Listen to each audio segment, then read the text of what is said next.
What is going on, everybody, and welcome to another watch-along presentation from the Simply Reliable Studios. It is I, back in the seat, the Renegade of Wrestling, J.J. Williams. After missing night one of SummerSlam, I am here for night two, being joined by Mr. Reliable Walter Cruz, and yes, the Simple Man Noah Foster will be here in a little bit. Typically, he always comes in 5-10 minutes before the pre-show ends to get ready for the main card. Yesterday, he had to step in my absence and be here for the pre-show, so he was given the pre-show off today so he could do his normal shtick. Plus, of course, church, getting home from church, eating dinner probably. You know, it's 5:15 where he is, so he's probably getting some dinner in before sitting down to call the show. But we are here, night two of SummerSlam. Walter, how are you feeling about night two, good sir? I'm feeling awesome about it. Hopefully I do better in prediction wise because I only got one freaking match right and one bonus point right, and that's it. Right. Like what was horrible, but I mean, I just want to be entertained and enjoy it. For the prediction league is a fun thing, but I don't gotta get everything right, and that's what makes it fun. So I'm definitely looking forward to it. Yeah, absolutely. You know, I pretty much split 50-50 yesterday. You know, as far as the matches go, yeah, there was the bonus point for the cash in. I missed that one as well. But as far as the actual announced matches, I went 3-3. I feel that's pretty good. It was the last two matches that really killed me because I was doing good up until Tiffany and Jade. You know, that's where I went to 3-2, and then the world title match went 3-3. It is what it is, though, man. I mean, but that was yesterday. Today is today. We're going to start running down the shows. Good to see Safet in the chat. What is up, everyone? Happy SummerSlam Day 2. TLC match might be a banner. What do you mean might be, Safet? TLC will be a banner. Have you ever seen a TLC match that wasn't a banner? I'm just saying, like, TLC generally is like the car wreck match of the night. Every time there's a TLC match, a car insurance company needs to sponsor it. Because it's a car wreck. So, you know, get the general out there, get Progressive, get some car company to sponsor the TLC matches every time you do it. What is up, Nathan? Good to see you. Shout out to the 7 people watching on Walter's X account. Everyone knows we're trying to get Walter's YouTube channel, Rage of Wrestling, up to 200 subs. If those of you that are watching on X have not subscribed to Rage of Wrestling on YouTube, go do that. Get him to 200 subscribers. If he gets to 200 subscribers, his wife is sending him to WrestleMania next year. So make sure that we get those numbers up today. That's part of why we're broadcasting on the X, is to try to get those people move over to the YouTube, because we don't always stream on X. But we always do the watch-alongs on YouTube. We only do the big shows on X. So migrate over to the YouTube. That way you never miss our watch-along coverage, because we do AEW, we do TNA, we do WWE, we do NXT, we do Ring of Honor, we do some New Japan, we do GCW, we do House of Glory. We do a lot of wrestling. We'll be doing AAA. We'll be doing CMLL if we can get access to it. All the professional wrestling, as we like to say. But with 40 minutes until we get into the main meat and potatoes of our show, Walter, let's start getting into these matches. Now, it is rumored from bodyslam.net that this is the order of the matches. So that's the way we're going to go. We do know for a fact, because WWE announced it, the women are kicking off the show with the World Heavyweight Championship triple threat, just like they did night 2 of WrestleMania, as Naomi defends against Io Sky and Rhea bloody Ripley. Walter, what do you think in here? I'm thinking the women are gonna set the pace and tell people follow that shit because these three can know how to. They know how to go at it, and I feel like that's exactly what's gonna happen. It's gonna be follow this. I think Naomi retains, walks away with the title by pinning Io Sky. Unfortunately, she's. I feel like she's there to eat the pin. Although you never know. Triple H seems to be fond of her, and I don't know if people notice, but that this thing is getting over. This thing is in sports, basketball, baseball. Like people are doing this shit everywhere. Dude, I saw a video on social media yesterday of SpongeBob SquarePants doing it to EO. Yeah. Yep. Like SpongeBob EO Square. was at a con and there was somebody in a SpongeBob outfit and SpongeBob was interacting with EO and SpongeBob did the thing and then EO did it back to him. So if SpongeBob SquarePants is doing it, you know you've got something. Exactly. Like that. It's something so. It's funny how wrestling is something so simple can get over. I mean, this got over the whole too sweet thing. So, but I think Naomi walks away. What about you? Yeah, I think Naomi has to. You know, we were talking a little bit about it before we went live. I got a feeling that Naomi's going to hold the title till Mania. Despite Jade's loss yesterday, Jade will win the Rumble or the Chamber, get the shot at Naomi, and take the title off of her at WrestleMania. Mm-hmm. You know, we've still got only 2 matches in the series, and we've got to get the final culmination of their feud. And I think that's why she took the Raw title, was to get away from Naomi, put some space in between them until we can get to the Rumble. So I think Naomi's going to retain. I think she's going to hold the title till WrestleMania, like we were saying off the air. I like Io, but I feel like her first title reign when she was still in Damage Control was a dud. I feel like her second title reign was better, but it was a complete what the F. Because she won it weeks before WrestleMania out of absolutely nowhere. Then she retained at WrestleMania when nobody thought she had a chance over Rhea and Bianca. And then she continued to hold it till Evolution when she lost it to the cash in from Naomi. And, you know, again, not that it was a bad reign for the second reign. It was better than the first, but it was a complete WTF reign. Because it was like, why would they pull that trigger right ahead of WrestleMania instead of doing something at WrestleMania? You know, so I was and then wondering the same. Rhea with Crown Jewel just a couple of months away. If Rhea's going to get the title back, if they're going to pull a detour and get it off of Naomi, they do it there. Because another match a lot of people want to see is Rhea and Jade. So, And it's her home country. yeah, exactly. But WWE hasn't always been too friendly to superstars in their home country. So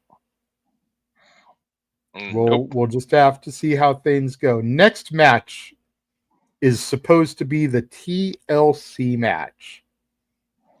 Fraxion, DIY, Street Profits, Motor City Machine Guns, Andrade and Rey Fenix all challenging the Wyatt Six.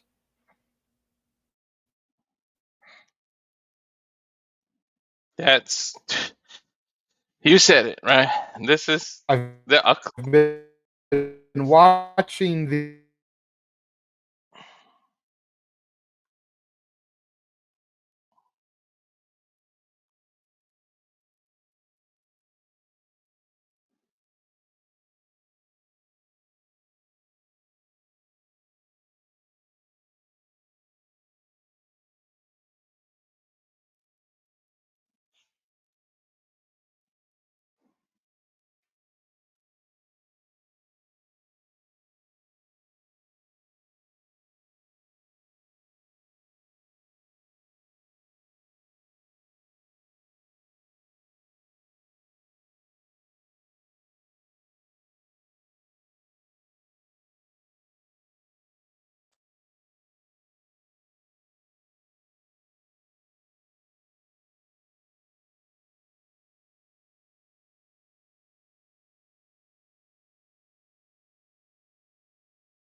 Sorry, folks. I guess something happened, but we're talking about the TLC match. I want to mute to see if it was mine or his, but whatever. We don't talk about technical difficulty on the air, but yeah, we're talking about the. What's up, Kit Kat? We'll talk about that when we get to it. Right now, we're talking about the TLC match. I've been paying attention. Tag team on SmackDown has been very good. My opinion, the Wyatt Six should walk away with the titles, and I have Fraxium as a surprise. Fraxium has literally ran the NXT division and for maybe 80% of their run there, they've been champions since they were together. They won the title twice. So I really feel like that's the sleeper team. But TLC, either way, is a banger. We're going to see a car crash. It's a cluster F in the good way this time. I know cluster Fs aren't really a good thing to a lot of people, but this one is going to be a good cluster F. Bodies everywhere, everything just going on, and I feel like something's going on. And to me, it seems like Y6 going back to their heelish ways with the last few things that they've been doing. So we'll see what happened. So that's the TLC ladder match. To me, Y6 walks away with it. Now, this one, no DQ, no countouts, banger of a match. It's going to be Becky Lynch versus Lyra Valkyria. Winner takes the title. However, there's a bit of a stipulation. If Becky wins, then Lyra can no longer challenge for that women's Intercontinental title so long as Becky is the champion. So that's the stipulation here.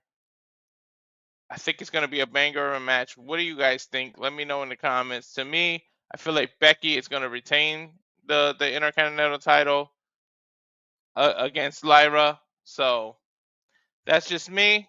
And then Lyra can go on to maybe be one of the challengers for Naomi for the world title. But we'll see. Then we got this one for the United States champion, a steel cage match, Solo Sikoa, his second defense against Jacob Fatu. This one that's going to be another banger, in my opinion. Cages are built to keep people out, but I feel like the new family is going to find their way in. I'm having a bit of an audio problem. Give me a second. Sorry, guys. Technology happens. I'm going to see if I can fix it real quick.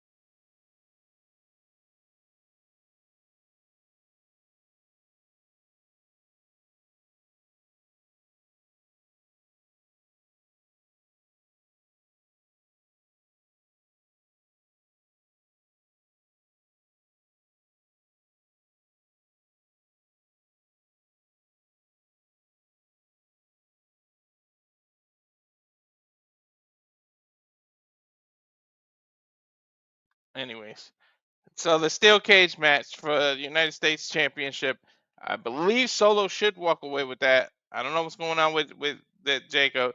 Like I said, the cage is designed to keep people out. Somehow, it's an unwritten rule in wrestling. People get in the cage either way, and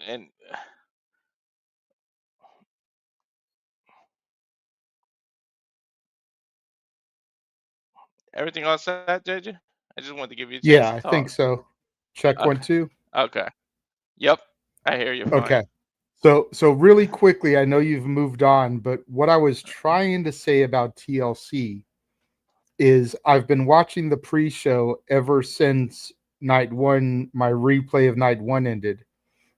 And I heard them talk to Big E about the New Day hosting WrestleMania and the Hardys making their grand return to the company. That makes me wonder even more if the Hardys aren't going to be there tonight for TLC, considering it's the 25th anniversary of the inaugural TLC.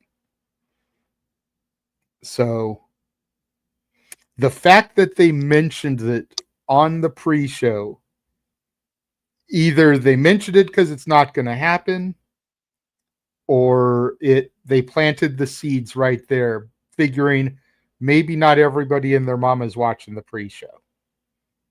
So, really quickly, Cape Rayer, good to see you. Yeah, man, I've been around, not as much as I used to due to work and where I'm living right now. I can't always do live streams in that environment, so I have to pick and choose when and where I do things, but it's good to see you. Kat, good to see you. But yeah, so. But I wanted to get that little tidbit on because I feel like WWE does and says things for a reason. And I've been speculating for a minute that the Hardys would be there. Yeah, that was the first thing you said. As soon as they were like announced in the same area too. Mm-hmm. I'm glad I was able to join tonight. Kat, I really wanted to be here last night, but unfortunately duty calls, you know. My job doesn't give me a whole lot of days, so when they do, it's hard to be like, oh no, I can't work that day, or try to switch shifts because it's like I don't want them seeing me try to alter my schedule when I don't get that many hours to begin with. So that's why donations like the one you made last night really help, because that helps, you know, on the side and stuff. So thank you again for that huge donation. Mm-hmm.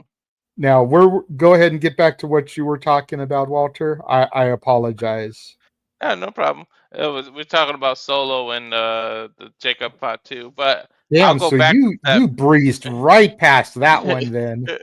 Yeah, I You talked must not about have, it. either you didn't spend a lot of time talking about it or it took me that long to get back on. It took you that long, but we'll go ahead and let you give your thoughts about Becky and Lyra. I said Becky walks away. And Lyra's going to move on to bigger and better things. Unfortunately, she can't challenge, but it's going to be a continued beef between her and Bailey for a little bit, and then she moves on to the world title picture. But we'll see. See, and I don't know if I agree Becky's winning, but I don't know if Lyra moves on to bigger, better things. Let's not forget, we still haven't had the draft yet this year. And they were saying that the draft would be sometime after SummerSlam. There's no PLE scheduled for September. So whatever that first Raw is in September, September 1st, ironically enough, that could be the draft. That way you've got time to do the draft, shuffle people over so that come Crown Jewel, you've got your new roster set. So I could see Lyra as a future United States champion on SmackDown before moving up to the world title picture, because I feel like Tiffany is doing big things. I feel like Jade's time is coming. I feel like Roxanne is on the cusp of greatness. I feel like Stephanie Vaquer is going to get a world title before Lyra. Not to say that Lyra can't handle it or isn't ready, but it took this feud with Becky to kind of bring out that personality in her. And I think she needs a little bit more time cutting that before we look at her as championship material. Maybe she could be Miss Money in the Bank next year or Queen of the Ring next year to get a title shot. But I feel like she's still going to be in the mid card, but she may end up going to SmackDown to go after that United States title. Not a bad take. Yeah, that makes sense. As far as Solo and Jacob, man, we speculated it on Simply Predicting on Friday. Zilla Fatu lost the Crown Jewel Championship from House of Glory on Friday night. Rikishi and Haku pulled their appearances from WrestleCon, which is in New Jersey, which is where WrestleMania is. Lance Anoa'i is supposedly in developmental. Tama Tonga, we don't know when he's getting ready to return. You were saying when I popped back in, the steel cage is designed to keep people out. Any or all of those bodies could get involved here. Mm-hmm. All you need is a set of the cable cutters. That's what people get in, or they're under the ring already. Like you know, it's unwritten that they invented it for that, but it's an unwritten rule. Somebody always gets in there. Look at the first Hell in a Cell. That was really designed to keep everybody out, and they found the way out of it. Well, but the way they did it was nice though, because it displayed Kane's strength right off the jump by him being able to rip the door off. Yeah, hell yeah. You know, it's not like they just climbed into the cell over the top like an open cage, because the cell has a top to it. So how do you get involved? A 300-pound man rips the door off the hinges. Like, that shows what a menacing monster he is from the jump. And when he's making his debut, that you got to make him dominant and fearful right from the jump. Exactly. And then now this is the one I'm most conflicted about. I'm really back and forth in my head. Like, we got the Intercontinental title, Dominik Mysterio versus AJ Styles, the phenomenal one who just came off a TNA appearance. Seems like, you know, people backing him up. He just got that victory on Raw, but I just with Dominik popping up in AAA and things like that, you hear the pop Dominik get. I just really feel like he might keep it, but with Judgment Day losing the tag titles last night, that's what would have might have swayed me. But I'm gonna stick to my gut and say Dominik. But what do you think about this match? I think Dominik falls, dude. I think we are seeing the fall of the Judgment Day in front of our eyes. I feel like this is semi-main event because of something major going to happen. Roxanne and Raquel lost the tag titles. Finn isn't booked. Finn was pinned by Dom to become IC champion. Finn, AJ, and Liv said they were going to destroy the Judgment Day. AJ becomes champion thanks to the help of Finn. Liv Morgan returns. Even if just for an appearance, not for a match or anything, but just for an appearance at the top of the ramp after AJ becomes champion thanks to Finn's help, and they all throw up the two sweets. Because Liv was kind of an honorary club member when the three of them were teaming prior to Finn joining Judgment Day. They had kind of made Liv an honorary member. So they throw up the two sweet at the top of the ramp, and the Judgment Day has fallen just like they said it would all those years ago. Mm-hmm. I love Dom. I love Dom. I'm so happy that Dom is getting his flowers and people are starting to respect him and pop for him and cheer for him. And I could definitely see him becoming AAA Mega Champion, if for no other reason but for that response that he got when he came into the ring in that clip. But Judgment Day needs to fall. And Finn screwed Priest last year at this event. Yep. Finn screws Dom this year at SummerSlam. History repeats itself. For sure. Yep, that Bullet Club connection with Finn and AJ too, so we'll have to see. But move on. Oops. Oh yeah, damn, we got to the main event already. Sheesh. That's what I'm saying, man. You must have gone through that Becky match like quick. Like, I know I was having technical difficulties, but like, dude, the fact that you went through so quickly. Wow, but I mean, here it is, the main event. Well, John hold on, Cena. because there's a couple questions in the chat here from about Dom.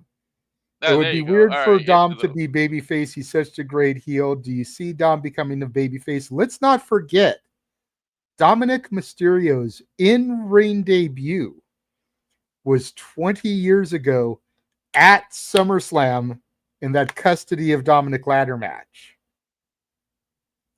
Dominik is a SummerSlam veteran. And I think it just took time for Dom to get back on the babyface side of things. And Josh, okay. First of all, Matt, how's it going? Good to see you. Josh, he got a babyface pop at WrestleMania when he won the IC title. He has still been heel. He got a babyface reaction, but they've still booked him as a heel. He still wrestled as a heel. He's still getting heel reactions. At WrestleMania, he got a babyface pop. It is what it is, bro. Love you. Good to see you in the chat. But yeah.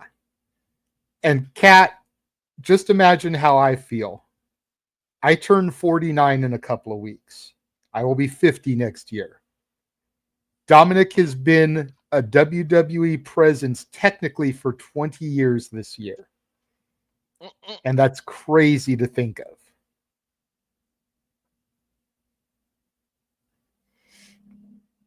So, Wow. yeah. Custody of Dominik ladder match was 20 years ago. SummerSlam 05. That's crazy. Dang. I still remember him with the freaking blonde hair and everything. That little cute face. So, all right. Main event time. Man, look, like out of all the matches we predicted, this is the one I'm the least confident about. Because something in my gut says that Cody loses here. But I also keep thinking about the fact that the very first match that we got inducted in the Hall of Fame was Bret Austin with the double turn. They didn't do a double turn at Mania. Could they do the double turn here at SummerSlam? You know, could The Rock get involved? It's just Travis Scott isn't going to get involved because apparently Travis Scott and the WWE had a falling out. If what you read on the internet is to be believed as 100%. But Cena made comments about The Rock on SmackDown apparently. That could be exactly what it takes to poke the bear and make him return. It could have all been a setup. I don't know. I'm kind of the virtue philosophy at this point where I'll believe it when I see it. But again, with Jay and Roman being successful last night, with Solo and Jacob fighting in a cage tonight, with all the potential family involvement that could occur during that match, could we see The Rock, the final boss? Maybe. We'll have an answer in about 3.5 hours. Maybe. I'm still under.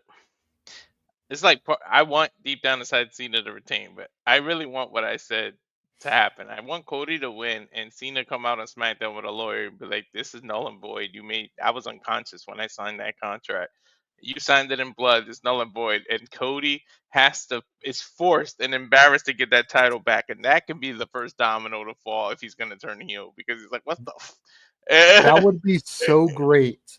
That would be so great. And that's the reason why I keep dancing around that, because your storyline idea is so genius that I wish that's how it would play out, because I've never seen that happen before. In all the years I've been watching wrestling. And granted, I didn't watch it live in real time, but my fandom goes back to SummerSlam 98. Just before the build up to the Highway to Hell with Austin and Taker. So SummerSlam is always a big deal for me. Plus, my birthday falls in August. It's always my birthday pay-per-view, PLE. You know, we always used to do my birthday celebration on SummerSlam weekend, and people would come over, watch the show. You know, it'd be a big old to-do. So SummerSlam was always my birthday event. The fact that it's happening on the 2nd and the 3rd, and my birthday is not till the 22nd, little early in the month, but still. SummerSlam's always been a big deal for me. And man, like, I still, in my gut, feel like The Rock could be a player in this angle. He's just had to let pieces move on their own before coming in. The Rock is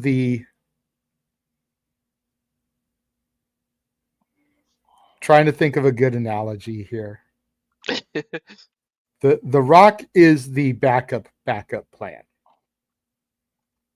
You know, if things that he has lined up on the chessboard, if the bishop falls, if the knight falls, you know, if the rook falls, then The Rock is, for lack of a better term, the queen on the chessboard that can move in any direction. That can do whatever it takes to protect his king, which is Cena the champion. You know, so you just have to be mindful of The Rock on the chessboard. And Kat, thank you so much for subscribing to the channel, becoming a member. I will be honest, I haven't added a whole lot of member exclusive content as of late, again, because of where I stay and my current situation. But I am going to try to, you know, make that a little bit better here in the not so distant future. But thank you for the subscription there. Yeah, I would love you and me to call some exclusive old school stuff too.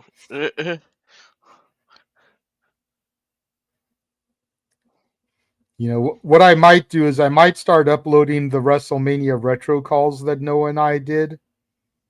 Because we got through at least the first 10 WrestleManias. And I may just start uploading them there for the members.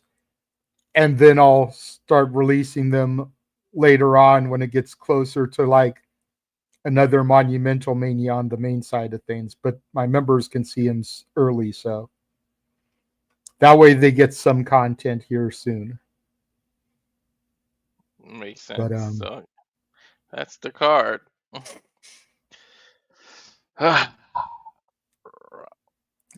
Josh, I'll go ahead and let you know since you're in the chat, and we'll let the other viewers know.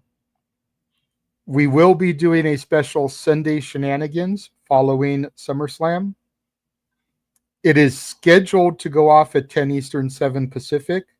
In reality, it'll go off whenever SummerSlam is over. Yesterday's SummerSlam went like 3 hours and 11 minutes, so it would roughly be 9:15 Eastern, 6:15 Pacific if it stays like it did yesterday. If that's the case, then we'll start it at 9:30 Eastern, 6:30 Pacific. So we'll be doing a special Sunday shenanigans, talking about night 2 of SummerSlam, the JCW show that Walter and James called earlier today. And for anybody that shows up onto the panel that wasn't there last night, they can give their overall thoughts on night 1 as well. Josh, you're invited if you would like to join since you're here. just let me know and we'll make sure we get you the link. But yeah, we got about 5 minutes, give or take, until showtime. Why don't we run our watch-along trailer that is incredibly outdated because there's so much content that's been covered this week. You laugh, but I mean, 3 nights of Japan and then all the shit that we've done just over these last 3 days, gone from that trailer. You know, they just, there's not enough graphics that are out there to replace those graphics right now to keep things current. So, friendly reminder, you're going to see graphics for stuff that already happened this week. Make sure you check them out on the Simply Reliable Studios of channels, N Foster 16, J Hebert Side 95, Rage of Wrestling, of course, and the Casa D18 Studios channel. Make sure you subscribe. Again, shout out to the 16 people watching on Walter's YouTube, or not YouTube, excuse me, on Walter's X account. We don't always broadcast these on X. So if you want to see our watch-along coverage on a more consistent basis, because we cover AEW, TNA, WWE, NXT, Ring of Honor, New Japan, AAA, House of Glory, GCW, and so much more, subscribe to Rage of Wrestling, get them to 200. We will be right back. And now for a taste of things to come.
Attention, Brittany Brooks here. This is your NWA Women's World Television Champion. This is the TNA Knockouts World Champion, Masha Slamovich. Subscribe to Rage of Wrestling on YouTube. Póngase verde. You better subscribe right now ahora to Rage of Wrestling.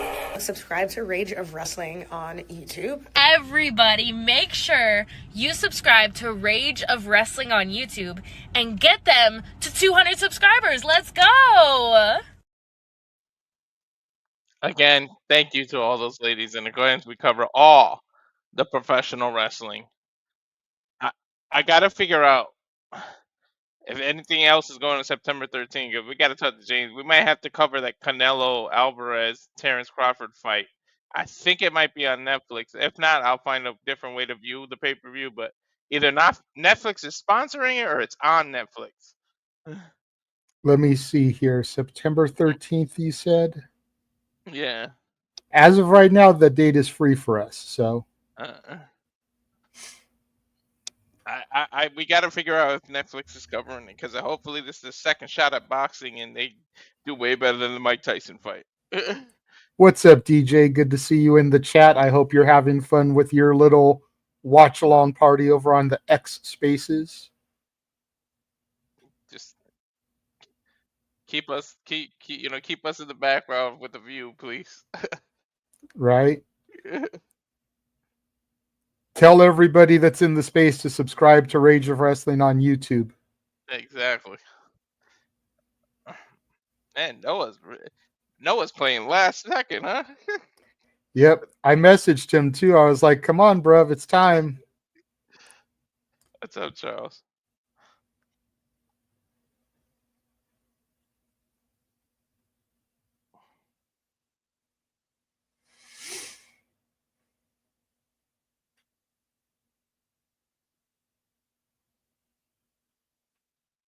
All right, here to sing God Bless America.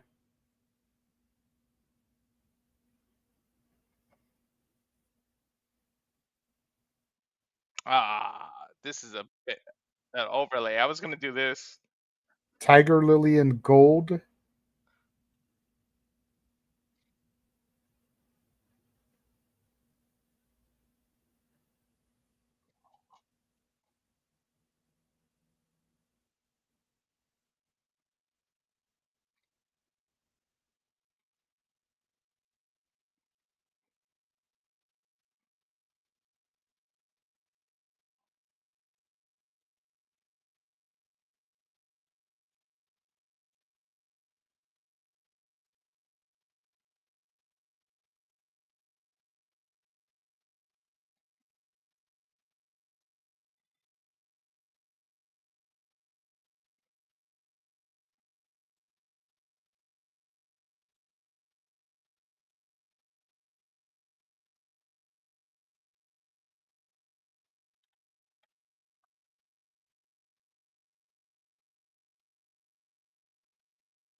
It must be. I don't know who they are. They got to be a country duo because they sound country when they sing.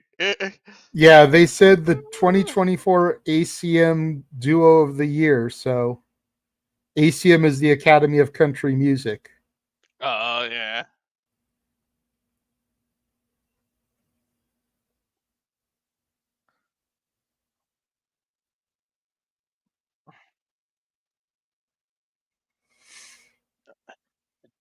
Yeah, I've never had Wingstop. Everything about Wingstop never.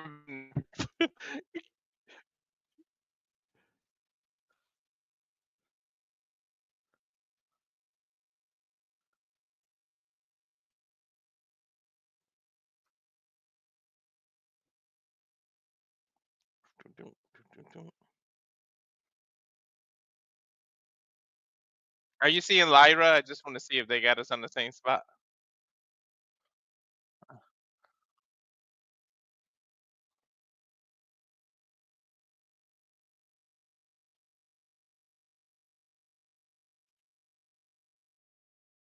Dang, 2 hours. Sorry, I had my microphone muted because I was trying to call Noah. Uh, He just I sent. messaged me that he's coming. I'm seeing Cody Rhodes right now. Yep. Okay. Good. I sent him the link again too. I was like, no. Probably gonna get Cardi B. He wants to miss Cardi B. He doesn't want to see her come out. That's what that is. 'Cause You know he what? I said can't say that I blame him, but at least they kept her to a minimum last night. he literally did the nope when she came out and left me alone.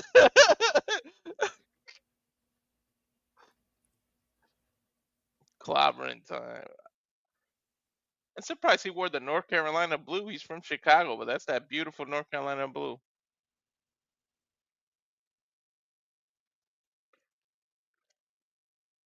I love CM Punk with the Fantastic Four reference there. Mm-hmm. I even was starting to think about that as I was watching it back. I was like, with the Fantastic Four movie having just come out, I wonder if he's going to do something Fantastic Four inspired, because the thing, it's clobbering time, is part of his shtick anyway. And then I saw him come out with the jacket, which was completely Fantastic Four inspired. The 4 stars for Chicago instead of the circle with the 4. I was like, okay. That needs to be an action figure right there. That needs to be a figure for purchase, an elite figure with the jacket and everything.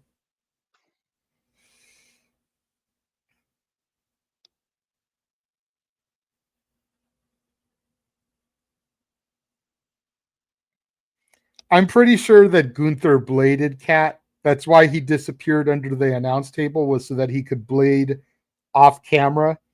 I just think he cut himself a little too deep. Honestly, I think I saw him kind of reach under to like throw the blade back. So, dude, if Noah and I are on this freaking intro video reacting to it, I'm gonna go sick.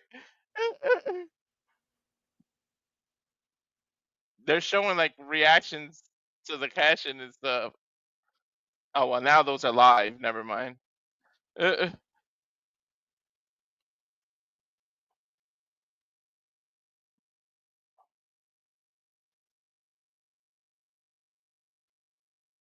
I'm pretty sure Geek Squad. What is it called? Geekbox. Geek Box is gonna get me and Noah. Yeah, they uploaded a video last night. I just didn't go back to watch it and see if y'all were on it. Noah I said wanted we to were on- see the show first. So Noah said him and I were on some other show, but I don't remember which one. I didn't know we were. 82 degrees in New Jersey right now, sunny. Nice weather after having those storms that were in the Jersey area on Thursday and Friday, making it difficult to travel Wednesday and Thursday.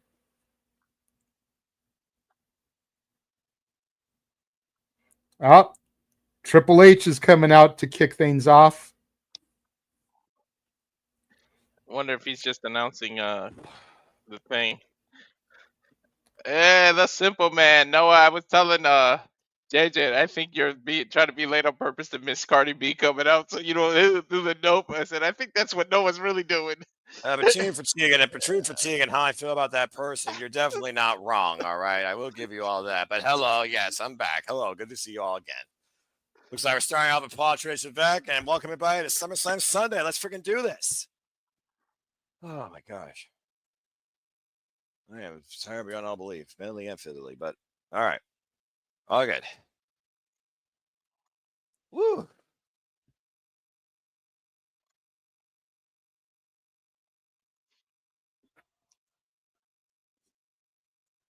Paul Trace Vec taking it all in as only he can.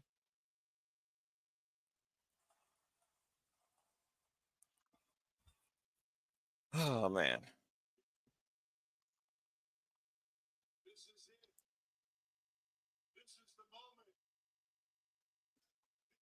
Triple H saying this is the moment, this is your time.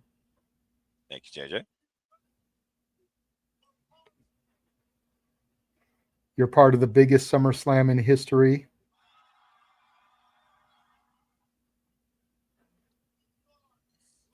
And if you thought last night was something, nice.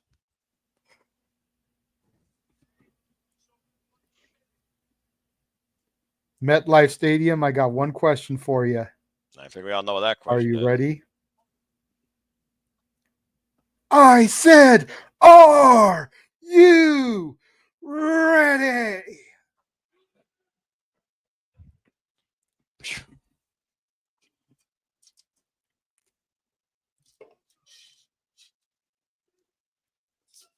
Then welcome to the biggest SummerSlam in history.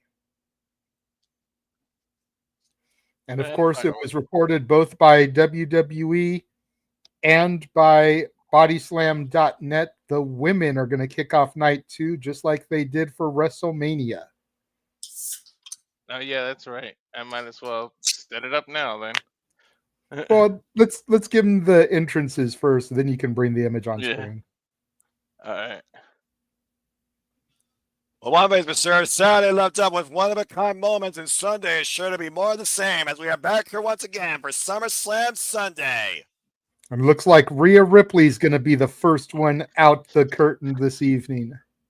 And hello, everybody, back once again. Kat, Wesley, Michael Gonzalez, Safet, Rock and Robes, DJ Charles. Good to see you all. Good to see everybody here once again at Simple Bible Studios. Of course, Noah Foster, Walter Cruz, and it's great to have back on the screen where he belongs in WWE Passionate color by color commentary. Renegade Wrestling, JJ Williams, as we're going to unleash brutality, violence, and see right now if anyone should proceed with caution with the WWE Women's World Heavyweight Championship, as this is SummerSlam Sunday. Hope everyone enjoys the conversation, the reactions. Of course, you want to dictate the conversation. Super chat, PayPal, the passion. It's truly as simple as that. And of course, JJ, Mommy Rhea Ripley is no stranger to opening on these grand stages, whether champion or challenger. Ironically enough, she came in last year to SummerSlam as challenger for the Women's World Heavyweight Championship.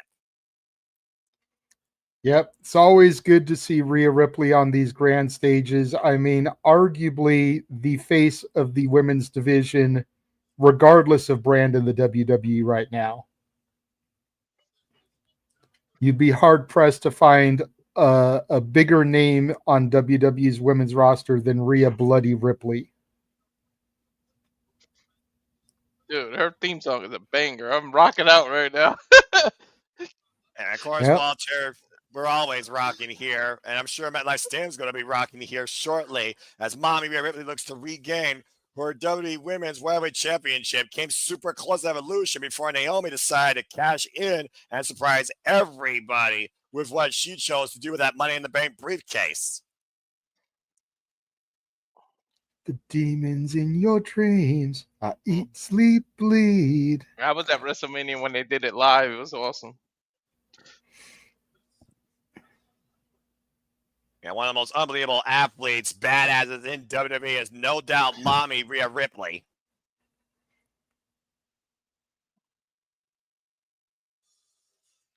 You guys, just so, because I know you just came in, know, are you seeing Io Sky yet?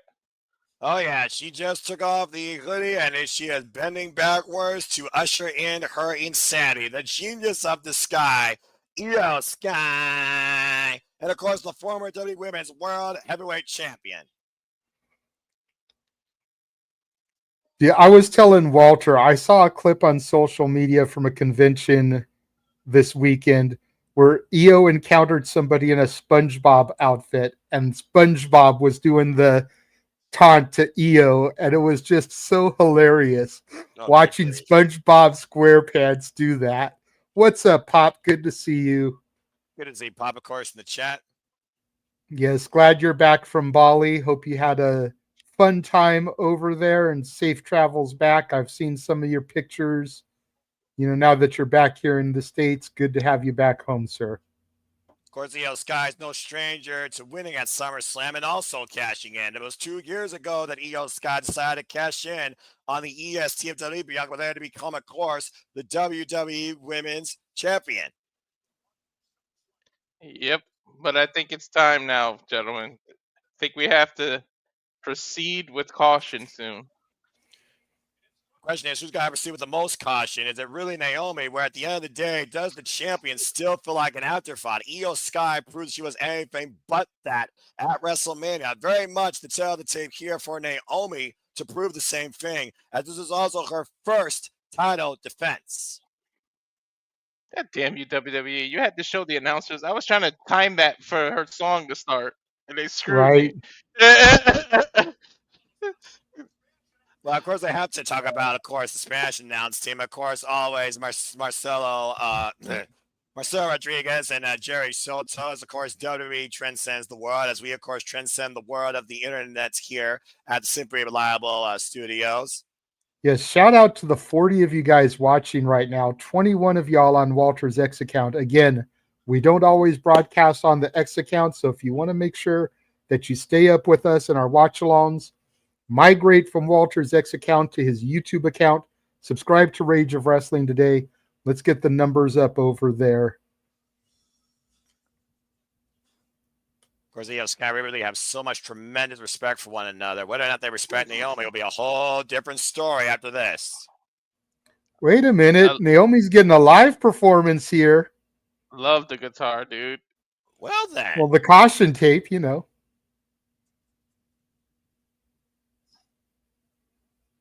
Okay, Naomi. Interesting. But again, people that have live performances traditionally lose. They don't have the best track record when it comes to someone being played to the ring. Yeah, ex Triple H. That.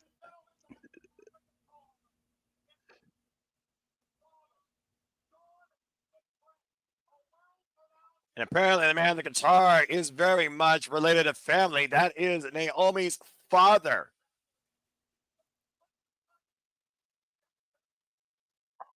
can only imagine how proud that father is. Sean McRae, Naomi's dad.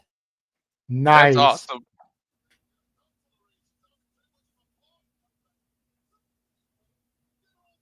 Well, you're talking about And now earlier he's how- following her to the ring. That's awesome, man. Oh boy. What Well, a father-daughter moment there.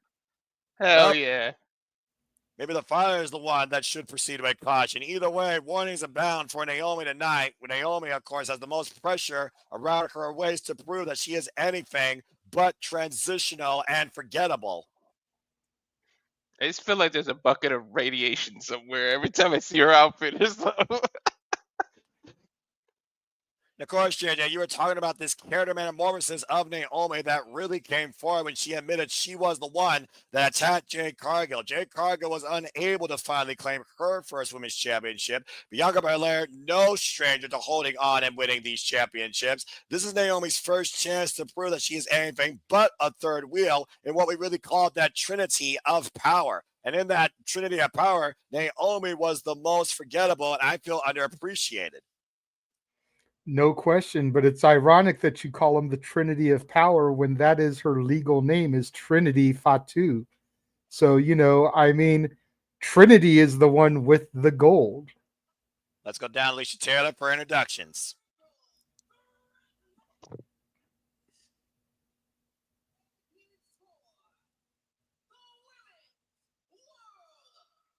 And Naomi's father can rock a guitar. Alicia Taylor can rock a set of drums. Might as well start a band together. And get Samantha Irvin on vocals. There you go. Or JoJo Offerman. Or Lillian Garcia. Yeah, I'll take any or. She's your mommy. She wants to be back on top. She is the former WWE Women's World Champion. Held that title for 380 days in a single run. The bringer of brutality, Rhea Ripley. 12 years in the game at 28 years of age.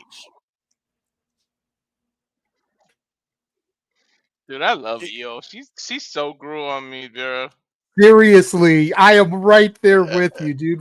When she and Dakota and Bailey first came back at SummerSlam a couple years ago, I wasn't sold on Io Sky. Then the whole damage control thing started. She was a heel. I felt like she was kind of just, the third wheel. She was, in the back seat there while Bailey drove. But when she won the briefcase, cashed in on Bianca, and granted, Walter and I were talking on the pre-show, her first run was very lackluster, left a lot to be desired. But that second run, man, she really kind of came into her own. Yeah, no kidding. It's like a teenager that grew into their body. As the bell sounds here on the opening contest, Noah. Yeah, but here we go. Our first contest, SummerSlam Sunday. And of course, Io Sky, for those that don't know, 35 years of age, 18 years in the game, endorsed by even Antonio Inoki, former darter of Stardom, Genius of the Sky, who of course beat Mommy Ripley earlier this year to prove she was anything but a third wheel. Not once, but twice, as Naomi goes to the outside of the ring. And of course, we all know the tale of the tape with triple threats, buffer, fall person, but more importantly, no countouts, no disqualifications. Anything goes, must be a winner. Tyler the Chance has to be a pinfall submission inside the ring. Shout out to Kat for the $2 super sticker. Thank you very much, Kat. Good to see Kat as always. Always appreciate her. We love you, Kat, here. Yeah, of course, again, like I talked about, almost feels like already a handicap match. Naomi trying to dictate the pace while Rhea Ripley and Io Sky know exactly what Naomi's trying to do, and they aren't feeling none of it. Well, yeah, it's smart heel tactics. It's like try to let the two challengers go at each other, beat themselves down, but considering they're both baby faces, they're both cornering the champion here, backing her into a corner. And of course, Naomi stole their moment at Evolution, Walter, which is another reason why Io and Rhea are ganging up on her. Exactly. They were having a banger in the match, and she interrupted. But honestly, more people need to do that because everybody knows in the triple threat, the champion's actually at a disadvantage. Mm-hmm. And Rhea Ripley and Io Sky putting the beat down on Naomi in the early going here. Double team efforts here. Nice Irish whip into a drop kick there, Mommy and Io. And of course, only one can win. At the end of the day, Rhea and Io know only one can win. Oh, man, I want to boot Tail Sky. That was an inverted right there. Miscommunication there. And sometimes miscommunication also happens as well as strange alliances in these triple threats. Naomi now taking advantage of that miscue by Rhea Ripley. Now going up to the top rope here, of course, Naomi, former WWE SmackDown Women's Champion, TNA Knockouts World Champion, and of course also cheerleader. Takes out Rhea and takes out Io Sky. We saw the miscommunication yet in the match yesterday with Alexa Bliss and Charlotte. Yeah, and they still figured out a way to win. Naomi, by the way, is the 31st WWE Women's Undisputed Champion in this title's legacy, following, of course, not only Mommy and Io Sky, but all the greats like Alexa Bliss, Becky Lynch, and, of course, Charlotte Flair, amongst others. We were talking about earlier how you felt about the Money in the Bank cash-in winners earlier this year, JJ. You were reluctant with one, but you felt one was rightfully deserving because of the character that she created to prove a point. Yeah, this is a long time coming for Naomi. You know, you go back, you think about how she left the company, you know, tag team champion, Sasha Banks, the walkout, the whole nine. Then you think about her going to TNA, carrying on the Naomi character under the Trinity name, becoming Knockouts champion, coming back last year at the Rumble. And like everyone has said, just kind of playing the third wheel, playing the background character to Jade Bianca as Naomi gets a 2 count down Io Sky. Gets a 2 count on Io Sky. But Naomi has needed to prove that she was not to be taken lightly. And with this evolution in her character, with now being the champion again, ascending to the throne, while the person that convinced her to walk out still has not become the world champion of her company, kind of, you know, says a lot about Trinity, Naomi, whatever you want to call her, and her evolution as a performer. Nice kick into a DDT, 2-1 special. Naomi cover now, and Rhea Ripley gets a 1 count. Let me know when the replay goes off, Noah. I think I'm a little bit ahead of you. No worries, bruv. Dropping Rhea Ripley right on her crown. Of course, Rhea Ripley with incredible wins and moments across WrestleManias and SummerSlams. Of course, earlier this year at WrestleMania 41 with Bianca Belair and Io Sky. All three of those women stole the show that night. It's almost like a 2-for-1 here for Naomi. Not only is she trying to prove anything but a free will, I think she's trying to steal the night tonight, considering at WrestleMania, she also lost there. Yeah, I mean, she's trying to, like I said, she's trying to prove that the WWE brought the right person back. I think that's a big part of why she cashed in at Evolution the way she did. They waited to see what Mercedes did at All In the night before. They saw Mercedes lose. And it's like, well, we've got the other half. Let's have her leave the weekend as champion. And they totally capitalized on that. And now Naomi can say that she is the better of the duo. Well, again, one may have 8 belts, but she's not the world champion of her company.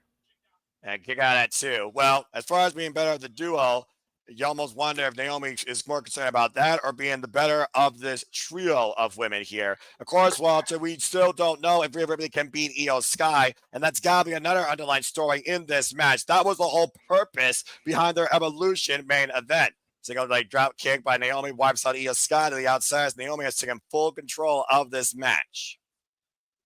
And that's why I feel the result. That's why I went with Naomi. I feel like Io Sky and Rhea may have to face off one-on-one to get to.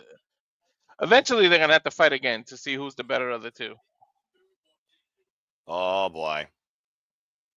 And now Rhea Ripley locking eyes with Naomi right now. Short range clothesline by Rhea Ripley taking down Naomi. Looking to take over ripcord. Ooh. Nice fresh kick, hoisted up, planting Naomi face first, middle of the ring. Io Sky, spring over the top rope, missile drop kick. Nice.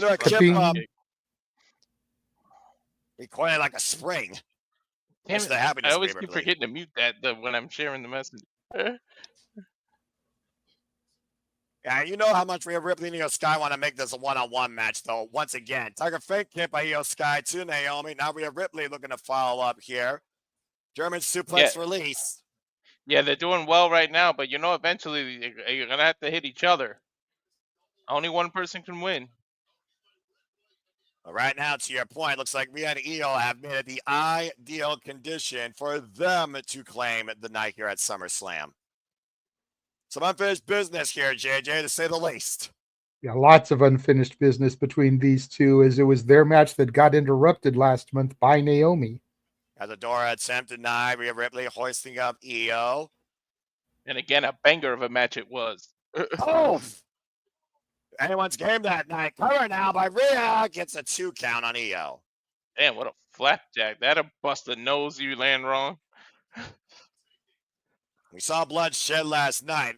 Of course, in our main event. Take a look at the replay here. To your point, Io Sky dropped faced first. The powerhouse, the brutalizer of the WWE, Rhea Ripley. Oh, they're going to turn around. Inside cradle. 2 count for Io Sky. Another great takedown by Io Sky into the submission. Like a modified crossface. Again, Rhea Ripley, though, still too strong. Oh, man, what a knee. Ow. You want to talk about possibly breaking a nose? Again, one time Rhea shows poison run, a takeover by Io. Turn now by Io to regain the title. Naomi comes in for the save. That was close there. Too close for comfort. Naomi doing what she has to do to save her title. Again, normally whenever a champion's involved, it's a championship advantage. In these environments, she's at a disadvantage. Crowd chanting, this is awesome, and I agree. Definitely going to be the formula of the night, to say the least. Shout out to Statboy Mike with some great stats here regarding these three women's history one-on-one with each other. Up and around, Io Sky hoisted up again by the bad Rhea Ripley with a shout to the bad guy. Now Shout out hoisting to up Damian Io. Priest too. I think that was her partner. She was shouting out. Pretzel cover. Oh, and Naomi pulls Rhea out. To your point as well, the Terror Twins, as they like to call themselves. That's a problem with that high stack, is Rhea leaves her legs exposed to get drug out of the ring like Naomi just did, taking advantage. Well, again, that's also the problem with a triple threat when you don't consider where the third person is at all times. Anybody else want a drumstick ice cream, by the way? That's not here nor there. German Ritz first into the barricade and the steel steps. Rhea Ripley just unleashing on Naomi on the outside. Oh, wait a minute. Watch Io Sky! Moonsault! No. Living up to her last name, flying through the damn sky. Well, genius of the sky for a reason. Take a look at this. Picture perfect execution by the former NXT World Heavyweight and, of course, Stardom World Champion. Genius of the Sky, Io Sky fired up here tonight. What a buzzsaw kick to Naomi. Shout out to the jury. I still argue right now that Io Sky has been involved in the WWE Women's Match of the Year back at WrestleMania 41, Night 2. Now, Rhea Ripley back here. Cazador reversal, roll through. Double stop! Of course, the undoing of Rhea Ripley this whole year has been Io Sky. Mm-hmm. Out of the corner, double knees to Rhea Ripley and double knees follow-up to Naomi on the opposite side. Genius of the Sky taking over tonight. Just driving those knees forward with that Meteora. It's a knee party, shoot.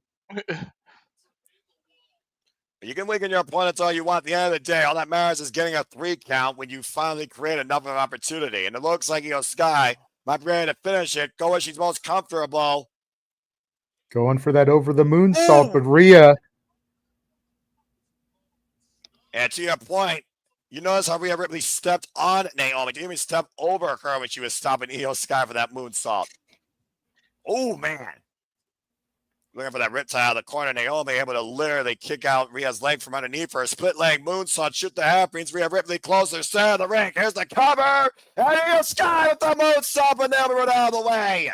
How smart was that for Naomi? She saw that coming. Oh! Bubba bomb. Look at this cover by Naomi. Retain. Kick out 2.5. Incredible awareness to your point, Walter, by Naomi.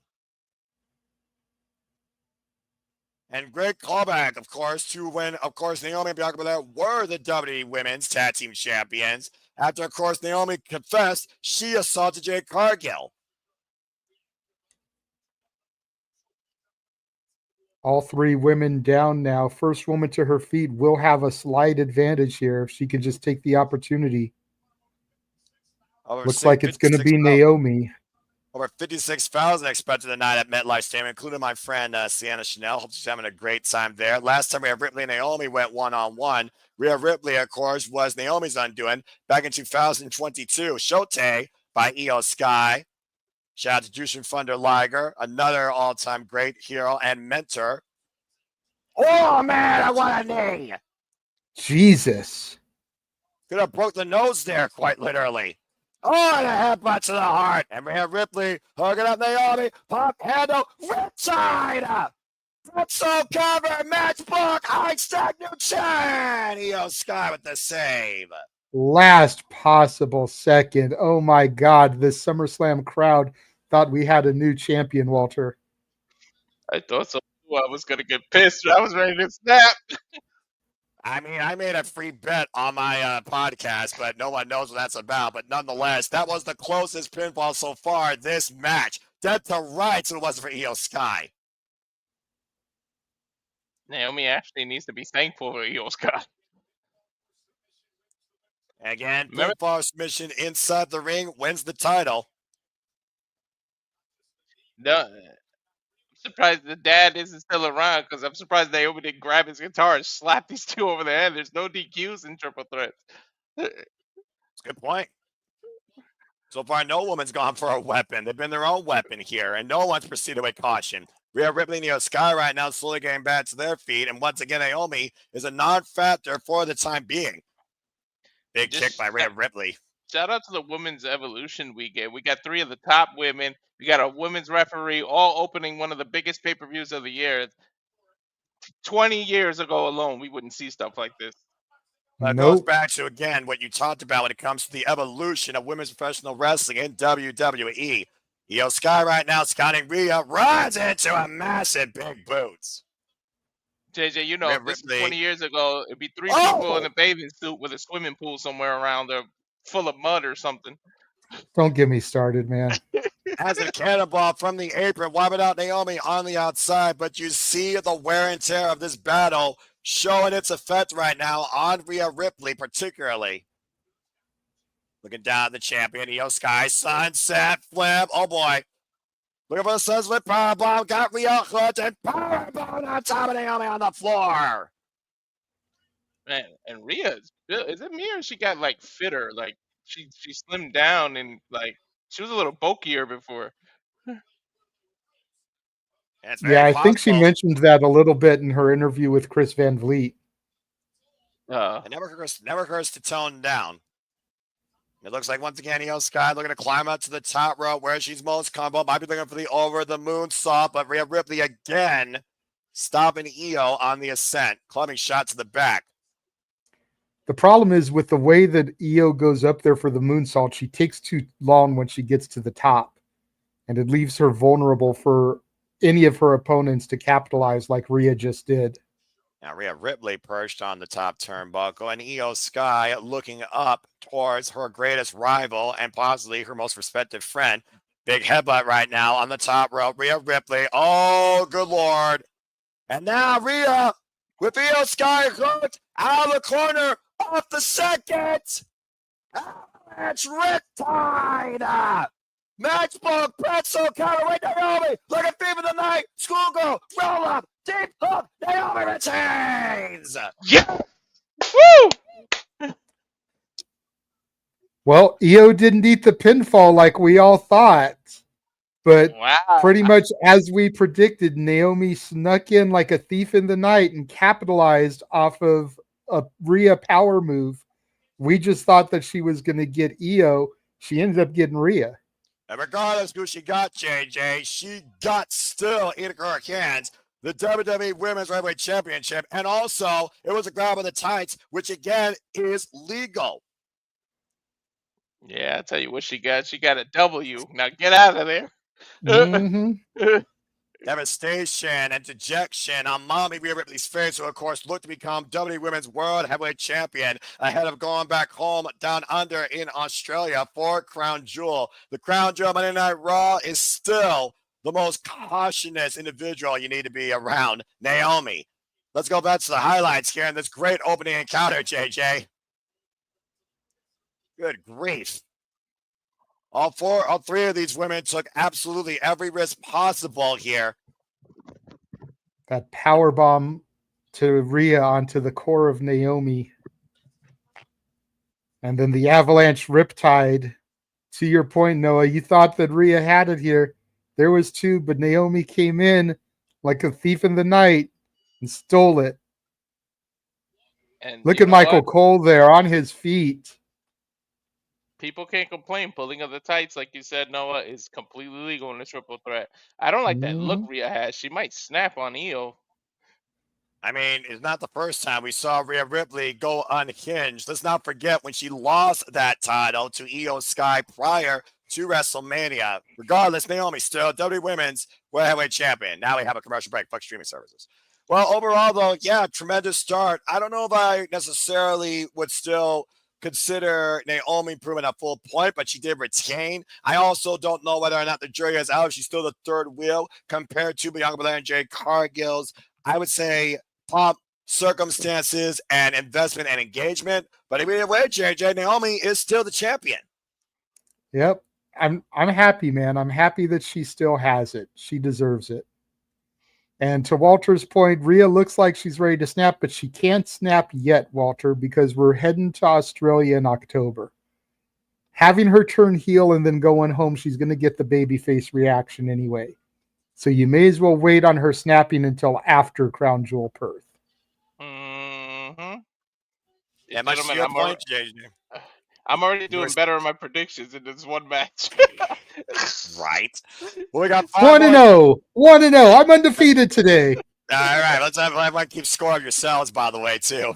And with that being said, of course, we are waiting, of course, to get back into our second match again. Also, it is a all-championship showcase tonight. Nothing but championships on the line. As, of course, we usher in and celebrate the biggest party ever in SummerSlam history. And guess what, folks? We're going to do it again next year in 2026. So nice, we're doing it twice. So stay tuned again when we cover the biggest ever SummerSlam.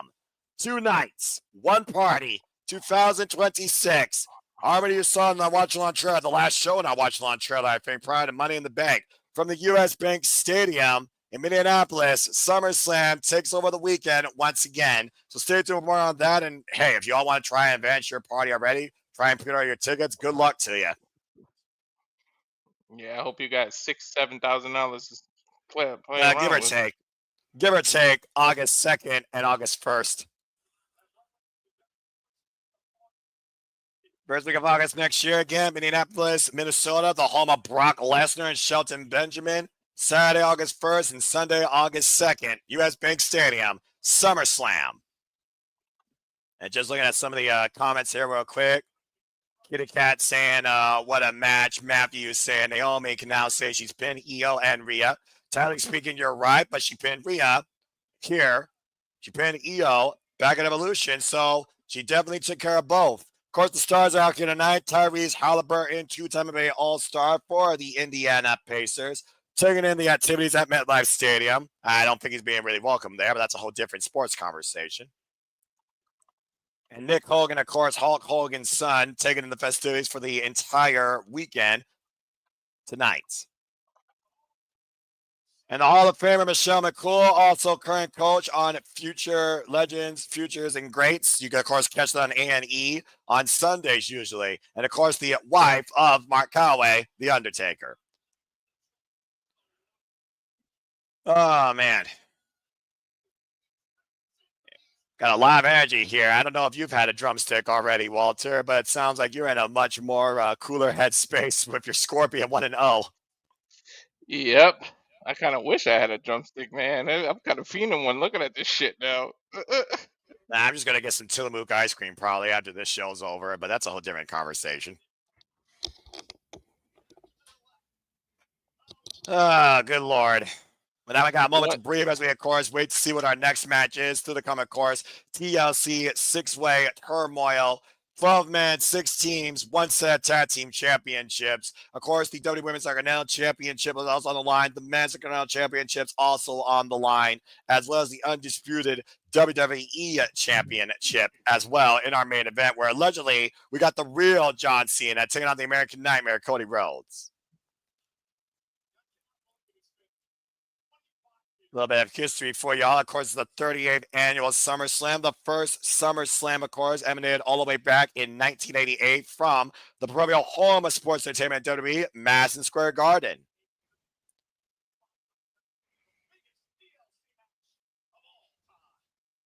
It's a beautiful skyline, by the way.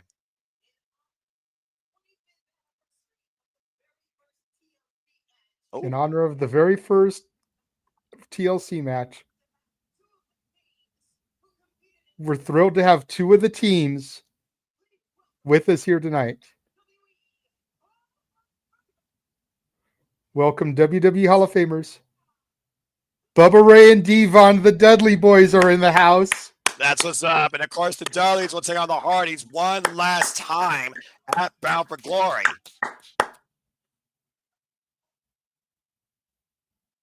Gonna be more than enough tables here. The Hog Champion.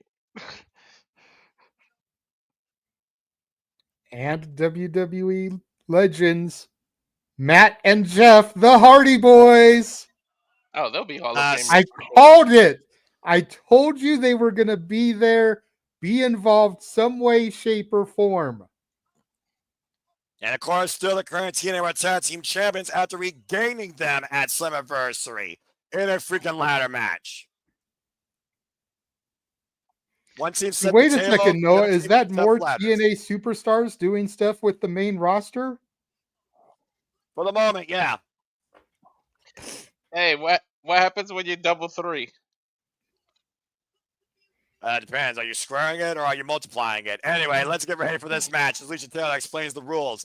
And simply put, folks, the only thing that limits you here is your imagination and your risk for pain and endurance. Tiles hung above the ring, tables, ladder, and chairs scattered galore. Whatever team climbs the ladder, sees the titles, will leave the WWE Tag Team Champions. We went from a triple threat with 3 people, and now we go to 6 teams. Definition of human car wreck imminent. What did I say, Walter? Yeah. What did I say, bro? Yeah. Or insurance companies, at least. Yep. I said when we were on the pre-show before you joined us that every TLC match or ladder match needs to be sponsored by an insurance company because it's a human car wreck. Mm-hmm. And then you just called it a car wreck. So it's like, bro. Product placement. Street Profits, first team coming out. Not only do they want the tag titles, but they also want the smoke. And of course, the Street Profits, of course, came back to WWE with a newfound attitude after ruining Morrissey Machine Guns and DIY's moment, going all the way back to the Royal Rumble and eventually becoming the WWE SmackDown Tag Team Champions. Street Profits also have great experience in this type of match, going all the way back to NXT, where they first won the NXT Tag Team Championships in a fatal 4-way ladder match back at NXT TakeOver 25.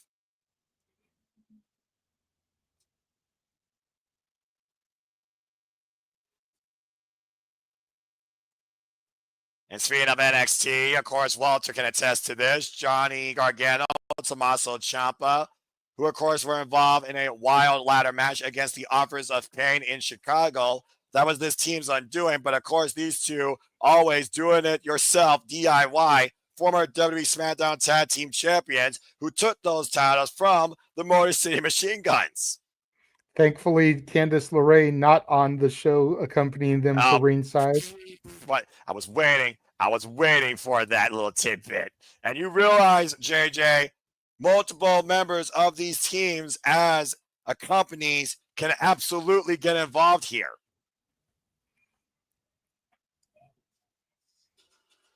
And speaking of TNA Tag Team Champions, here comes former 3-time TNA Tag Team Champions, former TNA World Champions, and the most influential tag team in TNA history, Alex Shelley, Chris Sabin, the Motor City Machine Guns. Pioneers of the X Division, as well as Ultimate X and ladder matches. Of course, with ladder matches, not only against the likes of the Hardys, but of course, ABC, Generation Me, Team 3D, Beer Money. The list goes on and on and on. First SummerSlam, might I add, also for the Motor City Machine Guns.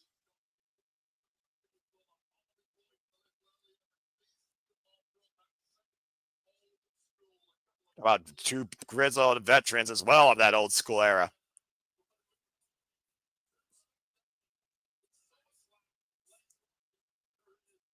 And here comes the tag team I called last year, not only in NXT, but in WWE.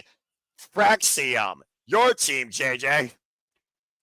One of, yep. I mean, Fraxion is definitely a solid team. I do miss their old music, though. They got Def Rebelled. Well, their old themes were Def Rebel too, in fairness. I just don't like this new one. Fair enough. They got double Def Rebel. That's even worse. Of course, Naaman Frazier and Axiom, record-setting 2-time NXT Tag Team Champions. Of course, their second round, they won those titles back, beating Chase University. We don't. Why talk you gotta about remind that, JJ that? Yeah, We don't talk about that, no. I have to be accurate with the history. You know this. You could talk about who they won their first tag title from. You don't got to remind me about the second one. The second run was their longer run, JJ, and it's also why they're the most notorious. You have to just call it what it is. Chase University was doomed to fail from the start. Hey. They've risen from the ashes, okay? Still not accredited. Idolo. La Sombra, Andrade, El Idolo, to your point, no stranger to the ladder match, but what's unique about this team of Andrade and Fenix, they handed Fraxion their first defeat when they arrived on SmackDown. Arguably the newest tag team on the entire SmackDown tag team scene. Could be your underdogs here tonight in this TLC match. And all Andrade was looking for was an opportunity. Did anybody pick them in the predictions league? Let's take a look. Why don't we? Let's go ahead and see. I doubt it. Even as the second choice, did anybody pick them? I mean, the jury is out, but I do think there are probably some people that did pick Rey Fenix. Of course, you're very familiar with Rey Fenix, tag team level of experience with his brother, Penta Cimaya's the Lucha Brothers. Of course, our former AAA tag team champions, as well as AEW tag team champions. And they have also won champions. And they've also won across numerous ladder matches. Yep, one of which I was there for when the Death Triangle took on the Elite. And you, of course, watch that from the fabulous forum. Yes. I need to get to another AEW show. I've only been to one. Well, now that you're in Cali, they come here quite a bit because, you know, a couple of the founders are from California. So California. Well, I mean, no, JJ, they're not founders. They're talent now. They're just talent. I mean, I'm just saying. Anyway. No, they're no longer EVPs. Yeah, that's fair. They're still founders. They're still founding fathers. I'll give you that. They're just no longer EVPs. Well, across 65 total poll choices, 6 people did pick Andrade and Rey Fenix as their primary. As far as secondary, they were more so the second most picked team. Okay. Of course, the favorites here are the Wyatt 6, Fraxion, and Motor City Machine Guns overall. Oh, this is wild. Too bad it's not dark. Yeah, I kind of wish they saved this for later. Yeah. Mm-hmm. Kind of like hurts the mystique, in my opinion, but still, Fireflies are out in broad daylight. I wish that they could get Brody Lee Jr. to come out with them for something like this. I agree.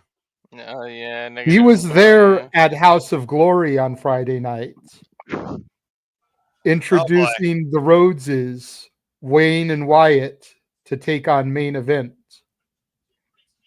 Wayne and Ryan, by the way. Is he technically AEW signed talent because they promised him a contract when he turns 18 or something? Possibly. Jury is out on that. Because -1 is on their roster page, so he might be unable to do something like that. Uncle Howdy, Dexter Lumis, Joe Gacy, Eric Rowan, Nikki Cross, the Wyatt Six, the current WWE SmackDown Tag Team Champions. So let me ask you, Noah, you were really critical about Joe Gacy, the schism and everything in NXT. What do you think of this evolution of him into Huskus and now part of the Wyatt Six?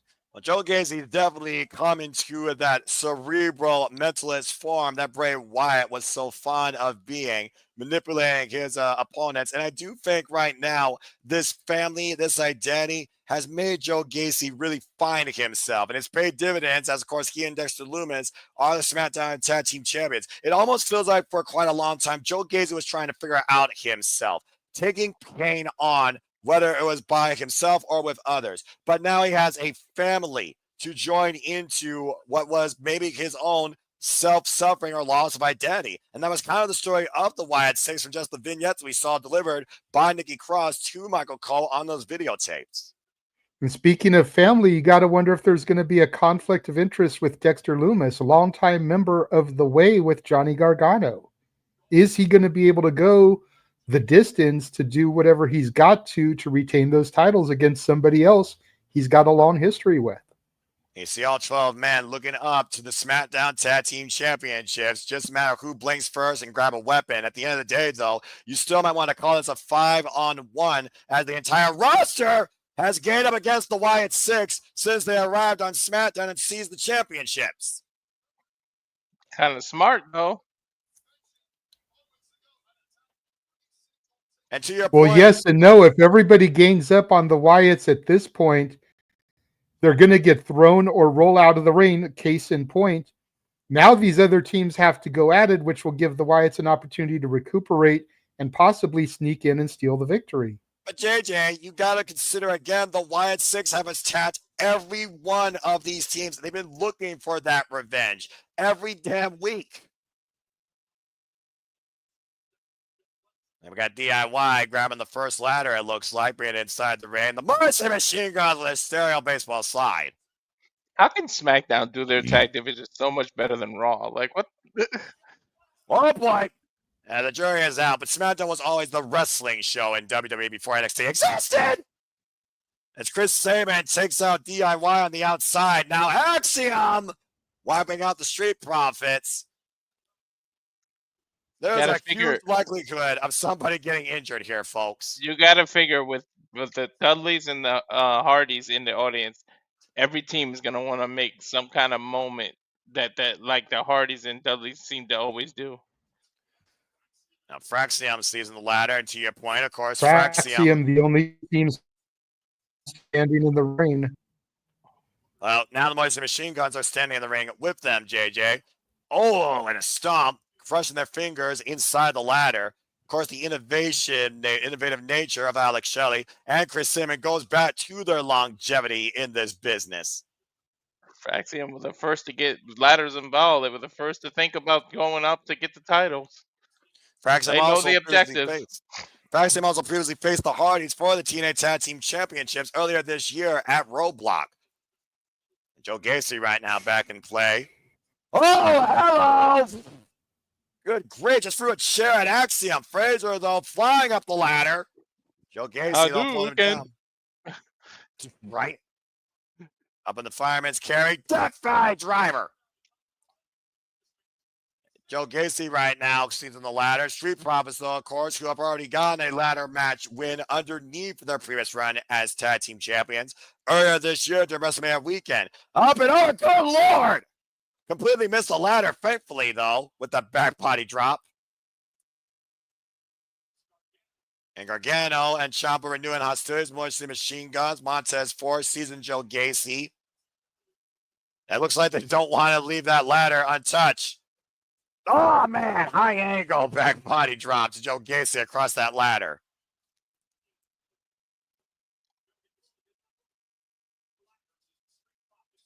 Street Profits fired up here tonight. Montez Ford, Angelo Dawkins. Wait a minute. What? Oh, Montez. Told you they were trying to make a moment. Yeah, Devon Dudley and Bubba Ray Dudley absolutely approve as we're bringing tables into play. Here comes the wood. Get the Slim Jim tables. Don't get me started with that product placement. Well, what the hell are these two doing? JJ, does this spot look rather familiar to you? Try Just with a match here.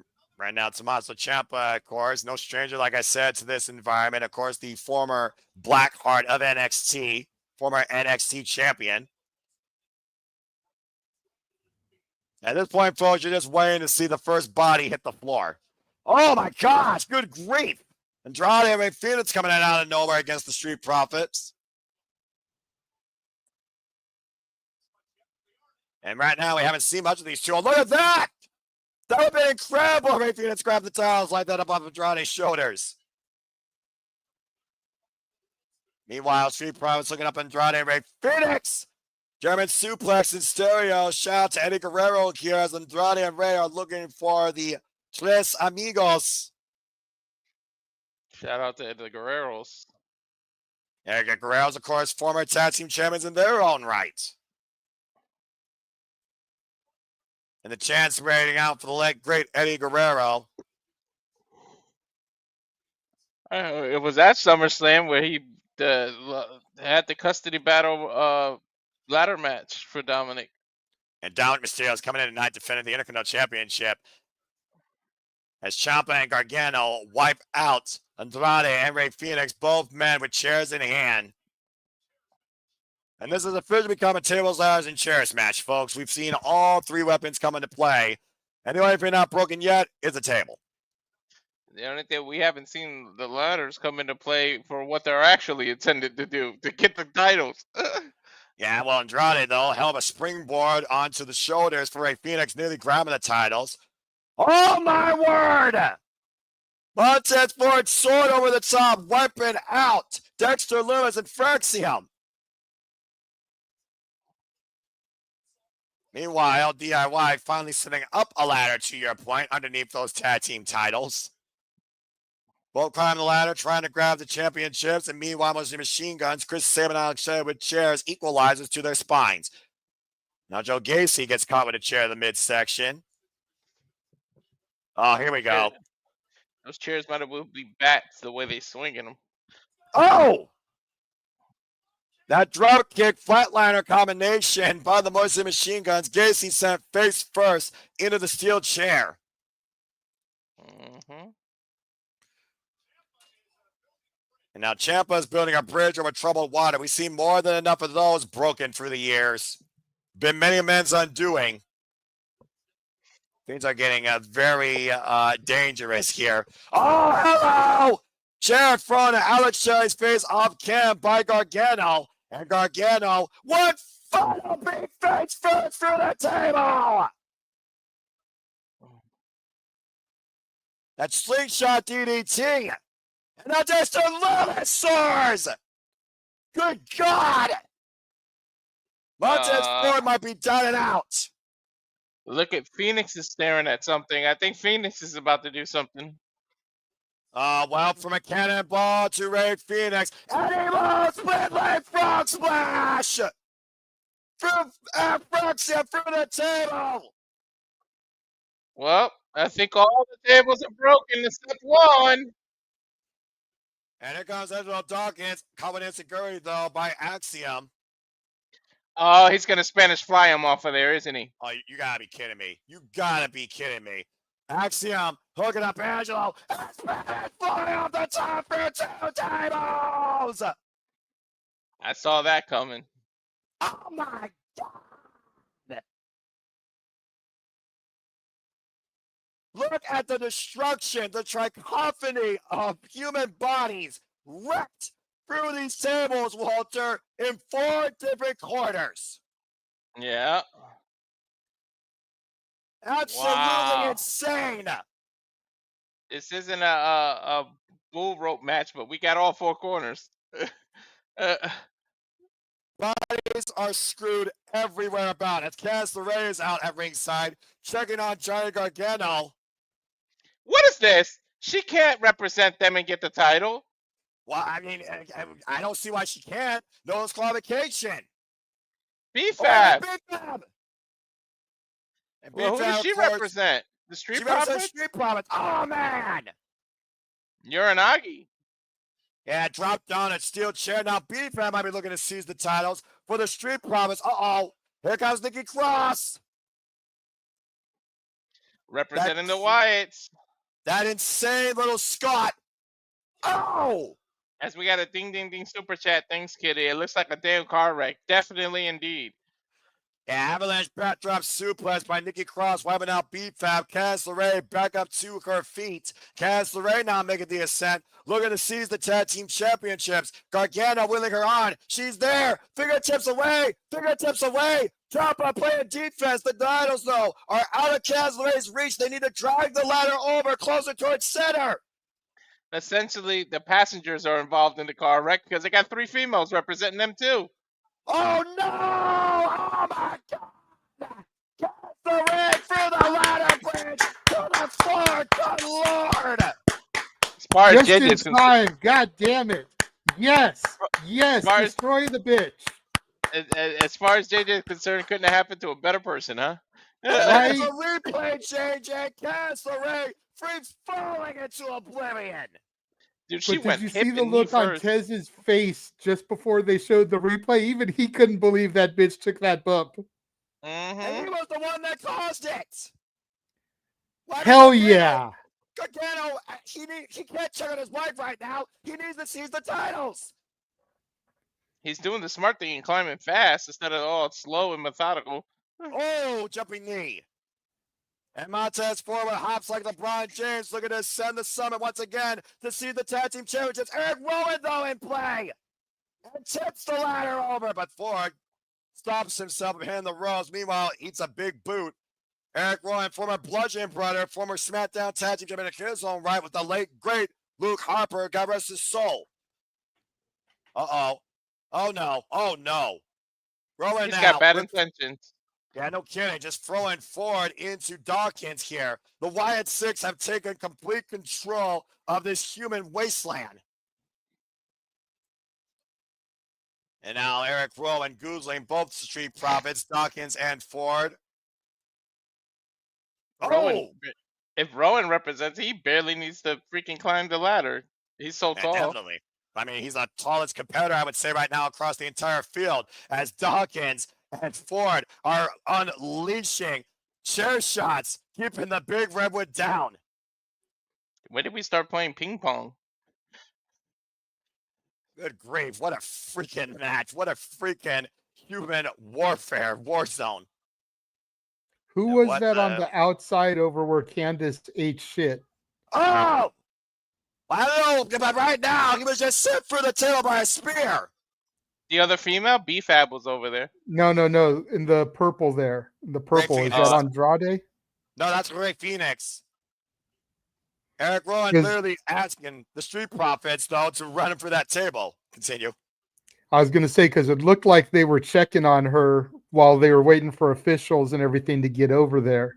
Well, I mean, she did fall off the top of the ladder through a suspended ladder bridge to the floor, JJ. The ladder snapped in fucking half. Ciampa right now, the hand on the titles, though. Hand on both titles. Motion machine guns, though. Taking the ladder out from underneath the Cillian psychopath. Hey, What the hell? Frazier. what does this remind you of? Oh no! Look at this. We're gonna get the spear off the ladder. Oh no! Oh no! Oh, Ciampa, great! Oh, Yo, how smart is that? Jumping knee strike, that was incredible. But look at Ciampa hit upside down. Oh, coming out stomach out the moonsault. All Ciampa has to do is grab the titles and drop down. Gargano's got to move the ladder to help Ciampa get his footing. This is incredible. Tez, watch out for Tez. Montez Ford up at the top of the ladder right now with Tommaso Ciampa. 10 titles looming. Ciampa not down. Gargano on the ascent. Ford with the titles in the can. Super kick though by Axiom.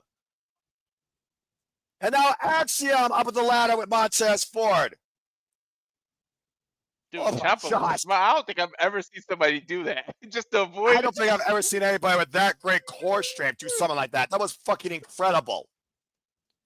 Now, Monster Machine Gun's going to climb their own ladder. We've seen this strategy many a times before in this environment, guys.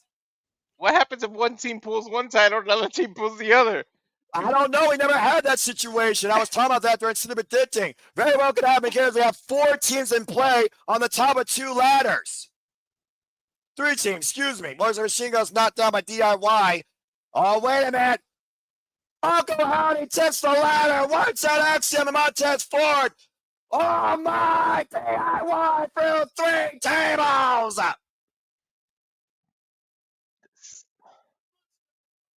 The numbers game of the Wyatt 6 coming into play, JJ. And now Uncle Howdy. But Nathan Frazier. Uncle Howdy, though, with the claw. Still Gonzalez. Oh boy. And right now, another ladder looming to be set up. Meanwhile, mandible claw applied by Uncle Howdy trying to incapacitate Nathan Frazier. And Nathan Frazier dropped down hard. Dude, now Ray Fenix looking to climb up. Speedy Gonzalez. And no kidding, on delay. Ray Fenix right now. Mandible claw applied by Uncle Howdy to Ray Fenix, though. That ladder is also being further stabilized with a ladder bridge behind Uncle Howdy. Now Andrade up to the top. Ray Fenix and Andrade are there. Andrade with the down position. Sunset flip powerbomb off the ladder. Into another ladder. Wait, Phoenix And is with still some available. of the injuries, with some of the injuries that Bo Dallas, Uncle Howdy has sustained over the years, that may not have been a smart bump for him. Ray Phoenix right now has his eyes on the prize, but Phoenix is there. But again, Dexter Lumis still chair to the back. There's no maybe about it. JJ, that wasn't a smart bump. Oh! Lumis and Gacy taking out Ray Phoenix with a great combination brainbuster power bomb on a steel chair. Now Dexter Lumis and Joe Gacy are left alone. Lumis playing defense. Gacy is there. Gacy is there. Gacy at the summit. Joe Gacy grabbing the titles off of that hook. All he has to do is unclip it. And the Wyatt 6 retain the SmackDown Tag Team Championships. I'm 2-0. 1-1. Bray Wyatt looking down, forever immortal. Be proud. Follow the buzzards. Wyatt 6 prevails tonight at SummerSlam. And it took a whole entire team effort for that, gentlemen. Kind of unfair, to be honest. It was basically 6 on everybody else. Absolute, utter insanity in this incredible TLC human car wreck. Look at this spot, by the way. The incredible core strength of Ciampa dodging that spear. And then this moonsault off the second. Shades of Ricochet and Adam Cole with Gargano catching Frazier in the face. Uncle Howdy pushing DIY off the top of the ladder through 3 of those 4 damn tables. They were a non-factor after that. Andrade with the sunset flip powerbomb off the top of the ladder through the ladder bridge, Wyatt himself and Uncle Howdy. But Joe Gacy and Dexter Lumis came back into play, wiping out Ray Phoenix as Gacy seized the titles for the Wyatt 6 to retain. Good Lord. Well, guerrilla warfare remains in play with the Wyatt Six in full control of the insanity they continue to bring in the SmackDown Tag Team division. I like how they had the females involved too. Yeah, I hope Candace Ray's okay. That was a nasty freaking fall. That ladder snapped in fucking half. JJ Good doesn't. God. No. Let's not make me seem heartless, Walter. Okay, I never want to see anybody get seriously injured. Okay, never. I'm not exactly sad that she took the bump because we all know how I feel about her, but I hope she's okay. I'm about to say, and we know Candace Ray can take a bump if you followed her work like I did for not only PWG, but the independent scene. There's a reason why she's Johnny Gargano's wife, and those two have fought each other here in Cleveland, Ohio. Just saying. Either way, first off, woof, go ahead. Just look for the guerrilla warfare match that her and Joey Ryan had against the Young Bucks. That case in point. That's... Oh, man. Well, now we got a moment to breathe. First off, what a fucking incredible match, Walter. Jesus. Yeah, it was a freaking match. Now I'm getting the Terrence Crawford Alvarez fight commercial. I want to see if it's on Netflix so we can try to do it. All right, well, we got a moment to breathe here. Yeah, Netflix. Once in a lifetime.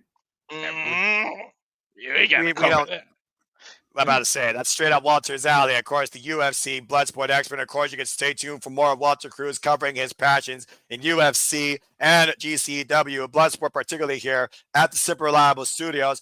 Really glad, really appreciate you all being along for the ride with us here tonight for SummerSlam Sunday as we bring you in towards the conclusion of the biggest party of the summer. And of course, speaking of the biggest parties, from SummerSlam to WrestleMania, of course, we're going to go double down in the City of Sin, Las Vegas once again, WrestleMania 42 from Allegiant Stadium. That's Saturday, April 18th and Sunday, April 19th. And we will be coming here again in the Super Reliable Studio, so please stay tuned.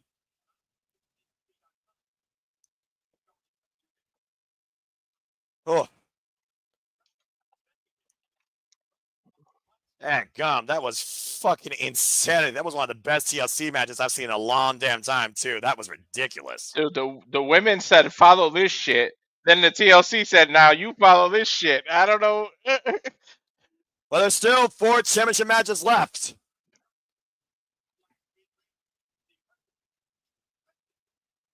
Gum. Now, right now, of course, folks, we're on an intermission, so I'm just checking everything here with everybody and also checking the chat. Let's see what you all said about that. Matthew saying 2-0, fantastic match. Michael Styles saying, what a match. Michael, happy for the Wyatts. Fed saying, what a fucking match. Kitty Cat wondering, do people boo the Wyatt Six winning? Possibly.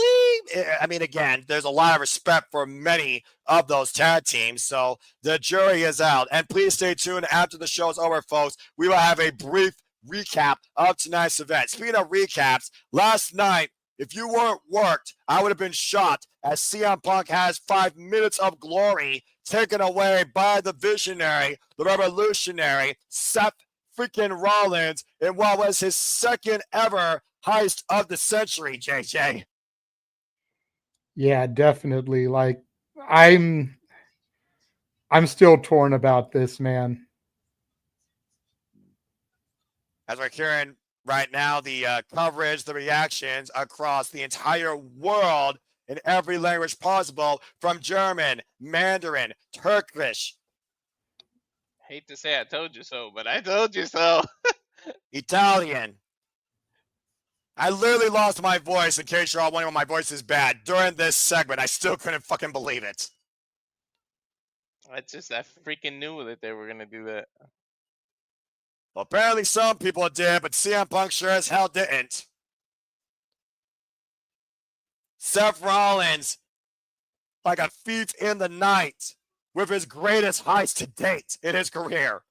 Screw CM Punk again, as once again World Heavyweight Champion.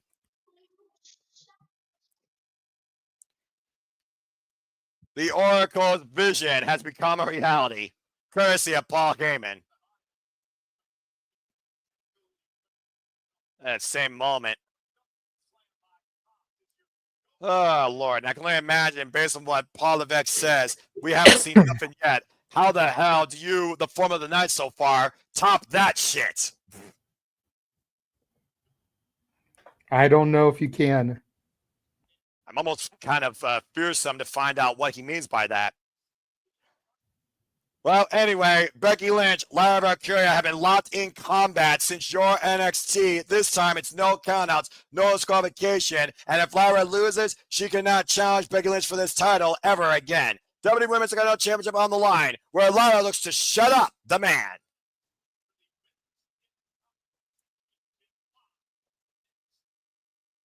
This is going to be good. And of course, for those at the Premium Peacock service, you are now seeing the VTR that got us here to this point. For those of you that don't have the Premium service, I'm sorry. But let's go ahead and lay the groundwork for this. Aloy Valkyrie, a young lass from across the pond, was inspired to become a WWE superstar by the man Becky Lynch at a WWE tryout in Ireland. She went on and forged her own way through places like Progress Wrestling and NXT UK, was the undefeated Valkyrie who always looked to seek her prey, ascended to the main roster last year in the WWE draft, and made history becoming the first ever WWE Women's Intercontinental Champion. As she was looking to have a moment with another great idol of hers, Barely, it was the man Becky Lynch that returned home and made Lyra 2 belts happen at WrestleMania 41 for one night only. After WrestleMania, the Road to WrestleMania, Becky Lynch and Lyra lost the WWE Women's Tag Team Championships, and Becky snapped on Lyra. Lyra, for the first time in her career, was emotionally hurt by someone she considered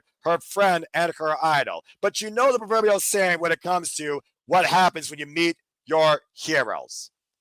And of course, that led to that incredible feud we have seen over the WWE Women's Intercontinental title, with Lyra and Becky now 1-1. Started at Backlash with a man threw everything against Lyra, and Lyra beat Becky with one eye and one arm. And Becky Lynch still was the one that got the last punch in after the bell rung. The absolute sheer disrespect and brutality brought out of Becky Lynch towards Lyra Valkyria has brought a renewed fire out of Lyra, where she doesn't want to be the man. She wants to hurt the man. You move to Money in the Bank, where they had a rematch, where Becky says, after I beat you, not only will I prove that I made you better than what you were before, but you will shake my hand. Hook or by crook, Becky Lynch did it. And Lyra, being the honorable competitor she is, did just that. But Becky, wanting to gloat, paid for it. And Lyra unleashed on Becky Lynch that night. She did what Becky did a few years ago at SummerSlam against Charlotte Flair, when she took the spotlight for herself. The evolution of Lyra Valkyria forged forward evolution when Becky retained the title against Lyra and Bayley, pinning Bayley with a jackknife cover follow-through. Of course, Lyra, the following night on Monday Night Raw, won a 2 out of 3 falls match against Bayley to earn this opportunity tonight, which brings us to their end game, where this time it's no disqualification, no count out, violence will ensue, and if Becky wins, Lyra is done pursuing this title as long as she holds on to it too. These two are going to unleash absolutely everything against each other. The definition of fight forever culminates in this battle tonight at SummerSlam for the WWE Women's Intercontinental Championship.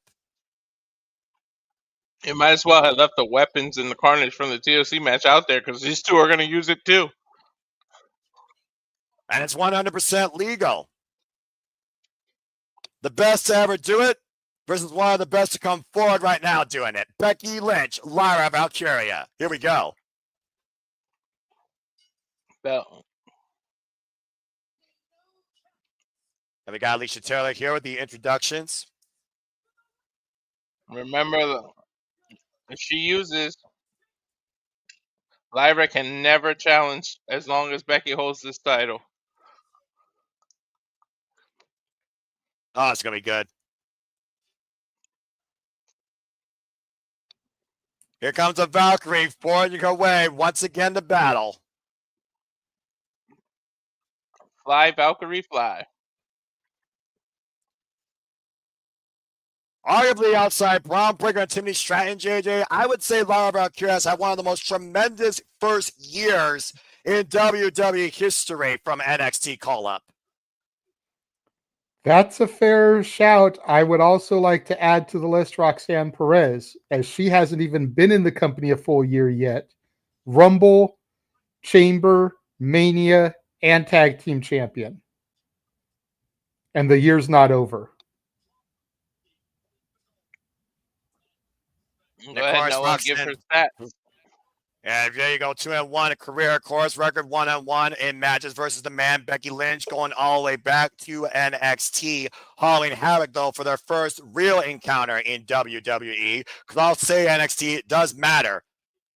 It was the night that Becky Lynch lost the NXT Women's Championship to Lyra Valkyria. Before to your point, JJ, Roxanne Perez regained that title back with her newfound attitude and ascended on to even greater things. The prodigy rises in the promise, but who rises tonight? Still, WWE Women's Intercontinental Champion.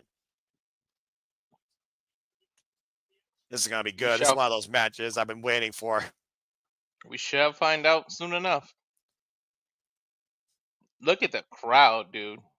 Nearly 60,000. It's like 120,000 combined people, like for both nights. Oh, Becky Lynch with a new theme. Okay. Time for the big time. The man has come around again. Said Becky Lynch was held down by the man. Ironically enough, she was held down. Then she became the man. Again, a few years ago, guys, let's keep in mind, it was a triple threat involving Charlotte Flair, where Becky Lynch decided she had enough of being held down and wanted to be the man herself. Of course, back at WrestleMania 35, she made invented here and won both the SmackDown and Raw championships against Charlotte Flair and Ronda Rousey. Currently 57 days right now as champion, going into her third defense of this title tonight. Also a New York Times bestseller. And of course, no stranger to this venue. A lot of memories here in this place. JJ, I don't think she got the memo that it was 82 degrees out there. Yeah, she did. That's why her fur coat has no sleeves. That's true. Pomp and circumstance, that is the man, Becky Lynch, who believes that she is the best going today. I do wonder, though, when you put so much pressure to hold yourself as the best going today, when do you start doubting yourself during that run when you face somebody that is more hungry possibly than you? I look at Becky and Lyra, and I look at these two like this. Lyra wants to be more than what Becky Lynch is, and Becky, I think, sees a lot of Lyra in her, and I think in a way, Becky fears that. Well, to answer the first part of your question, when you consider yourself the best going, when do you start to like get nervous or concerned? When you start losing a lot. And I emphasize a lot because like the old adage goes, any given Sunday you could fall. But if you consistently lose, you've got to wonder if you truly are the best thing going. Anybody can get lucky. Anyone can steal 3 seconds. We saw it earlier with a handful of tights. Anybody can steal a 3 count. But if you continuously lose to people that you feel are beneath you, that's when you've got to truly wonder if you are still the best thing going. Okay, now they're going, dropping the man, Becky Lynch, and so far this match is staying inside the ring. Hard Irish whip into the opposite corner. Lyra Valkyria, again, the inaugural WWE Women's Intercontinental Champion, winning it in that tournament final against Dakota Kai, and went on for 5 successful defenses before losing to Becky Lynch at Money in the Bank. And Lyra right now with the attitude moving forward, so far being the aggressor. Irish whip again, nice hip toss off to the side. And Lyra right now rocking the man. Not sure Becky was expecting this out of Lyra so early. And Valkyria looking to follow through again, looking for that drop kick. Becky scouting it though. Oh man, sending Lyra torso first to the announce table. And again, it's all legal here. They can go as hard and as far as they want on the outside. There are no countouts and no disqualifications. It's also one of those things, JJ. I think Becky Lynch is far more familiar going to this extreme. We haven't seen this level of extreme from Lyra Valkyria since he's been part of Monday Night Raw. Well, sometimes you got to wonder if this type of attitude even lies in a competitor. You know, you think back as we watched Becky here with the Singapore Cane. It wasn't until Tommy Dreamer got lit up by the Sandman that we knew that he had that in him. And now Lyra with her own equalizer holding a crowbar in the air. Yeah, I'm about to say, do you see the fear in Becky's face? What happens when metal meets wood? That is a crowbar. And, oh my! I'm about to say, crowbar will always win against a Singapore Cane, JJ. You know that. Yes. Oh, jeez, trying to bring her. Able to get out of the way quickly, get to the midsection as Lyra goes face first in the apron and the steel steps, and Becky Lynch taking advantage. Of course, Becky Lynch already has been, like I said, in this extreme environment. Lyra, great poise and balance. Catch yourself on the barricade. Landing on the barricade and wiping out Becky with a crossbody on the floor. Becky Lynch, of course, who won the NXT Women's Championship, successfully defended against Tiffany Stratton in an Extreme Rules match. Of course, been involved in Last Woman Standing at the First Evolution against Charlotte Flair. The man has literally done everything here in WWE. And that's being pretty much everybody you could think of on this roster then and now. Good strategy here by Lyra, though, trying to wear Becky down here on the outside. But Lyra looking a little too dominant here. You know we're going to get that momentum shift coming up here very soon. Knife edge chop to Becky Lynch up against the barricade. Again, this is unfamiliar territory for Lyra Valkyria. In a different time, though, Aloy Valkyrie, she was basically like the man. She used to do whatever it takes to keep the championship. She once literally took a count-out win to hold on to the title against Killer Kelly in Progress Wrestling. Oh, and right into the cameraman. I'm about to say, there might be some casualties here. Sent back into the barricade once again. Lyra right now rocking the man all around ringside. Irish whip face first into the ring post, and Becky Lynch been able to get out the gates.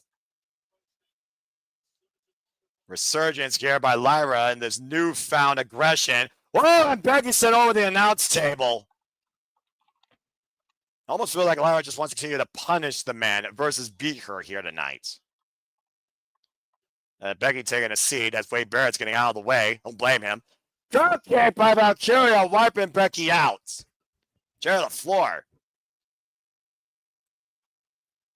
Valkyria on top of the announce position now, taunting to this New Jersey crowd.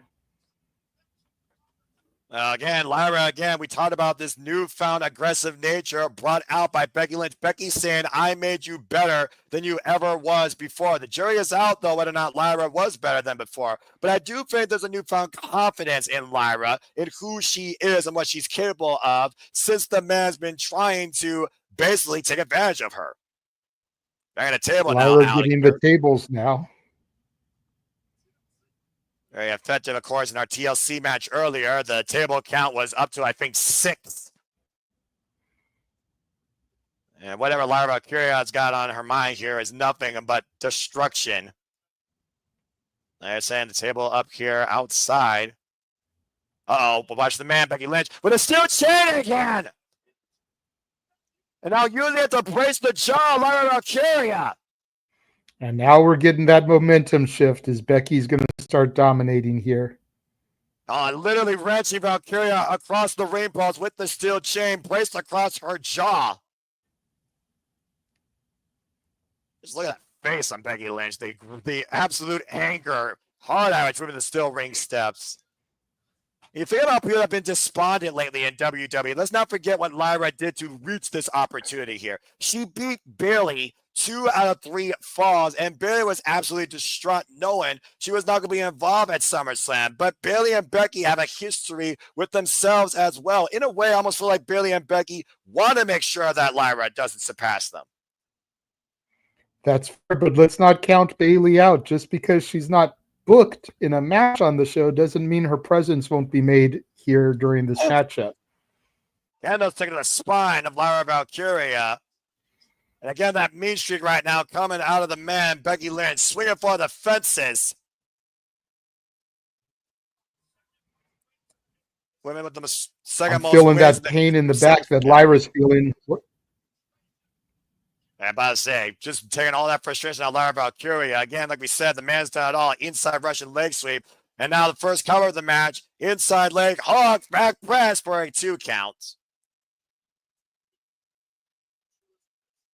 Talk about John Cena, his track record at this stage. Not that great. Becky Lynch has the most wins in SummerSlam history versus any woman in WWE, including the all-time great Trish Stratus. Like I saying, it's long, it's far, it's gone. Teeing up against Lyra's midsection. Whoop! Swing and a miss. I thought she was trying to be Happy Gilmore there for a moment with a golfer swing. Oh, man! Planted Lyra down, reverse TDT, cover! Gets a 2 count.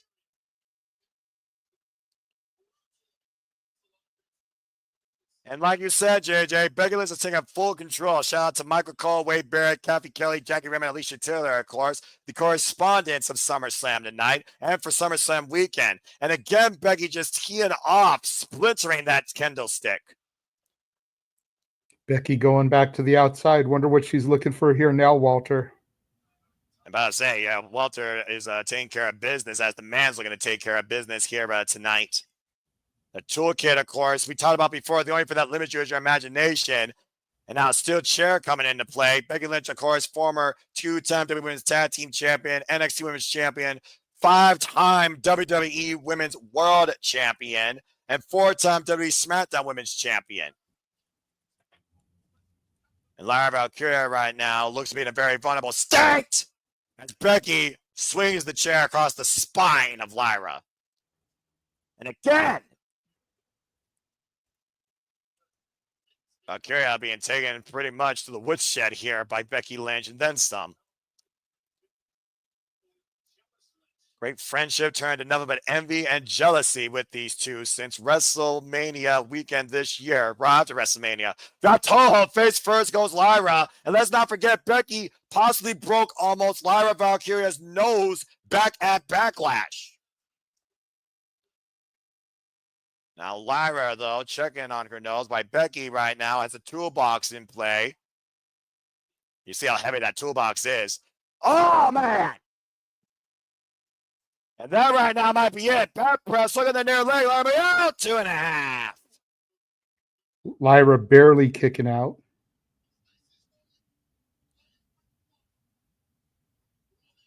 And what in the world is Becky looking for here? Take a look at the replay, JJ. That was right to the shoulder blade. Thankfully, that might have been the only saving grace for Lyra. Is that a zip tie? Looks like it. Well, I mean, those things are almost as lethal as handcuffs when it comes to literally incapacitating your opponent. That's a heavy-duty zip tie as well. That's the real deal. Trying to literally handcuff Lyra Valkyria. Uh-oh. And again, Lyra, she asked for this stipulation. She asked for this match. Becky Lynch gave it to her, and now Becky with a wrench. Oh, man. Right, Lyra helpless. Yeah, literally, Becky Lynch going off on her with a wrench to the midsection. That could break a rib, JJ. Good grief. Ain't no home improvement happening here right now. Becky Lynch literally bring deconstruction to Lyra Valkyria. And that might be it as Lyra falls in a heap. Cover now. Hook of the leg is enough. 2.5. Might just be a matter of time as Lyra cannot even use her hands at this point. Of course, Lyra is more proficient as a striker, though, with her kickboxing background. Lyra Valkyria right now trying to find some sort of way to force that zip tie to break. And Becky Lynch again hooking up Lyra for another exploder. Just missing the chair inside the ring. Lyra rolling to the outside. That might be the smartest thing she can do right now. Try and find some way to get some space here. It looks like she was trying to use almost those steel steps, the proverbial saw, to try and cut her way free from that zip tie. Again, Lyra's defenseless right now. She's at Becky Lynch's mercy, and Becky's going to show none of it. Now hanging Lyra on the ring post just to literally wear her out. Good grief. It's like teeing off against a human pinata. And right now, Lyra Valkyria just trying to create some separation, but again, has nowhere to go. Good grief. We're going to see some well stuff up here pretty soon on Lyra's midsection. Just an absolute punishment here for Becky Lynch against Lyra Valkyria. Merciless assault. And Becky Lynch again, now up to the second row. Lyra in position. Delivers the leg drop here. Here's the cover. Hook on the far leg again by Becky Lynch. And Lyra finds a way to get the shoulder up at 2. Becky Hogan with a leg drop off the middle rope there. Yeah, I don't know at this point, though, if Becky Lynch thinks that she's a bygone immortal legend or she's still the man in WWE. The jury is out, JJ. There's some more in the toolbox. I don't think there's any scissors there, unfortunately, as Becky pushes the toolbox to the outside. Again, Lyra Valkyria is still handcuffed by that zip tie. Now, Becky Lynch hooking up Lyra possibly for a exploder. Lyra, though, trapping Becky here. And now she's got Becky dead to right. Both these women literally locked in combat. She can't separate her arms, so she could just. This is actually smart by Lyra. And somehow that forced Becky to break Lyra out of that zip tie, and both these women are separated, and Lyra's hands are free. Oh, wait a minute. I thought it was free for a moment. The zip tie is still intact. Excuse me. Looks like her hands now are crossed over. So unfortunately, Lyra did not get quite lucky on that landing out of my peripheral vision. And Lyra again, though, asking Becky Lynch to bring it. Now using her hands as an axe handle. Now using those proficient strides. Great tenacity and great innovation here by Lyra Valkyria, showing her relentless nature. And Lyra right now using those chairs to step up for a drop kick, wiping out the man Becky Lynch. What a drop. Uh-oh. Climbing to the ropes now. Well, I mean, you still got 2 legs, I suppose. Hands tied aside. Moonsault connects. Into the cover and out of again. The title kick out at 2 by Becky Lynch. I don't think the hands are quite free. I thought Becky might have freed it when she snapped. How about sounded though that Lyra got a hand moonsault executed picture perfectly though. That's impressive. I don't think I've ever seen anybody do a hands-free moonsault. You usually use your hands for like a balance of sorts. Of course, Lyra Valkyria, like I said, the inaugural WWE Women's Intercontinental Champion, former WWE Women's Tag Team Champion, former NXT Women's Champion, and prior to WWE, former Eve Tag Team and former OTT Women's Champion. Now driving Becky Lynch face first into that steel chair. And even though Becky fought, she rendered Lyra helpless. Lyra's been anything but so far. Now trying to once again get herself free of that zip tie, unraveling the turnbuckle pad. Attempting somehow to untie the turnbuckle, maybe expose the steel to cut through that zip tie. All legal. And now Lyra exposing that steel ring underneath the turnbuckle. But Becky, again, way too much time taken for Becky to capitalize, JJ. And Lyra driven shoulder first into the ring post.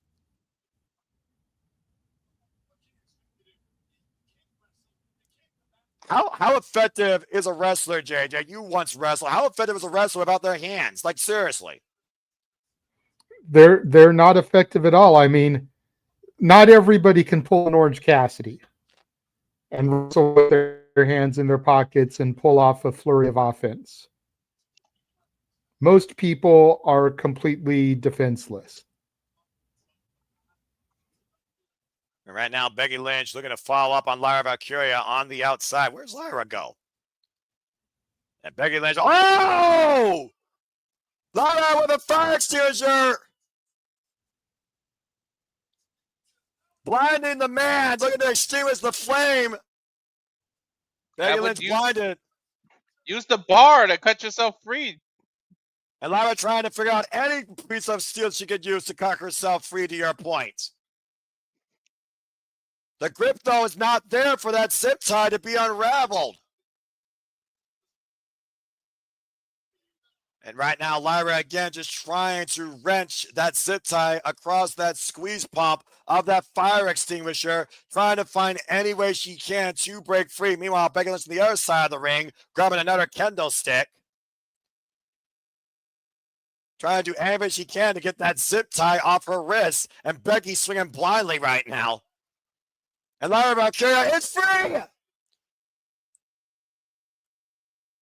And now intercepting Becky Lynch's swing, and Becky realizes that Lyra has her hands again. And Lyra teeing off against the man with a kendo stick.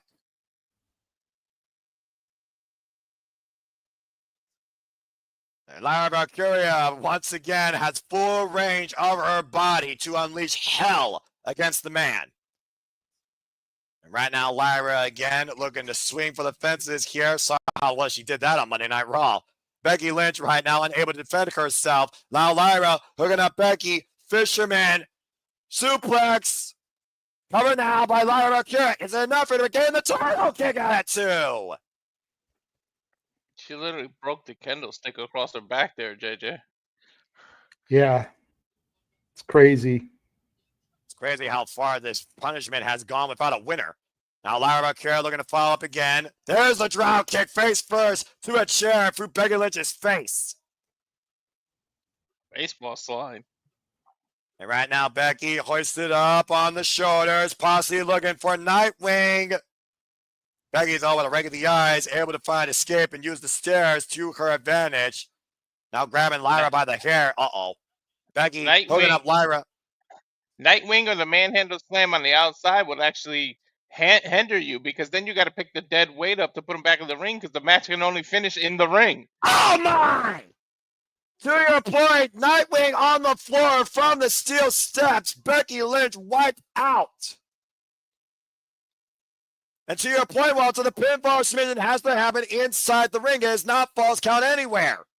Yeah, so now you just added dead weight you got to pick up. This is Michinoku driver on the floor by Lyra Valkyria to Becky Lynch. Referee checking on both competitors here. Incredible performance here by Lyra. Not only enduring assault, but finding innovation to escape the man's plans when she was handcuffed. There's no quit in either of these two incredible athletes.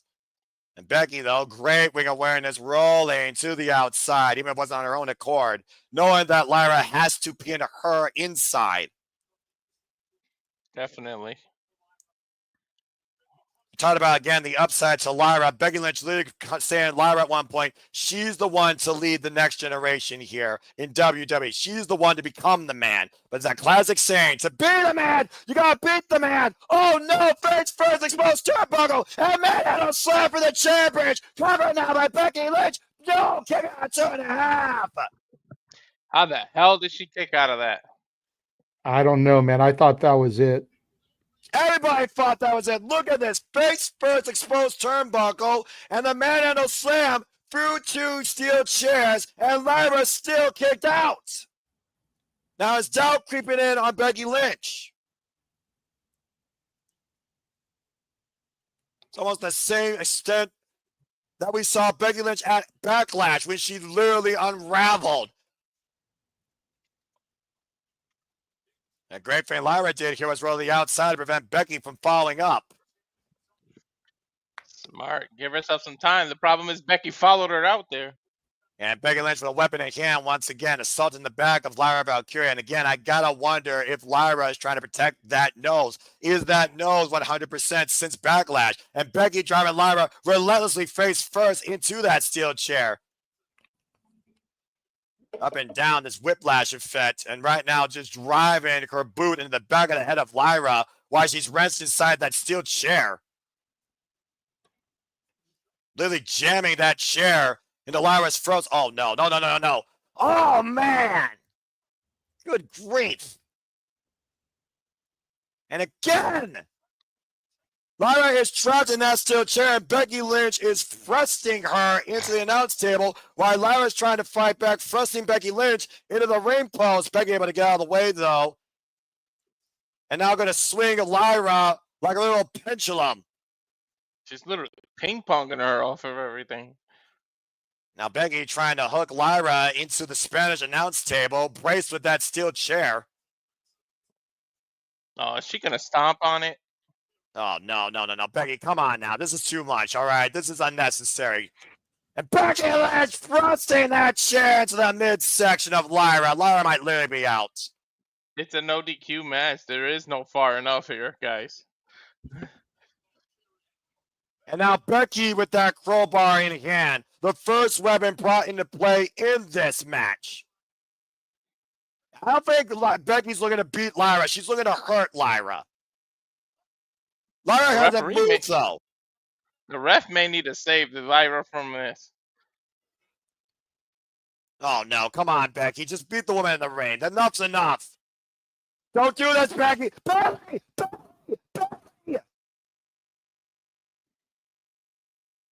You were calling for earlier, JJ, how she could play in this match. Yeah, but don't be surprised if she turns here. Exactly. Is Bayley there to help Becky or to help Lyra? You see Becky holding up the four horsemen of NXT, and to your point, Bayley is not on SummerSlam because Lyra beat her. Does Bayley have more respect for Becky or Lyra at this point?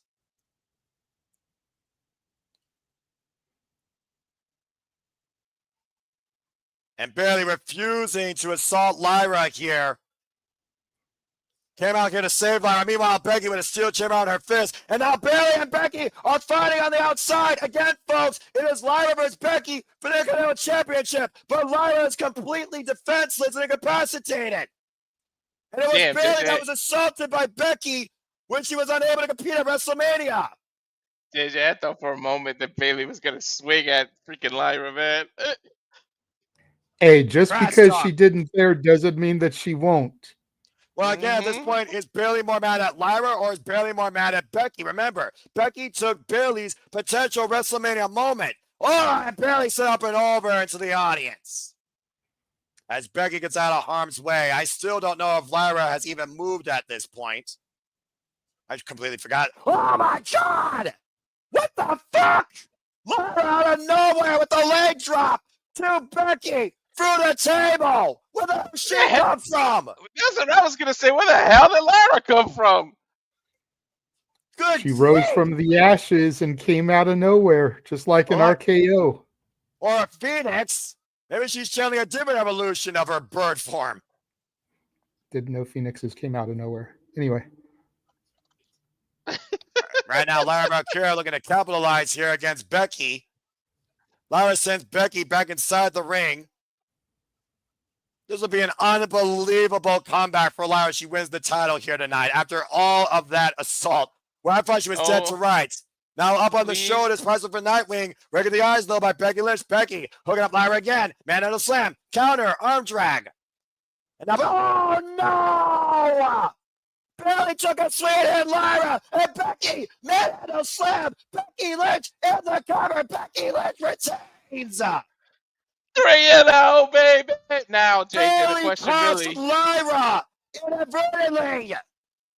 Yeah, there's the question. No one, JJ. Was it really inadvertent? Well, it looked like she was aiming for Becky. Either way, Lyra Valkyria, not only did she lose, she cannot challenge for this title ever again as long as Becky Lynch holds it. Bayley legitimately handed the win to Becky Lynch. JJ, you and I usually think alike. I don't know if that was too much of an accident. Yeah, I don't know either. Well, based on the looks that Bayley was giving when she first came out there, I don't know if maybe it was her plan all along to get both of them.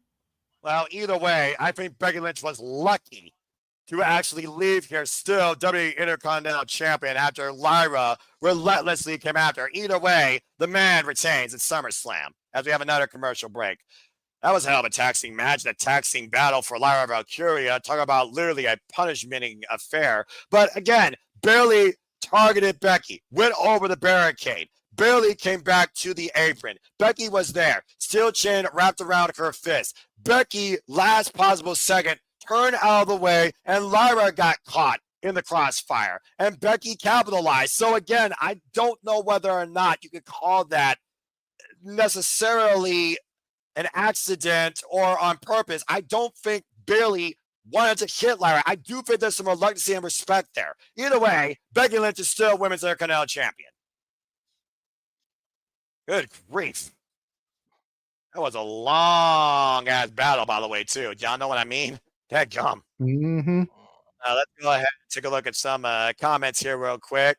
Matthew saying he's 3-0 because of Bayley, as Walter is. And I think right now, I am too. Michael Gonzalez saying, what a match. Kitty Cat giving it up for the ladies, as we should. Damn good stuff. And Kitty Cat looking forward to Bayley versus Lyra. That gum, is that 4 or 5 if that happens again, honestly? I've lost count. And Safet with the laugh my freaking ass off. Again, was it an accident? Wasn't on purpose? How does Lyra respond to this? Does she go after Bayley now?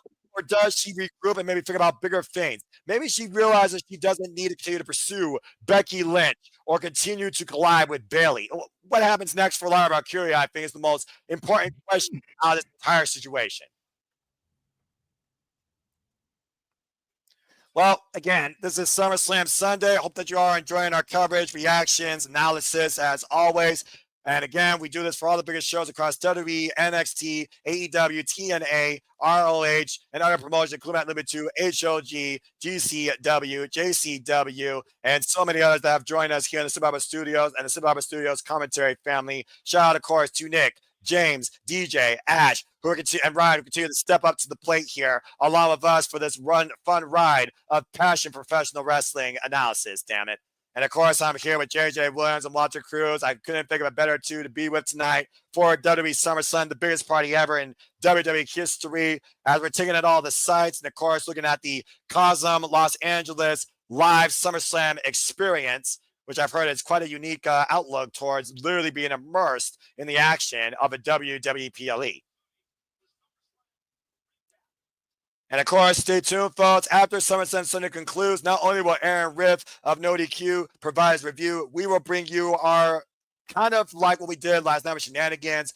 It's going to be a simpler Shenanigans tonight with our own SummerSlam recap. Speaking of SummerSlam, there's Grammy Award-winning rapper, singer, and songwriter, still in one piece after a hell of an effort last night as his first ever WWE match. If the stars are out tonight, there's Metro Boomin, multi-platinum, 3-time Grammy-nominated, award-winning rapper. And of course, Tigrilly, get that name right. Tigrilly Gold, of course, who sang God Bless America earlier tonight to kick off SummerSlam Sunday. Of course, we're in the New York, New Jersey area, so of course, some of the New York Giants, you're always going to have a polarizing reaction there. I guarantee you that. Thank you, Cat. We appreciate that praise. Yeah, Cat, we love you. And again, we love doing this for all of you. At the end of the day, I always say, it's not about me. It's about wrestling. Y'all know what I mean? That being said, time for a rage inside the steel cage. As you see the ominous structure descending upon the ring, it will encase Solo Sikoa and Fatu as one of those men will leave the WWE United States Champion. All gas, no brakes, family love versus family hate. Solo Sikoa, Fatu for the United States Championship inside a steel cage.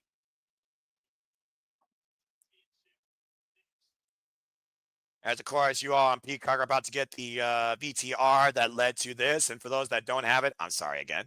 Well, JJ, let's be honest here. Since Fatu came into WWE, he truly has been all gas, no brakes. But ever since he was let off the chain to speak for himself, he arguably is one of the biggest stars with it that could be a main event player in WWE. And when he told Solo he hated him at Money in the Bank, it was basically Solo Sikoa and Fatu's bonding and undoing. Of course, we saw Fatu win this title back at WrestleMania against LA Knight. Yeah. And it felt like Solo Sikoa wanted to take credit for it. Yeah, sometimes all you need is to be given an opportunity, a chance. And Jacob, coming from the bloodline that he comes from, you had to know that he had it in him given the opportunity. And he was given that opportunity to let the dog off the leash, so to speak. And he's risen to the top, man. Gotta love it for the guy. And of course, Solo Sikoa, with his first singles win since last time he was in Saudi Arabia, won the WWE United States Champion thanks to his new extended family and the newest member, the former Hikuleo Talatonga. Now he says that his family is once again truly complete. With JC Mateo, a.k.a. Jeff Cobb, and of course the returning Tonga Loa. At one point, Solo Sikoa tried to literally commit a hit and run case against Giga Fatu, because we all know Giga Fatu's track record. Previously, he was literally set behind bars, but he's a reformed man. And of course, Adam Pearce favorably was wise enough to find out to Solo Sikoa's tricks, which led us to this match tonight. And also Solo Sikoa getting arrested. I ask you this question, JJ. Does Solo Sikoa fear Giga Fatu? I don't know. It's possible that he does. It's possible that he feels like, because of being the one who, at least in storyline, brought Jacob to the WWE, maybe Solo feels like he knows his strengths and his weaknesses, and he knows that he can expose him. Walter, what do you think? I think he might fear what he unleashed, I don't want to say created, but since he brought him in, to your point, like he knows his strengths and weaknesses, but after what happened, I think Solo thought he was able to control him, and now it feels like the beast got unleashed. We've also, of course, seen family, of course, come into play when Jimmy Uso was assaulted by Solo Sikoa and his family inside the steel cage. While Solo Sikoa is looking to make sure that Giga Fatu has nobody to come to his aid. Giga Fatu, though, is no stranger to going to war against the numbers, as we saw this past Friday night on SmackDown. It was Giga Fatu that was unleashed inside the cage against Tonga Loa, as Hikuleo and Solo Sikoa watched on as JC Mateo and Tonga Loa were destroyed.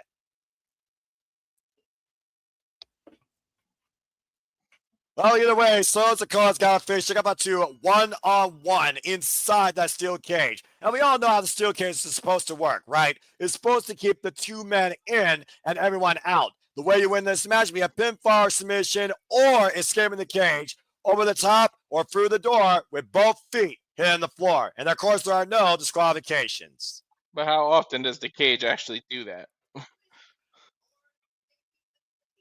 Well, I mean, you can talk about the history of steel cage matches here at SummerSlam. That's your tail of the tape right there. To answer your question, not that often at all. We've literally seen the structure broken because of the rage inside the cage. And with Giga Fatu, I would not be surprised if that happens here tonight. Leader of the MFT, the current WWE United States Champion, Solo Sikoa. And so far, to my surprise, JJ, coming out alone.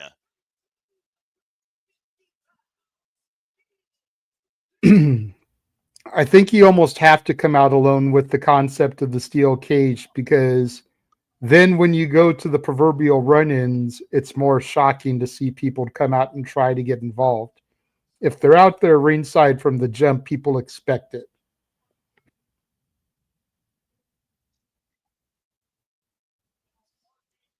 So Sikoa, of course, his first singles championships, he was NXT North American champion. In your NXT, who had to immediately relinquish it as he was not an active roster member.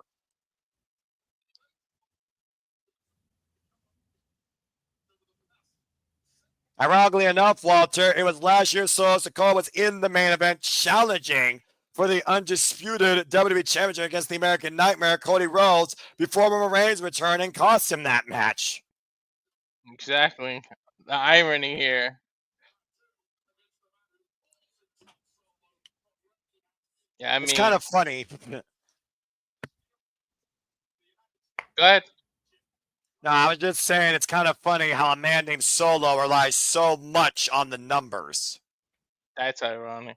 I don't know if you really want to be locked inside of a cage with a man like Jacob Fatu. I honestly don't know if I want to see Jacob Fatu in an alley with lights. That dude is unhinged. Definition, all gas, no brakes, literally eats damage and throws it back at you like it's nothing. And now, literally, Solo Sikoa is going to be locked in with a caged animal, a Samoan werewolf. I mean, I know Samoans are crazy and they're gluttons for punishment, but even this seems a little bit dangerous. I'm just not sure who's more in danger here right now. Oh boy. I'm almost wondering, like, is that a trap door or something like in the ring? You see that big square? I'm almost wondering if something's gonna happen or somebody's entrance or something.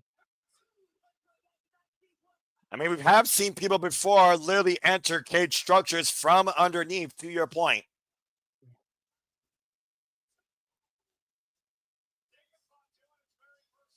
Jacob Fatu in his very first SummerSlam, by the way, in case you all didn't know. Jacob Fatu, who's been involved in WWE now for, I think, literally just over a year about.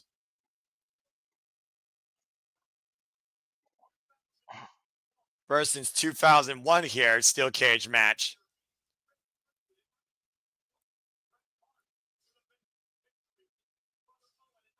How about freaking brothers here? We got brothers in arms that are facing one-on-one against each other. Bret the Hitman Hart and Owen Hart have also had a collision inside this very structure.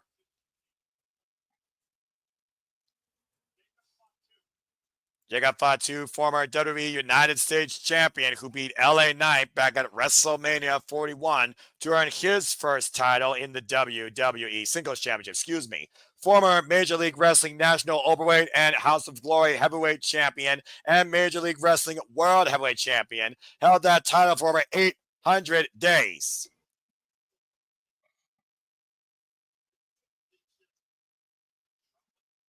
I don't know exactly if this favors Solo Sikoa. Solo Sikoa, by the way, folks, is the 68th WWE United States champion in this title's history, falling all the way back to the very first one, of course, Eddie Guerrero in 2003. And dozens of Hall of Famers have held this title, being perfectly honest. John Cena preferably put this title on the map twice, including his open challenge. Also held by the likes of Dolph Ziggler, Kofi Kingston, Antonio Cesaro, also known as Claudio Castagnoli, Seth freaking Rollins, Kevin Owens, AJ Styles, Rusev, Glorious Bobby Roode, Shinsuke Nakamura, just to name a few.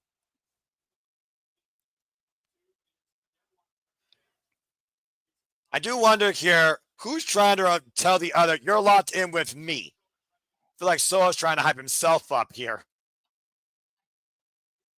Oof.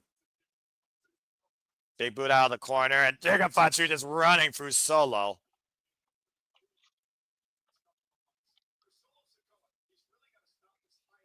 And Solo Sikoa right now. Go ahead, Walter. I don't know what Solo can do to stop the kind of offense Jacob Fatu has. Well, I mean, again, how do you slow down Jacob Fatu? Because ultimately, that's what Solo Sikoa is going to need to do if he's going to have any chance of winning this. A silver bullet.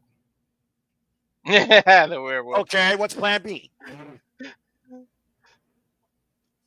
As in headbutts here in the corner. And right now, Jacob Fatu off the ropes, swinging a miss by Solo Sikoa, and just throws his body through the WWE United States champion. All gas, no brakes. Unmitigated violence Jacob Fatu can unleash against his former handler, his former family. It was an emphatic "I hit you" where Jacob Fatu became his own man at Money in the Bank. And Solo preventing himself going face first inside the steel cage. Big boot, though, sends Solo off the ropes. Check out Fatu once again, creating distance, looking to follow through. And set up and over inside the steel cage goes Fatu.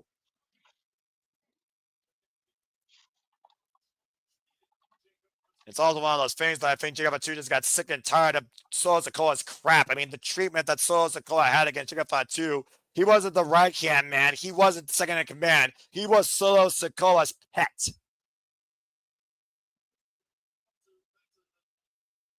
And Solo Sikoa waiting for Jacob Fatu to get up, looking to attack him again, braced against the steel cage and the ring ropes. Another thing we really haven't considered here, the steel cage can be used as a weapon.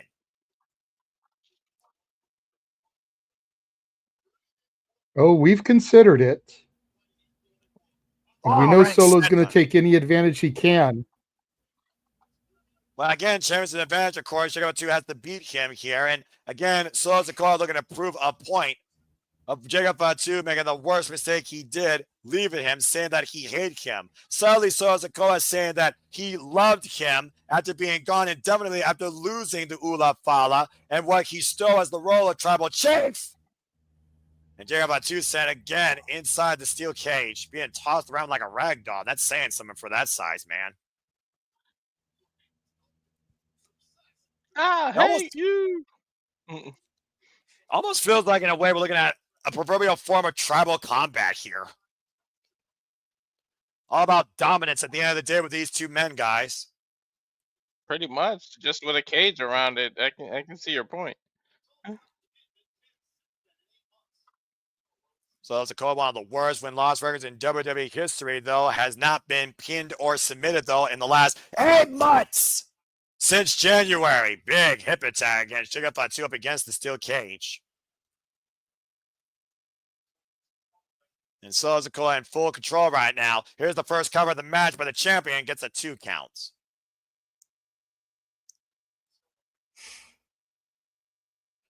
And now he's asking the referee to open the door, looking to make his escape. Well, again, Solo to win. I mean, it would just be an easy walk in the park at this point, you would think, right? No, I just wouldn't you want to escape? You would think, except for the fact that Fatu has the leg there. Well, yeah, I'm about to say, to you both your points. So Sikoa thinking that was like, job well done, not quite enough. And of course, the referee will close the door after a short period of time if there is no make way to the cage door. Cage door being locked shut once again. And Solo back on the offense here. Of course, this steel cage structure stands over a whopping 15 plus feet tall overall. And Solo again asking for the door to open as Jacob Fatu once again picks the ankle. Just holding on here. Uh-oh. Now, Solo Sikoa might be lining up Jacob Fatu for that Samoan spike. She is the former WWE Intercontinental champion, the late, great Umaga. Or as William Regal calls him, Omega. You're right. Catching him with a super kick. Super kick exchange now being applied by Fatu and Solo Sikoa. A big clothesline by Fatu wipes Solo out. Massive collision. Jacob Fatu literally throwing his body through Solo and that pull, JJ. Bam.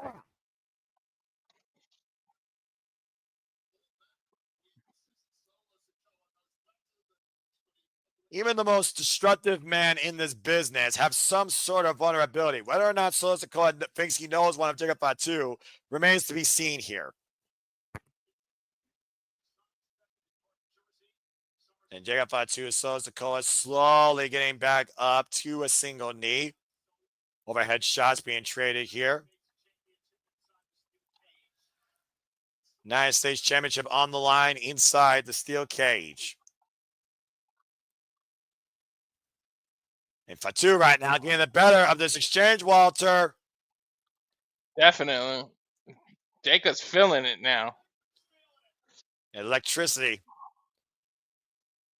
And Solo Sikoa sent face first into the steel cage. And now it looks like Jacob Fatu's going to play ping pong. Oh.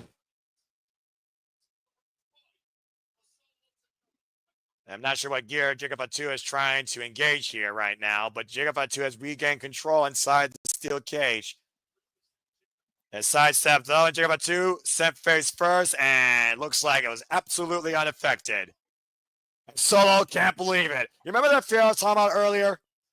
Oh, Well, you know they both are Samoans, so slap it. I don't know. It's not a headbutt, but slapping their head against things don't usually work. a hip attack in the corner by Fatu to solo Sikoa. Hoisted up. Oh, massive implant DDT. And Fatu now springing up to that top rope. There's that moonsault. Uh-oh. And again, relentless assault with these moonsaults by Fatu. Covering out to regain the title. Kick out at 2.5. That was a late kick out, though, JJ. It doesn't matter if it's late as long as it didn't get the 3. Is that the first time someone's kicked out of the moonsault, by the way? Let alone 2 of them? Possibly. Good grief. At least Jacob's version of a moonsault, yeah.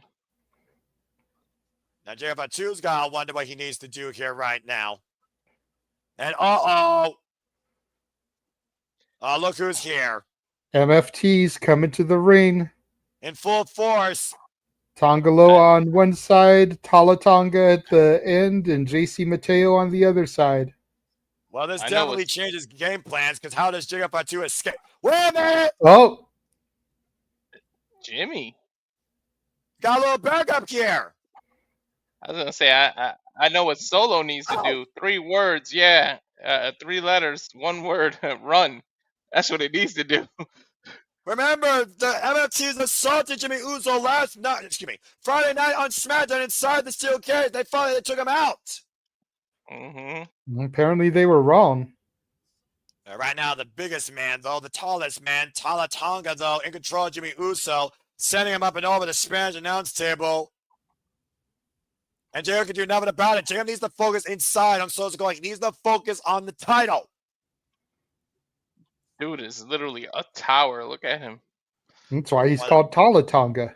One of the tallest members of the family, if I'm being perfectly honest. And you see Sosa now trying to create an escape. Jacob Fatu preventing it, though. Now, Jacob Fatu.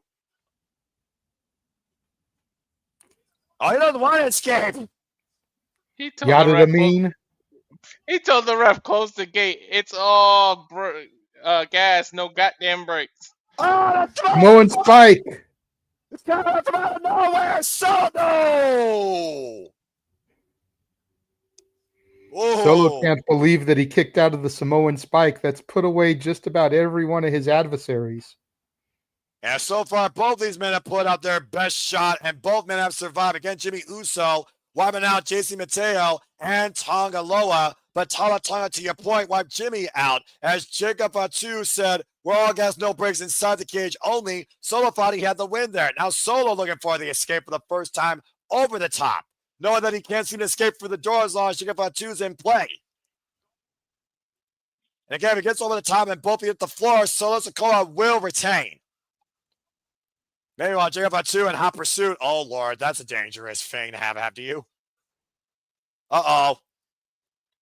He's got to catch him right now. Looks like he's pulling him back inside. Dragging Solo back inside. Both men to the top rope now. Massive headbutt. Now who was in a headbutt against a Samoan when it's another Samoan? The fans. I don't know. Yeah. Does that rule still apply when the person doing it is Samoan?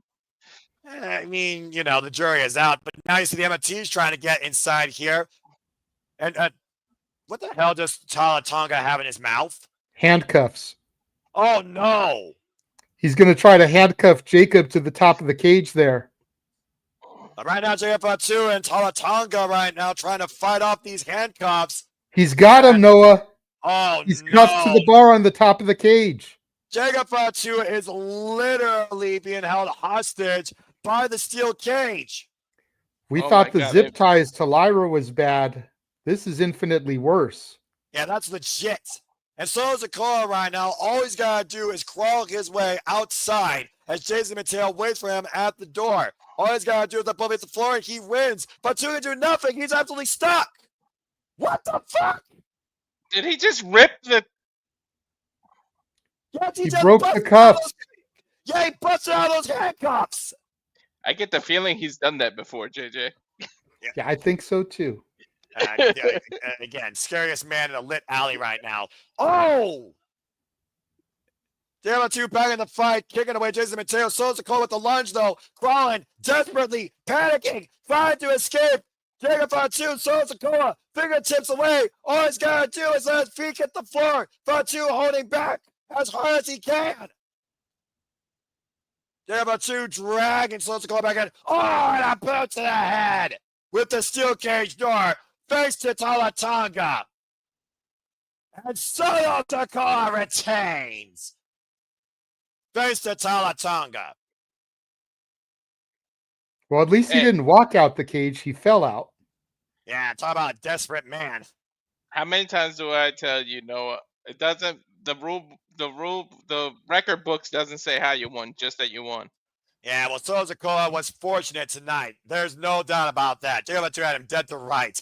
Knowing that Jacob Fatu unleashed himself in those handcuffs, he would have killed that man if it wasn't for his MFTs. Either way, Sikoa is still WWE United States champion. I still can't believe Jacob Fatu just ripped those handcuffs apart. That is insanely scary. Superhuman strength by the Samoan werewolf, to your point, JJ. And did you see the fear on Sikoa's face? Yes, I did.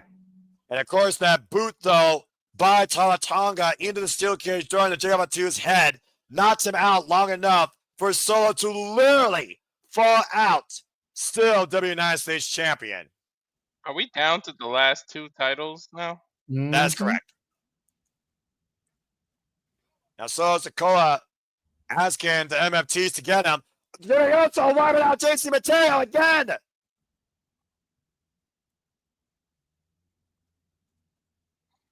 And Mateo right now being sent face first inside the steel cage. Oh, wait a minute. I think Jimmy Uso and Jacob Fatu are looking to send a message here to Sikoa here, guys. Come on, Jay. Jacob Fatu right now is locked inside with JC Mateo and Tongaloa. Of course, Tongaloa recently came back from injury. I think he might be put back on the injury reserve if referees don't get back inside that cage. But who the fuck wanted to get inside with Jacob Fatu? Jacob Fatu may beat Tongaloa so hard he'll think his name is Camacho. And right now, Jacob Fatu. Wait a minute. What, guys? What's Jacob Fatu's going to go to the top of the cage, y'all. Look at him. He's looking at that plate right there for balance. Fatu. He's going to move look, him. He's doing it. That platform is there for a reason, Noah. It's not just to look pretty. He's going to get his balance, and he's going to moonsault off it. You got to be kidding me. Good God. The damnedest moonsault I've ever seen from the werewolf. Then that dance. Yada mean? And he got right up. No breaks, but still not WWE United States champion. You would think he might need an emergency break for that damn moonsault. Look at it again. Talk about going in overdrive. Picture perfect. 0 fucks given. There goes 50% of the MFTs, to your point. As Sikoa and Tongaloa watch on helplessly from the entranceway. Someone tells me Jacob Fatu is not done with the MFTs and Sikoa by a long shot. Good grief. I'm telling you, it's going to be war games. Yep. Well, either way, Sikoa is still WWE United States champion. We got another commercial break here. Take a look at some of the comments here. Kitty Cat saying, boo. Matthew now 3-1. The streak is over. Safet saying, boo. Kitty Cat, they should have put the match in place with the TLC and put TLC here instead if this is what we got. I mean, again, I just wanted to see the Fireflies like illuminate the stadium. That'd be my biggest take, but I kind of can understand what she means. These two should have been destroying each other. I mean, you know, it was a family affair. It was more personal than physical, but it damn sure got physical when Jacob Fatu got his hands on him. There was no love in the air, but love will be in the air from the fashion capital of the world. when WWE forges to create a masterpiece. For the next time we cover the WWE PLEs for you, will be from Paris, France, when we have a clash in Paris. Sunday, August 31st, 2 p.m. Eastern Standard Time. And we know, we didn't even mention this, guys. We now know La Primera State Valkyria will challenge Naomi for the World Heavyweight Championship. Oh, yeah, that's right. Holy shit, because Naomi retained. And we'll see if we get a beautiful disaster from Paris, France. Continuing forward, though, SummerSlam emanates tonight from MetLife Stadium, home of WrestleMania 35 and 29. Not gonna say at least Fatu got his moment. And of course, Triple Mania season's also in play. Triple Mania 33 will be live Saturday, August 16th from Mexico City, and it'll be available on WWE's YouTube channel in English and in Spanish. Cool. So it'll be easy for us to cover. We'll probably just try and do 2 panels again like we did at Worlds Collide. Speaking of, look who's here, by the way, from Triple A. Psycho Clown Yes, and Mr. Mr. Iguana. With Gacy, of course. And of course, Senor Mr. Iguana! One of the guys that wants you to subscribe to Rage of Wrestling. So do what Mr. Iguana says, the 24 of you watching on X, and subscribe to Rage of Wrestling. And speaking of Latinos, coming up next, Dominik Mysterio will defend the WWE Intercontinental Championship against the phenomenal AJ Styles. Already making it quite personal, not just against AJ, but against all of AAA, invading El Hijo Vikingo's home and seizing the AAA Mega Championship. Dominik Mysterio going to prove like he's the best Intercontinental Champion ever against Phenomenal One. Up next, as we got another VTR, and of course, you people with commercials, I'm sorry. And it's not a coincidence that they talked about AAA Triple Mania right before the Dominik Mysterio fight. Just saying. I mean, and they showed AAA fighters in the crowd. I'm sure they were there the whole time, but they didn't mention them until Dominik's match. And of course, let's go ahead and talk a little about the tail of the tape here. We thought AJ Styles was cooked when he was injured in a match against Camilo Hayes. Came back 4 months ago to get his career back on track after coming back at the Royal Rumble.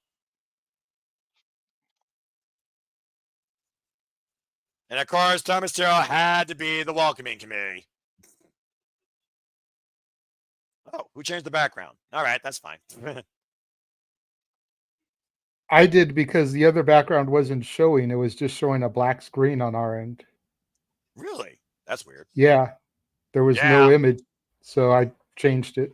Okay, well, I think so. But anyway, that's fine. Anyway, JJ, you've held Dominik Mysterio in such high endorsement. What have you followed him since becoming WWE Intercontinental Champion? I think Dom's been doing some of his best work, but he's got a true test going up against a legend in the phenomenal AJ Styles here.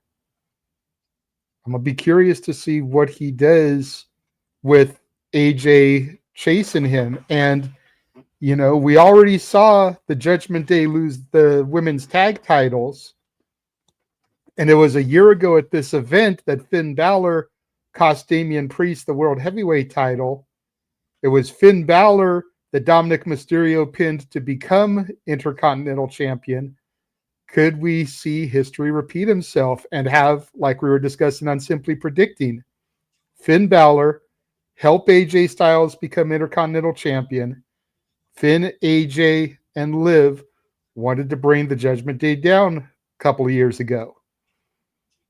And now with Liv being gone, Roxanne taking over as the champion, Roxanne losing the title, Dom potentially losing the title here, it would be judgment fulfilled. AJ Styles, freaking the valet, freaking the janitor. Of course, 6-person mixed tag team action with Raquel booting Dominik Mysterio. Dominik Mysterio literally trying to hide from AJ. AJ playing the CPR rep. AJ being the haunting ghost of Dominik Mysterio.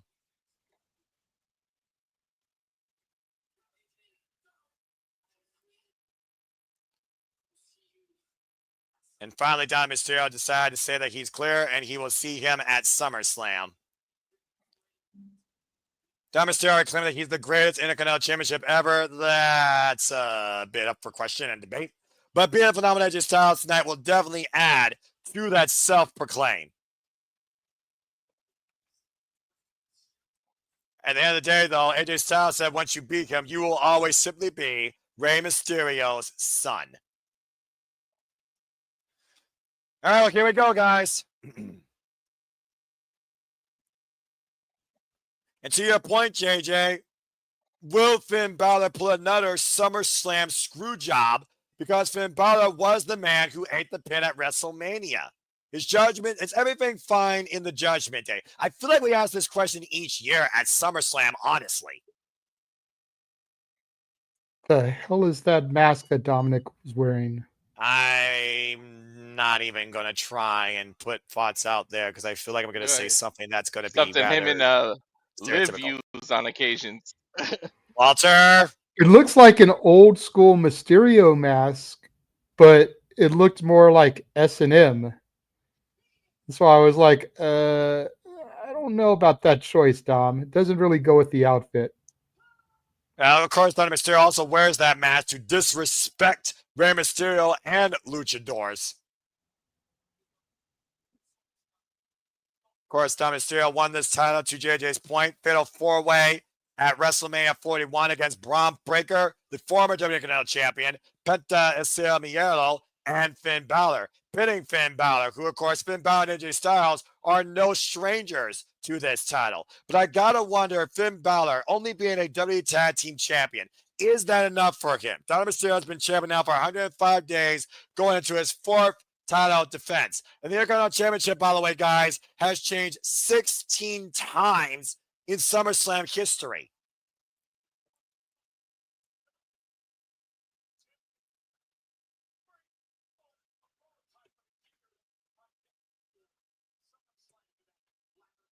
And what's funny here, Dominik Mysterio was also born at SummerSlam, if you think about it, when he was literally fought for custody by his proverbial father and his real father. If you look at the gear, that is a nod to that match.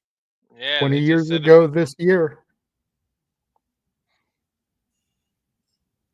I'm so glad AJ went back to that theme. I'm just going to say that right now. I wish he would use I Am. I mean, with the partnership, they should let him use the music. Right? Oh, look at what AJ Styles is rolling up in. A lowrider.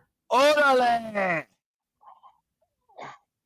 I didn't know AJ Styles could cruise like that. Wait, is that AJ's son and made him go with the blonde hair? Like as a nod to the custody? Yeah, that's his son Avery. With the bleach blonde hair doing the Eddie shimmy. Hell yeah. Yeah. Oh, wow. Yes. Okay, that's some real Latino heat there. That's some phenomenal heat. That's some throwback shit. Wearing a Styles shirt that looks like the old Latino Heat shirt. Okay, now I want him to win the Intercontinental title. You know what? I'll take losing the point after that. AJ deserves it. God damn it. The mind games in play for the former Intercontinental champion. Last held this title in 2020, seeing his first title since 2021. This is his 7th career match at SummerSlam. This is my perfect scores on the line. I've been perfect so far, but I'd rather lose the point on this one. AJ definitely deserves it.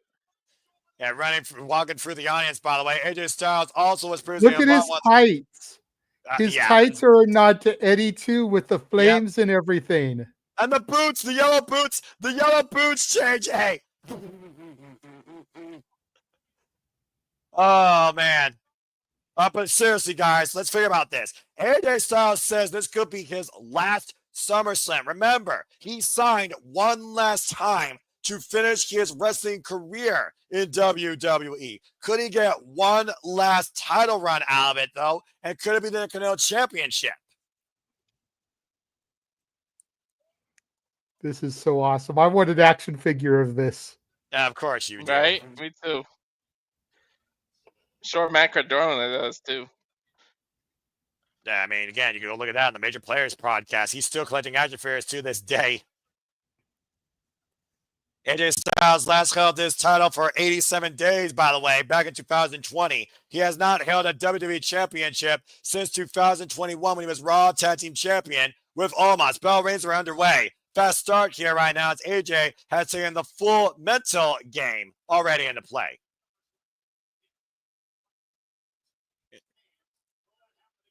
Of course, AJ Styles right now just hanging out across the top rope here. Dominik Mysterio, though, knows that he has championship advantage. Of course, Talcott Lynch his hands via pinfall submission inside the ring.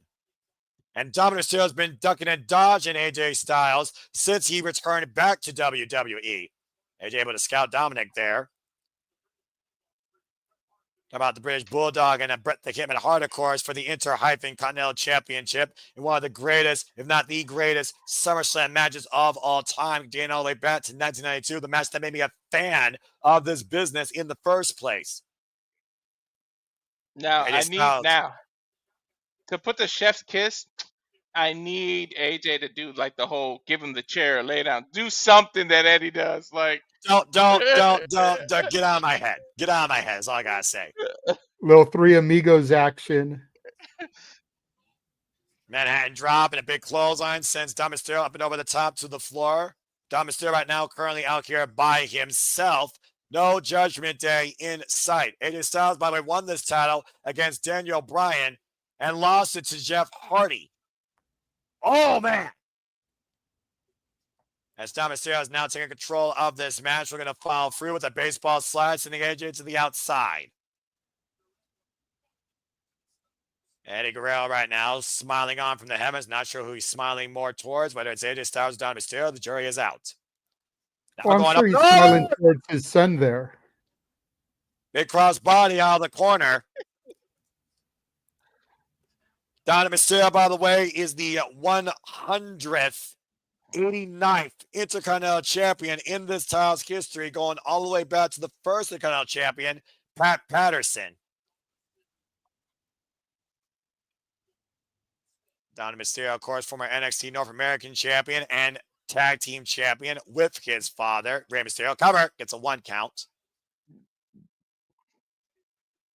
AJ Styles, of course, with phenomenal matches and wins here at SummerSlam, including against the GOAT himself, John Cena, that pretty much put AJ Styles on the map in WWE.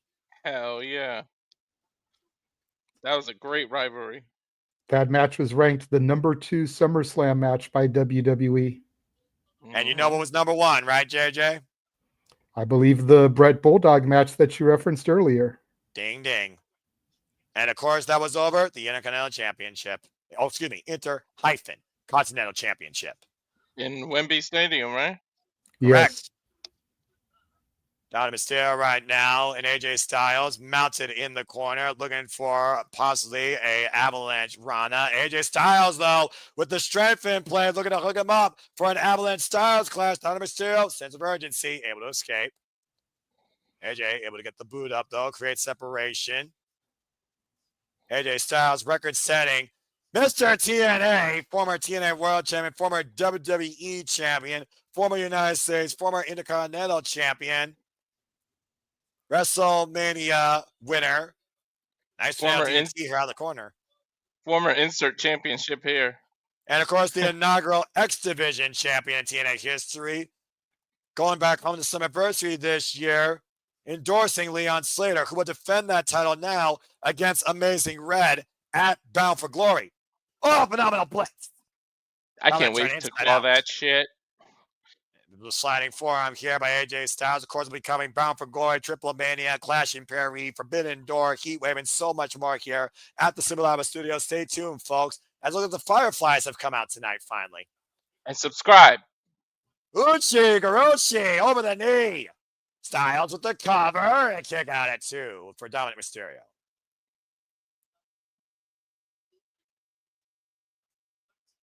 AJ Styles has pretty much made every PLE his home for a phenomenal moment.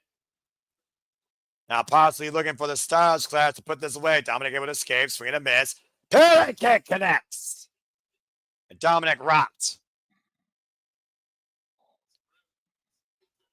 I love seeing the fireflies, by the way. That is a beautiful sight. That is awesome. I think that's more kind of like an attention here than the match, though, if I'm being honest. Big forearm caught Dominik Mysterio, though, and AJ right now setting up Dominik possibly for that springboard. Whoa, good scouting by Dominik, though. AJ almost crashed in the second rope. Caught, and a big Mr. No Driver hasn't done the deal. They were taking out at 2. AJ almost cut his Dominik can't own believe head off. it. Dominik almost cut his own head off, and we know how AJ and some ropes. We've seen him get injured before. Well, I mean, again, to your point, JJ, we thought AJ was cooked after he got injured against your boy, Camilo Hayes. AJ got lucky there.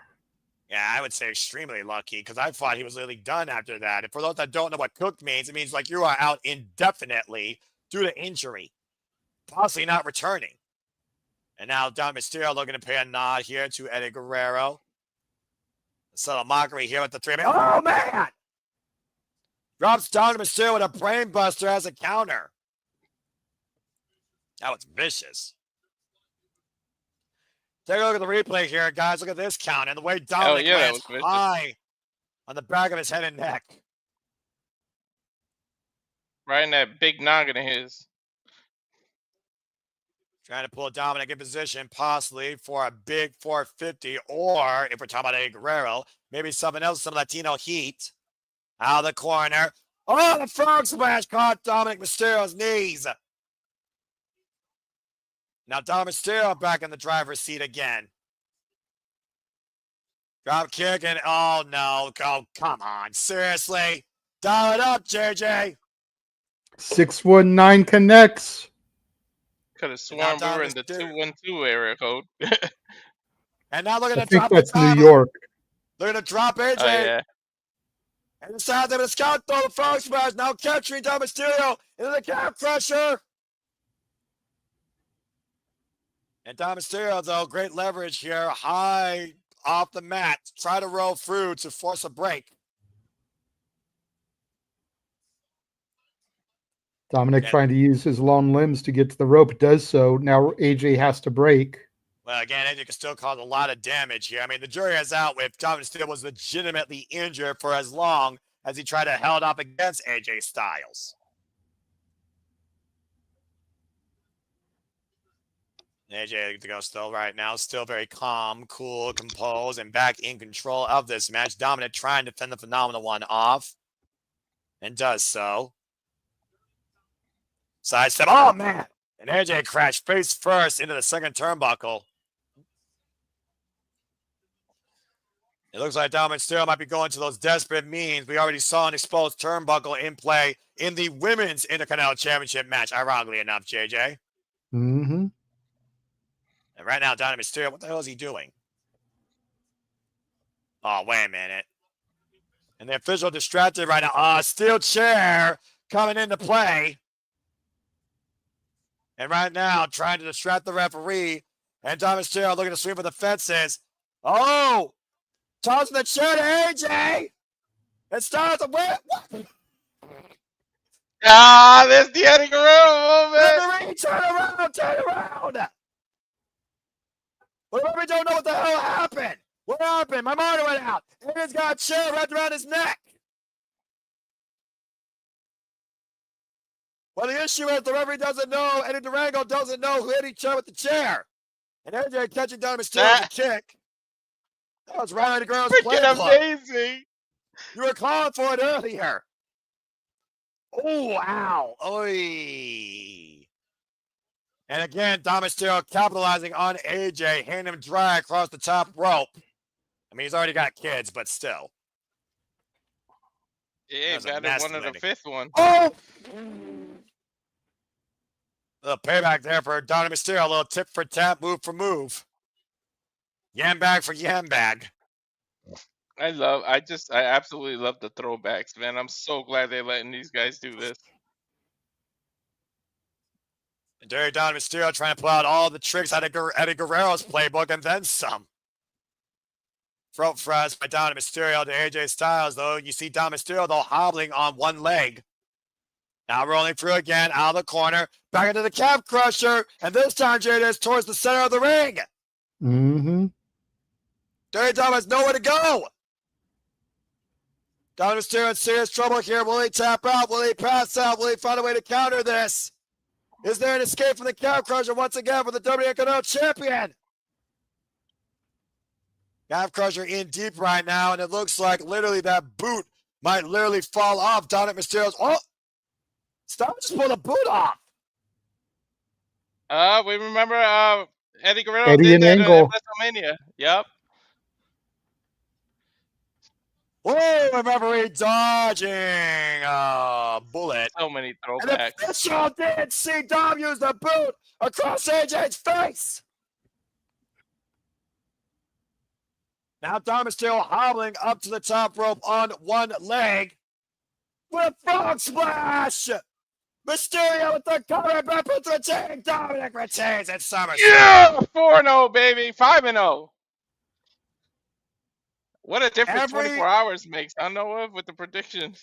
Yeah, right. Perfect night so far for both of us. Every Eddie Guerrero dirty trick in the playbook, lie, cheat, and steal, came into play tonight for Dominik Mysterio to retain the Intercontinental Championship.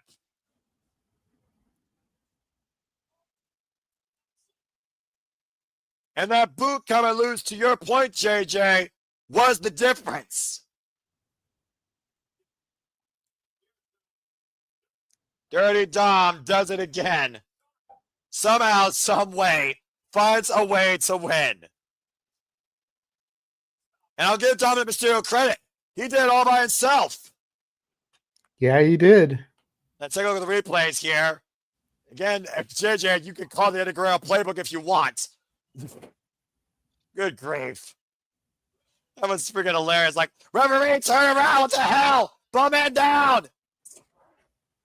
Oh, that was funny. I'm not going to lie. I kind of found that kind of funny. And wait, look at earlier. Look at earlier.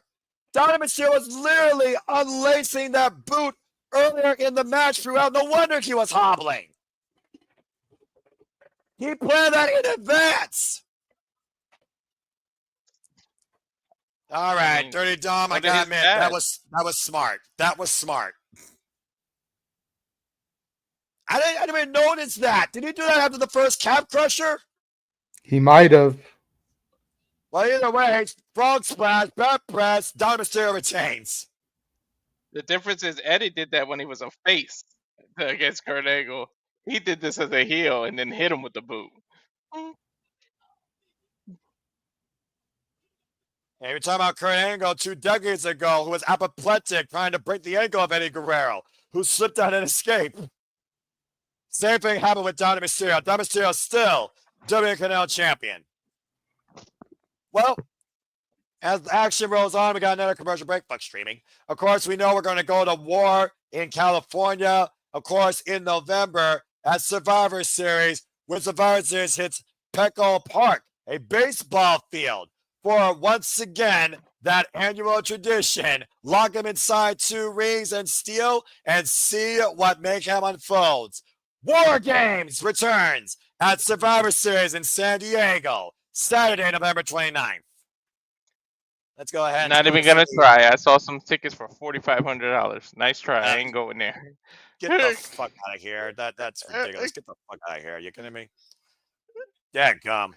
Let's go ahead and take a look at some of the comments here real quick. Style cheap. Kitty, that's really hilarious. I'm not going to lie. I mean, again, what you always say, JJ, if you're not cheating, you're not trying.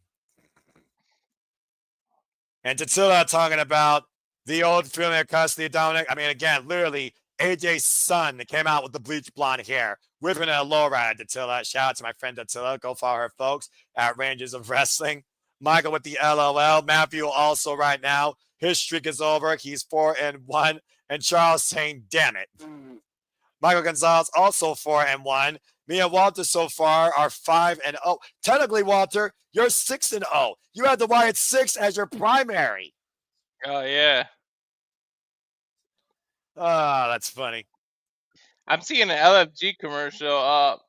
I didn't really watch LFG, but Me and JJ, we share a stream, so a sling. So while we're going away, what did you think of that first season of LFG? I missed a good chunk of it. I didn't watch it all. Well,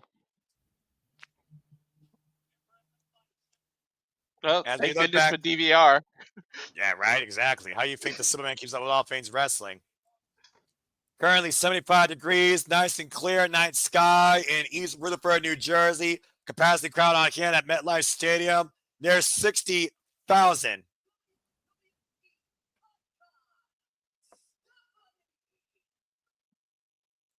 WWE icon. Wow. For a quarter of a second, when he went, I thought he was going to say Sting. I'm not going to lie. When she said icon, I was like, wait a minute, what? Well, there's no denying how much Thunder Man's been an influencer in this business.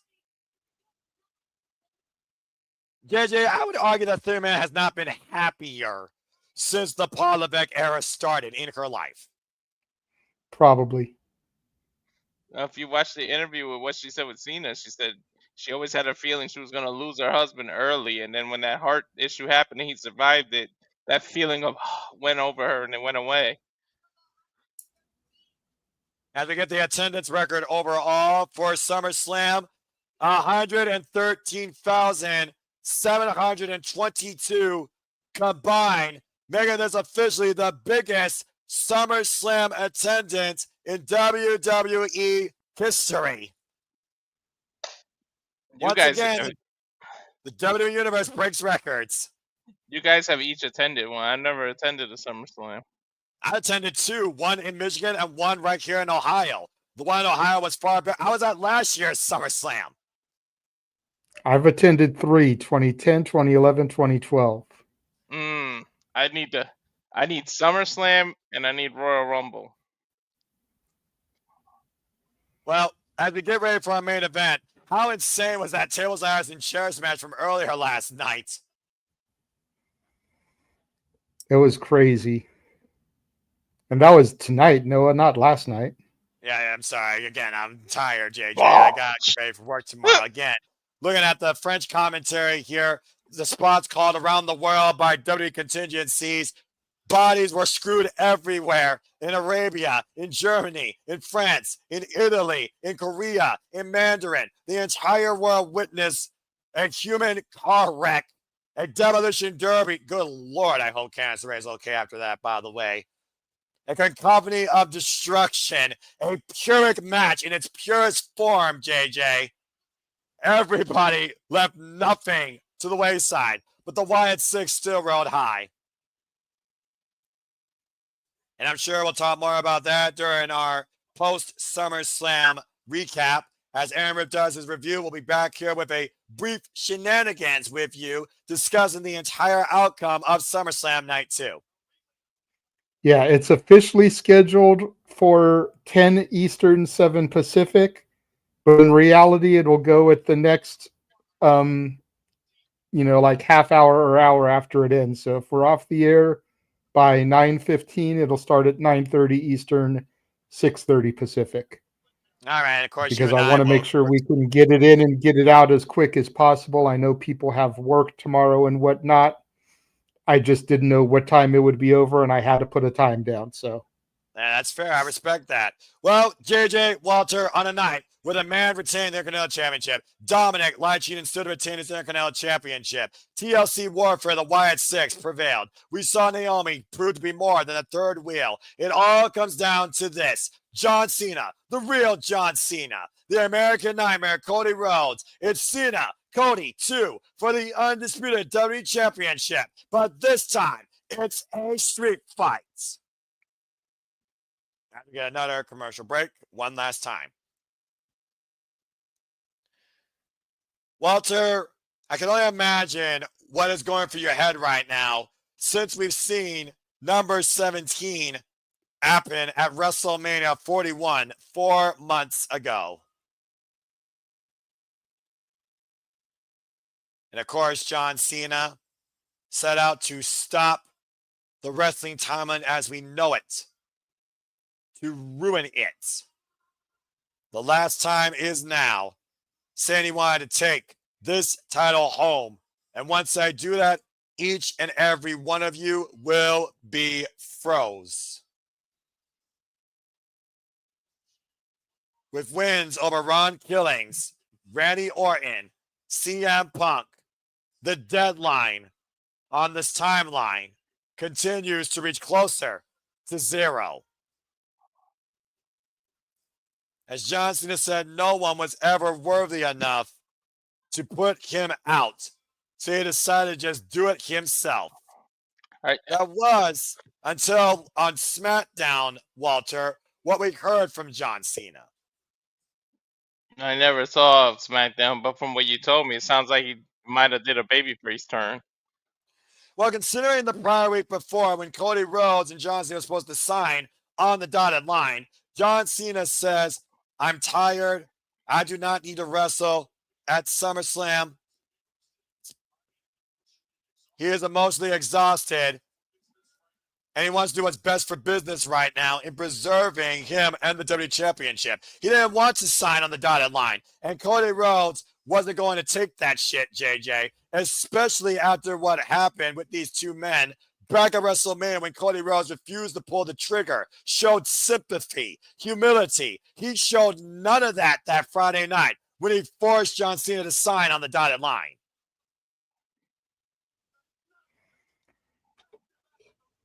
And this is gonna be a good one. This is for all the eggs, all the marbles. You know, are we truly getting the real John Cena, or is it all just a ploy, a hustle?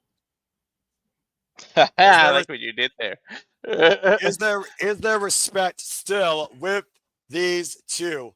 The loyalty to the WWE and the WWE Championship is what connects these two men. But this time, as Cody says, check the fine print. I'm not going to out wrestle you. I'm going to fucking fight you. Do you think it's a ruse, JJ, or you think we're getting the real Cena? I think it's a ruse. I think we keep this Cena until December. I just will tell you both this. Both men toast. Cody Rhodes only had one thing to say on Friday Night SmackDown. Welcome back, John Cena. John Cena literally saying the champ is here because he didn't want to be forgotten is why he wants to take home that championship. We saw what happened last night. Will we be worked again, or will Cody Rhodes once again become undisputed? It's main event time at SummerSlam.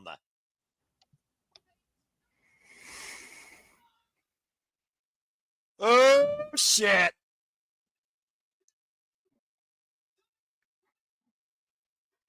No countouts, no disqualifications. Only way to win is by pinfall or submission. Let me see if that squares the trapdoor I was thinking of.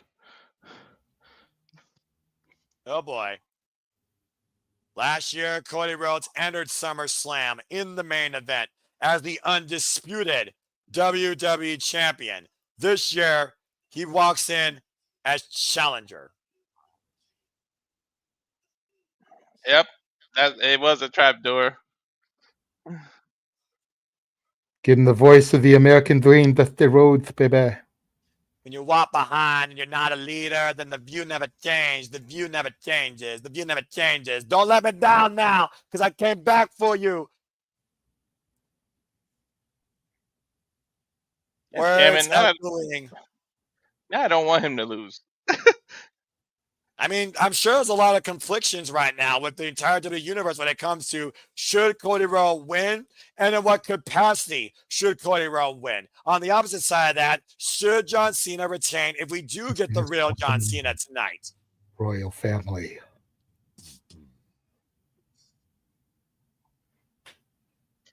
Oh boy. Big Blackfield. Are you guys ready? As I repeat, guys, here we go. In my soul, every thought out of control. Do it all to get them on their feet. Proverbial scene of about to blow. About to blow. waiting for me to start the show. Out the curtain, lights go up, I'm home. Whoa! My father's son. Boom! Okay, Noah's behind. Well, you know the crowd's gonna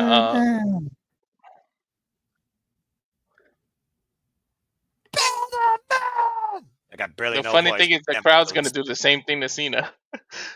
But yeah, I mean, Mhm. honestly though, here's something that's gonna be very telling. Is John Cena gonna come out in the dark, or is it gonna come out in the light? What entrance are we getting tonight? Are we truly getting the real John Cena? Cody Rhodes, by the way, folks, is previously a two-time Royal Rumble winner, two-time Intercontinental champion, 2024 first ever men's crown jewel winner, and of course, this year's King of the Ring to earn this rematch opportunity tonight at SummerSlam. One more time. Whoa, whoa.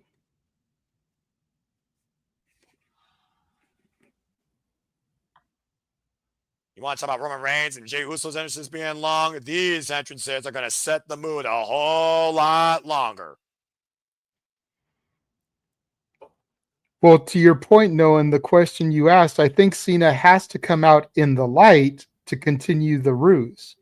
If he comes out in the dark, then he proves that he was just pulling the wool over Cody's eyes. But if he Good wants point. Cody to believe that he's getting the real John Cena, he has to come out with the light. That's a very that good point- point, JJ.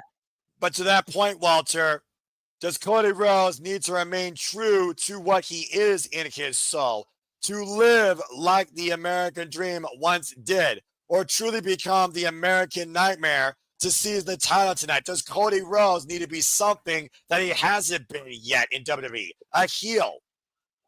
What happened last time he hesitated? Remember he had a hesitating moment? What happened? He lost. You can't hesitate here. You might have to embrace a different side.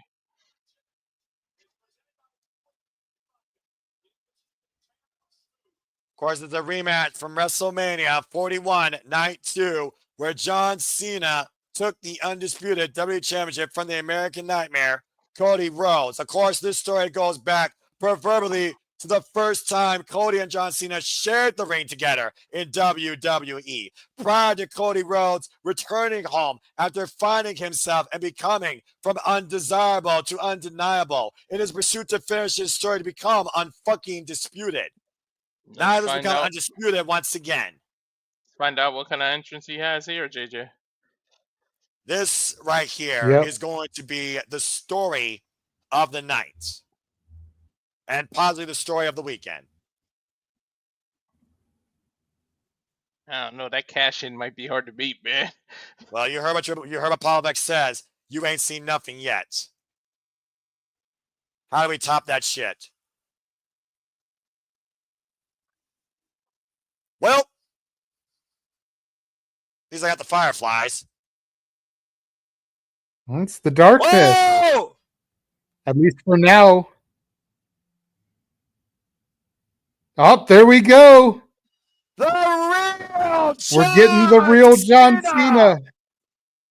Full-on shit. color Titantron, title worn around the waist, the appropriate way. The fired up GOAT of WWE is here. Let's see if he shouts out Stu. Gotta say, Stu is probably the most longest tenured WWE employee since Vince McMahon.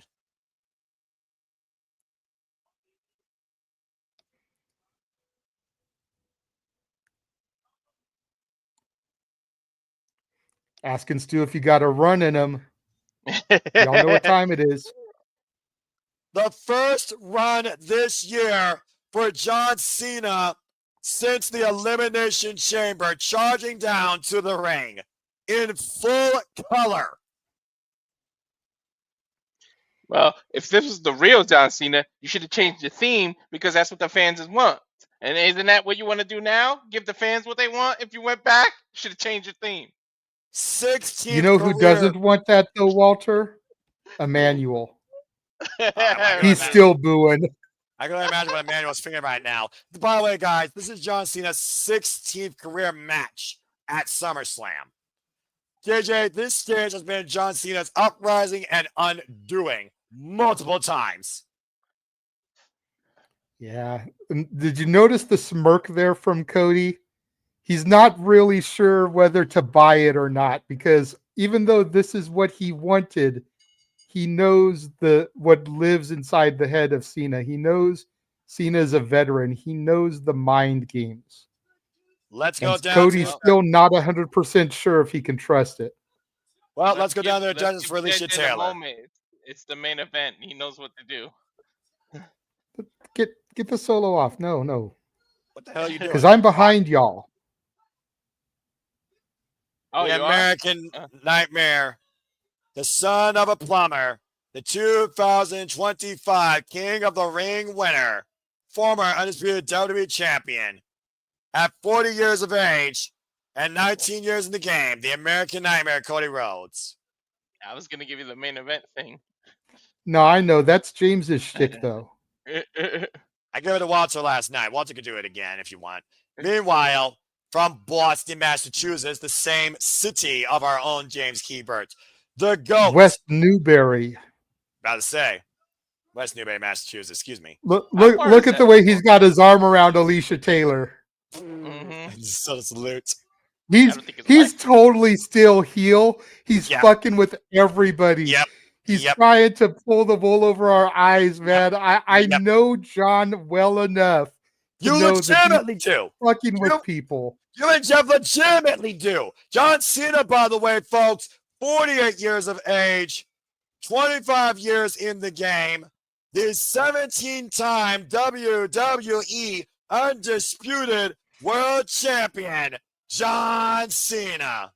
To JJ's point, he's milking that cow way too hard. Yep. Look at the way Cena's smirking. He doesn't have like a genuine smile. He still has a devilish smirk. Well, either way, guys, it's our main event. Undisputed WWE champion on the line. Street fight, big fight, feels electric here. Cody Rhodes, John Cena 2, bell rings. Here we fucking go. See, I just got the bell ringing. I love it. I'm going to pause again this thing. You see right now the subtle eye to eye, the subtle nods to the crowd. What is John Cena and Cody Rhodes both thinking right now? Time might as well stand still for the moment as Cody looks at somebody that was his greatest hero. This is reminiscent of Austin Rock at WrestleMania, guys. Took the words out of my mouth. That's a good ass point. I want to see if they shake the hands. The old guard, the new guard. You know, and with Hogan having just passed a little over a week ago, as big of a figure as Hogan was in those early SummerSlams, and Cena hugging Cody Rhodes, Cody patting Cena on the back. We saw what happened when Cody was there. We go, start up. We saw what happened when John Cena and CM Punk hugged. Both of them champion, not a champions, guys. And remember, this is not going to be a wrestling match. This is going to be a fight. John Cena's been some of the damnedest fights in his life here in WWE against the all-time greats like Brock Lesnar. Against WWE pinfall submission inside the ring is the only way the match ends. The irony that Cena would thrown into the steel rearing steps. The irony that Cena would change his character in a street fight. The street fights where you need to have that mean streak, and he would switch his character. I don't know. Well, I mean, John Cena has been involved in lethal warfare with the likes of JBL back at Judgment Day 2005. He was involved in a 60-man Iron Man match with the Viper Randy Orton back in 2010 at Bragging Rights. He took one of the damnedest punishments in his life at the hands of the Beast Brock Lesnar at SummerSlam over a decade ago, and still came back fighting.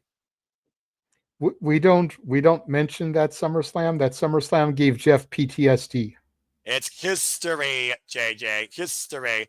And now clutch now in the hands of John Cena. And let's not forget also John Cena lost the WWE Championship to Daniel Bryan. John Cena has been make or break on this grand stage. Sometimes the summer has been John Cena's undoing more than his uprising. John Cena took that crush from Tyler Hyburn, and if you watch the NBA Finals, you can throw it back on channel. He tore his Achilles heel in the NBA Finals game, and that's why he's on crutches. Damn. Right now, John Cena trying to cook up a plan for destruction here for Cody Rhodes.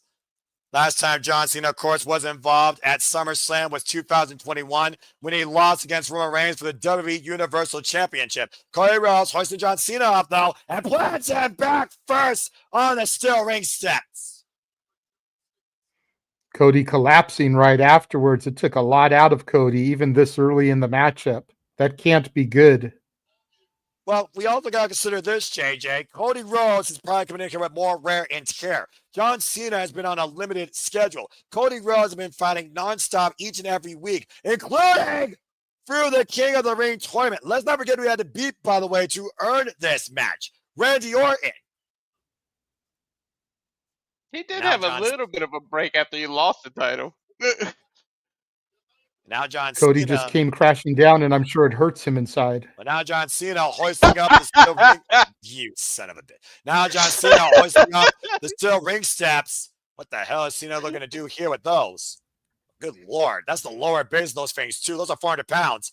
Oh, my goodness. Driving those steps into Cody Rhodes on the outside. And look at Cody immediately grasp his right arm. I wonder if those steel steps are American made. I'm about to say that freaking right arm, though. I wonder if he broke his forearm. I'm just going to stare at the boss. So that's how that feels. Cody Rhodes brought back inside the ring again. John Cena, record-setting 17-time world champion. Disaster kick by Cody to Cena. Wipes him out on the apron. Huge kick from the real American. Good grief. Those steps went right into that right arm. Blunt first. Now I know what that feels like, JJ. Inside Russian leg sweep. Cody Rhodes. Lyra Pratt gets a cover. Gets a 2 count. I mean, again, that's just a little bit of psychological warfare. It's one of those things where you feel like you're in control. You go for the first pinfall. You're not going to win, but you're making sure your opponent is aware you're in control. Big right hand again. Cover again by Cody Rhodes. Gets a 2 count. Not only that, but every time somebody has to kick out, you're forcing energy out of them. Mm-hmm. Now, Cody, that's why they go for those multiple pinfalls in a row. It's not because they think they'll get a pinfall. It's to make them exert that extra energy, to your point, Walter. Cody Rhodes right now in control of John Cena. Submission hold applied here. Attempted modified crossface. Cena bringing the grip, though. And again, we got to focus on that right arm. Is that going to come into play the longer this match goes? Up and over goes Cody. Scout Cena in the corner. Watch out! Power slam! Cover! 2! No! Sudden impact by the American Nightmare. Shades of his mentor, the Viper, Randy Orton there. And his brother, Dustin Rhodes, who just lost the TNT Championship this past Thursday on Collision to Kyle Fletcher. Cody got injured in the process, too. Yeah, legitimately. Good grief. That was a brutal, and ironically enough, that was also a Chicago street fight. Meanwhile, Cody Rhodes bringing a chair out of play. John Cena with a chair on the opposite side of the ring. Both these men with the same idea. John Cena, by the way, is the 149th WWE champion in this company's history, going all the way back to the very first, Buddy Rogers. Both men now in the ring with steel chairs in hand. Uh-oh. Yeah, Dan Angler can't do nothing about this. I'm God! Oh, wow! Cody sends the chair away from John Cena. Now using the chair for his own advantage across the back of John Cena. And now Cody in the cover. Look at the far leg. It's a 2.5. Cody not hesitating to use the chair this time, but he took a little too long to go for that pinfall attempt. Yep. Now stop it away. It was smart to kick the other chair out of the way. Yeah, again, don't give John Cena a weapon. Regardless of if you got the real John Cena or a heel John Cena.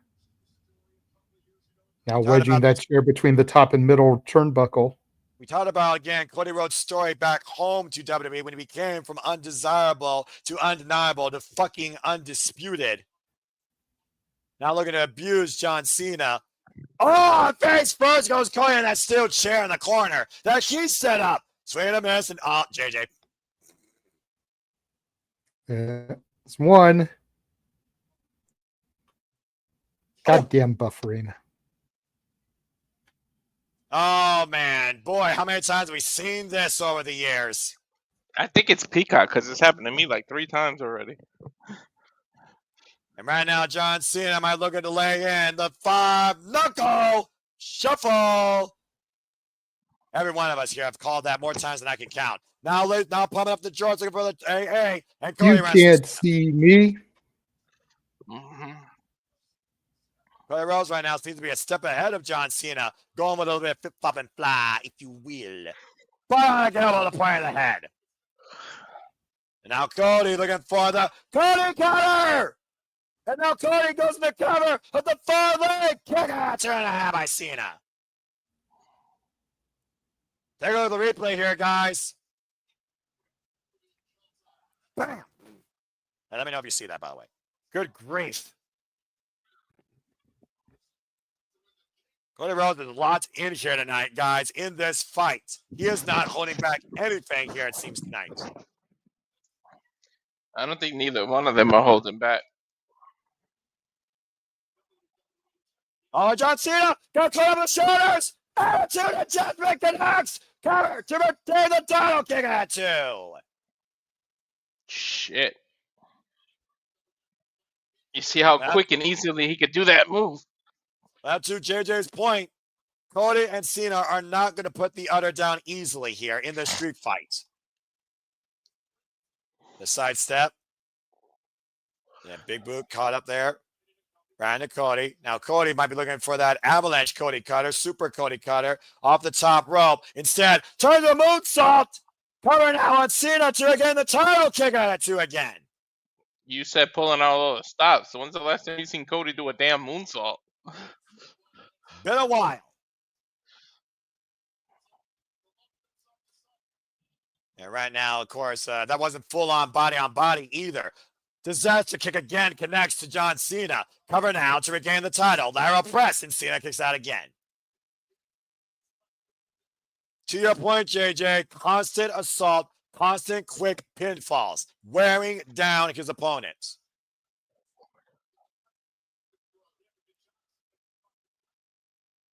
And right now, John Cena trying to feed off the populace, trying to feed off this adrenaline. Cody Rhodes, by the way, who held the Undisputed WWE Championship for 378 days. As Lyra, Super Cody, cover 2, no!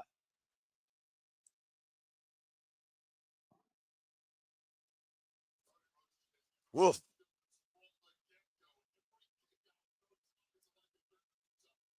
I do have to wonder, though, if each time John Cena's kicking him out, is Cody Rhodes getting more and more fired up the anger way? Oh, look at John Cena, though. Hoisting up Cody up on the shoulders. Electric chair drop. Cena now cover. Hook of the near leg. Kick out 2 by Cody. But to counter you, but it's every time Cody kick out frustrating John Cena. Big fight field here in our main event, SummerSlam weekend. John Cena hoisting up Cody again. Cody countering, though. Now Cody hooking up Cena. What? Oh, no! Hold your gun! No! Pile driver! Cody Rhodes in the cover on Cena. Kick out 2.5. That move's banned in WWE. It's a street fight. I suppose that's fair, but still. Remember, Kevin Owens decapitated Randy Orton, put him on injury with that very move. You talk about throwback. Didn't Punk and Cena give each other power drivers? They didn't give a damn.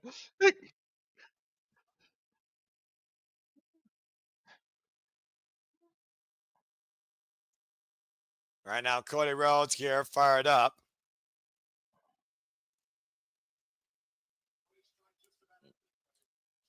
I'm not sure what else Cody Rhodes can do at this point. John Cena right now laying as a keep in the ring, and Cody right now is not following through on the attack. He's not being the forward aggressor. It's almost like he's given John Cena a chance here, Walter. That could be his undoing. Didn't I say that? Don't hesitate earlier. Again, the referee, though, might have to step in for the well-being of the athlete. Oh, wait a minute, Cena got Cody up. Attitude adjustment out of nowhere. And both men are down. Who can capitalize?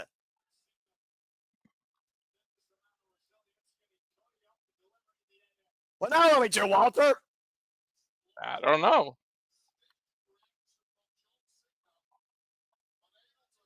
John Cena unable to go for the cover. Look at this sudden AA, Walter, on replay. Bam. That was a release AA. That was defensive more than offensive. Mm-hmm. This is our main event, of course. Over 60,000 fans in attendance tonight at SummerSlam Sunday, MetLife Stadium. WWE Undisputed Championship on the line in a street fight. Cody, Cena 2, this year alone in the Paul Levesque era. And both men right now with the overhead rights. Oh, Cody going down low in the breadbasket. And I do think that John Cena is a stronger brawler, Walter. I'm sorry, Cena's a stronger brawler? Yeah. Well, he's got more muscles and built, even though he's been lean lately. Oh! Pop-up powerbomb cover! Kick out at 2. Looking for the STF! STF walked in, out of the ring! And there's no rope break in a street fight! I was going to say, if he gets to the rope, he doesn't have to break, right? It's a street fight. I don't think so. Nope, there's no rope breaks here. To your point, the referees are smart enough to realize that. Even Cena knows that. Cody knows he has to drag John Cena to the outside to force the break. And right now, using that rope to his advantage across the throat of John Cena. Very smart by Cody. They're able to use that bottom rope to even just slightly choke Cena, forcing the break. John Cena and Cody Rhodes have been locked in each other's respective careers since 2008. Their first singles match, though, happened in 2009 on Monday Night Raw. John Cena won. And of course, that was Cody in his infantry, of course, in WWE, as part of Orton's legacy before he forged his own destiny to finish his story. To your point, JJ, though, desperate time calls for desperate desperate measures. Cody has to do anything to get out of that grip. Oh! Cena with a microphone to Cody Rhodes' head. And at that point in the match, wait a minute. Comes in on the floor! Holy shit! When the fuck did Cena last do that? We've seen. I don't think he's ever done that. Look at the replay here. Picture perfect. I've seen him do it before, but like not on the outside, or at least attempted. I don't think he hit it though. Pulling out all the stops here tonight. And now setting up the announce table. Could he be looking for another one through the announce table? I mean, we saw the announce tables be destroyed last night, JJ, and we've seen enough destruction around ringside. But to your point, it's a street fight. Anything goes. They can go all the way outside the stadium if they want to. They can fight to the top of the Empire State Building. That would be cool. But the problem, that would be cool. But the problem is, like I said before, when you do stuff like this, you create dead weight. You make it harder for yourself. Again, it has to take place in the ring, Noah. But look at Cena with Cody Rhodes. Attitude adjustment for this match announce table.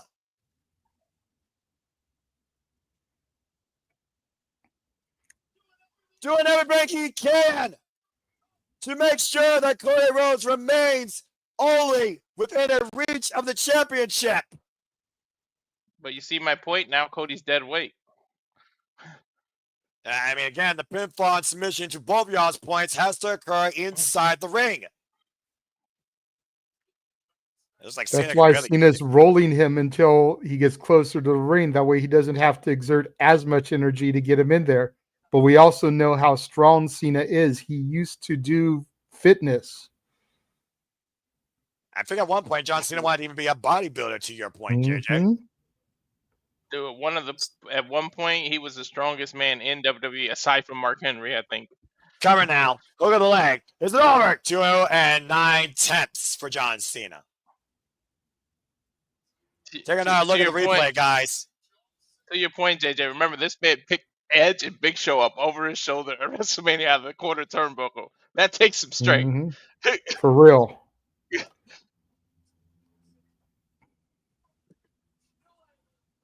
Well, regardless, strength showcase aside, Cody Rhodes is showing the one intangible you both have talked about, that a wrestler truly exhibits above all else, heart, as the street fight continues.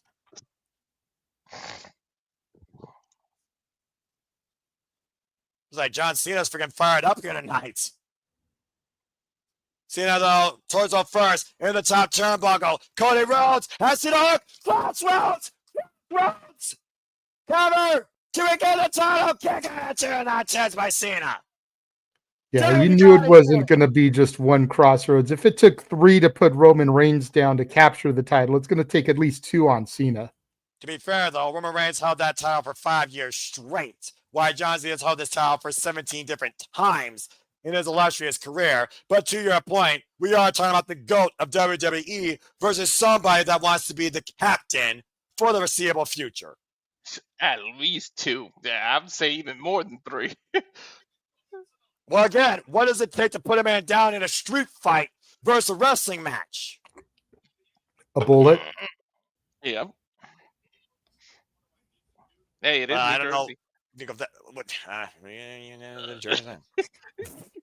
Jersey Mafia. I'm just saying.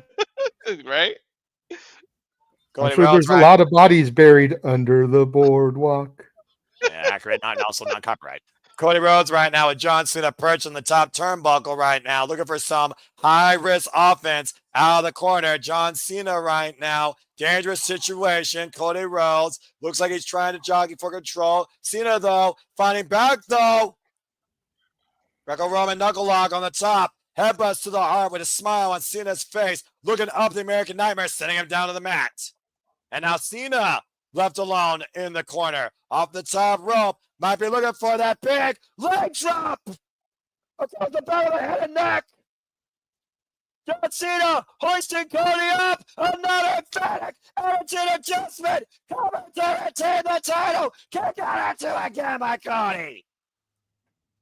Shit, I thought he had it. Me too. Cena's getting frustrated now. You know it.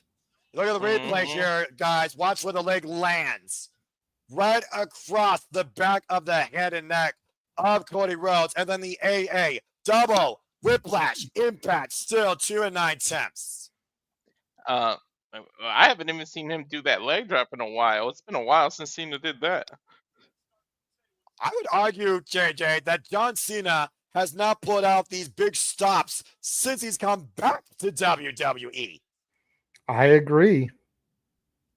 That goes to show how important this match is.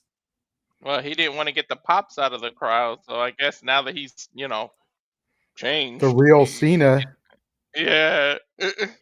Oh, boy. Cena getting the table, going to snap into a Slim Jim.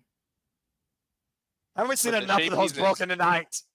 With No. the shape he's in, damn well he don't eat no Slim Jims. Well, whatever John Cena wants to come up with here, he looks to snap Cody Rhodes' body in half. We already had 3 AAs, 2 Yawls points earlier, and 1 Crossroads, and a fucking pile driver in cold red. So what the hell else is left besides the kitchen sink? What the hell do you do? Dude, we've seen Cody this Rhodes man have to use the turnbuckle to take out Umaga. Whoa. And Cody Rhodes gets got DDT. Into the cover now goes Cody Rhodes on Cena, who kicks out at 2.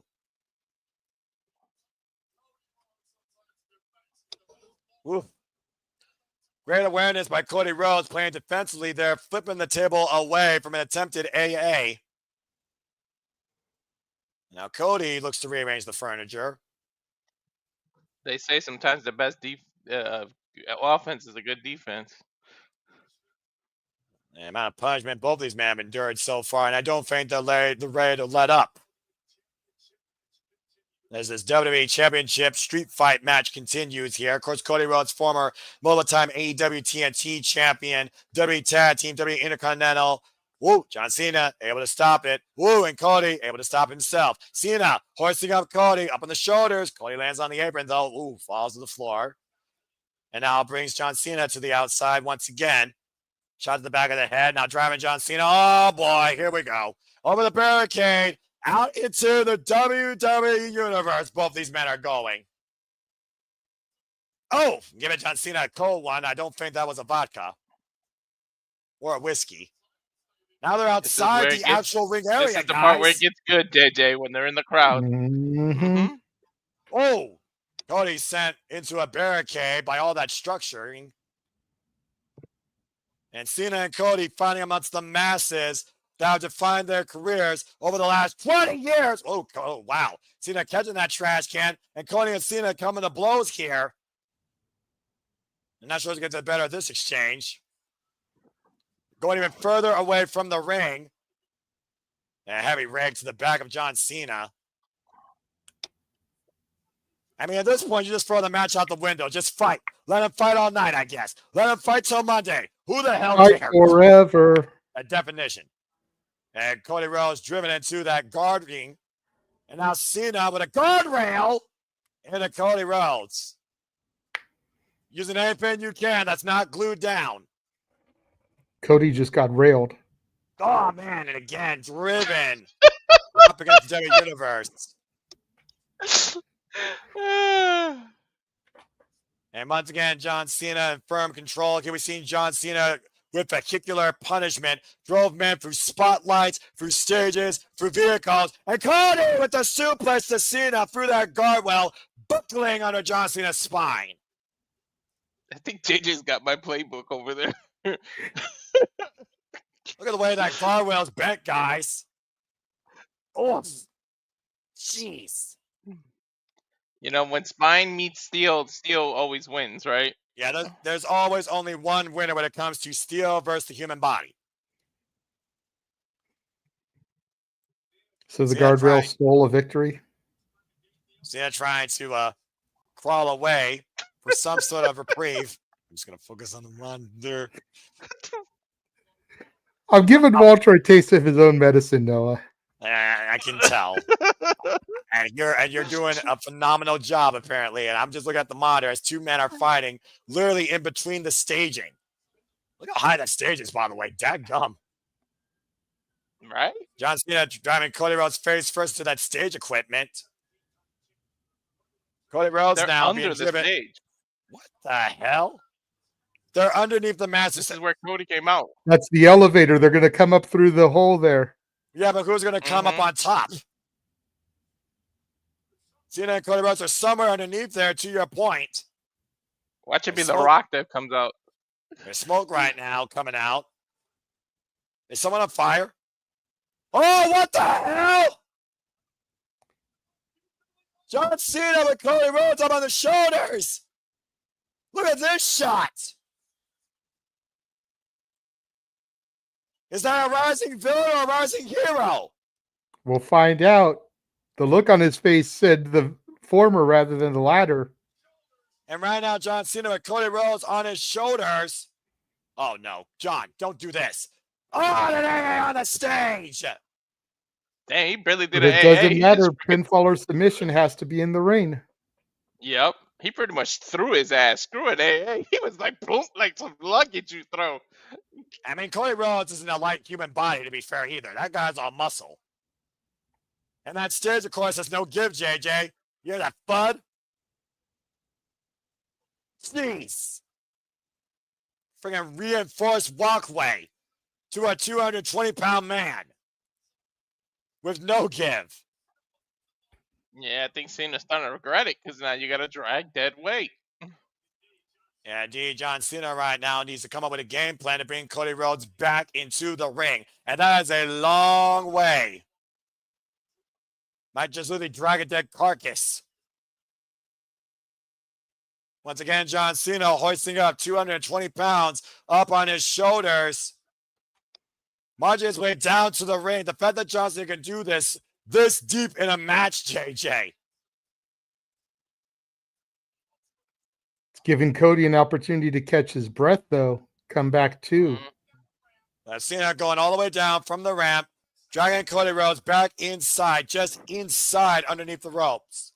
The question is, how much did that wear Cena out just carrying that? And to your point, not immediately following up, and Cody seems to be stirring.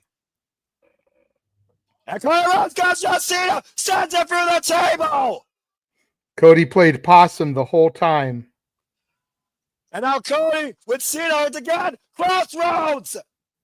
Coming out to regain the title. Is it enough here? Kick out. Holy shit, guys. Holy shit indeed, JJ. He threw John Cena through that table in the corner and immediately followed up with a Crossroads. I thought legitimately he had him here, but somehow Cena escapes. Look at the face of Cody. Again, look at the eyes. The eyes tell the story, right, JJ? Absolutely. The eyes are the gateway to the soul. Cody Rhodes refused to sell his soul to The Rock back at Elimination Chamber. But will he sell his soul tonight to win the WWE Undisputed Championship to whatever evil ways it takes? That might be what it takes for him to win.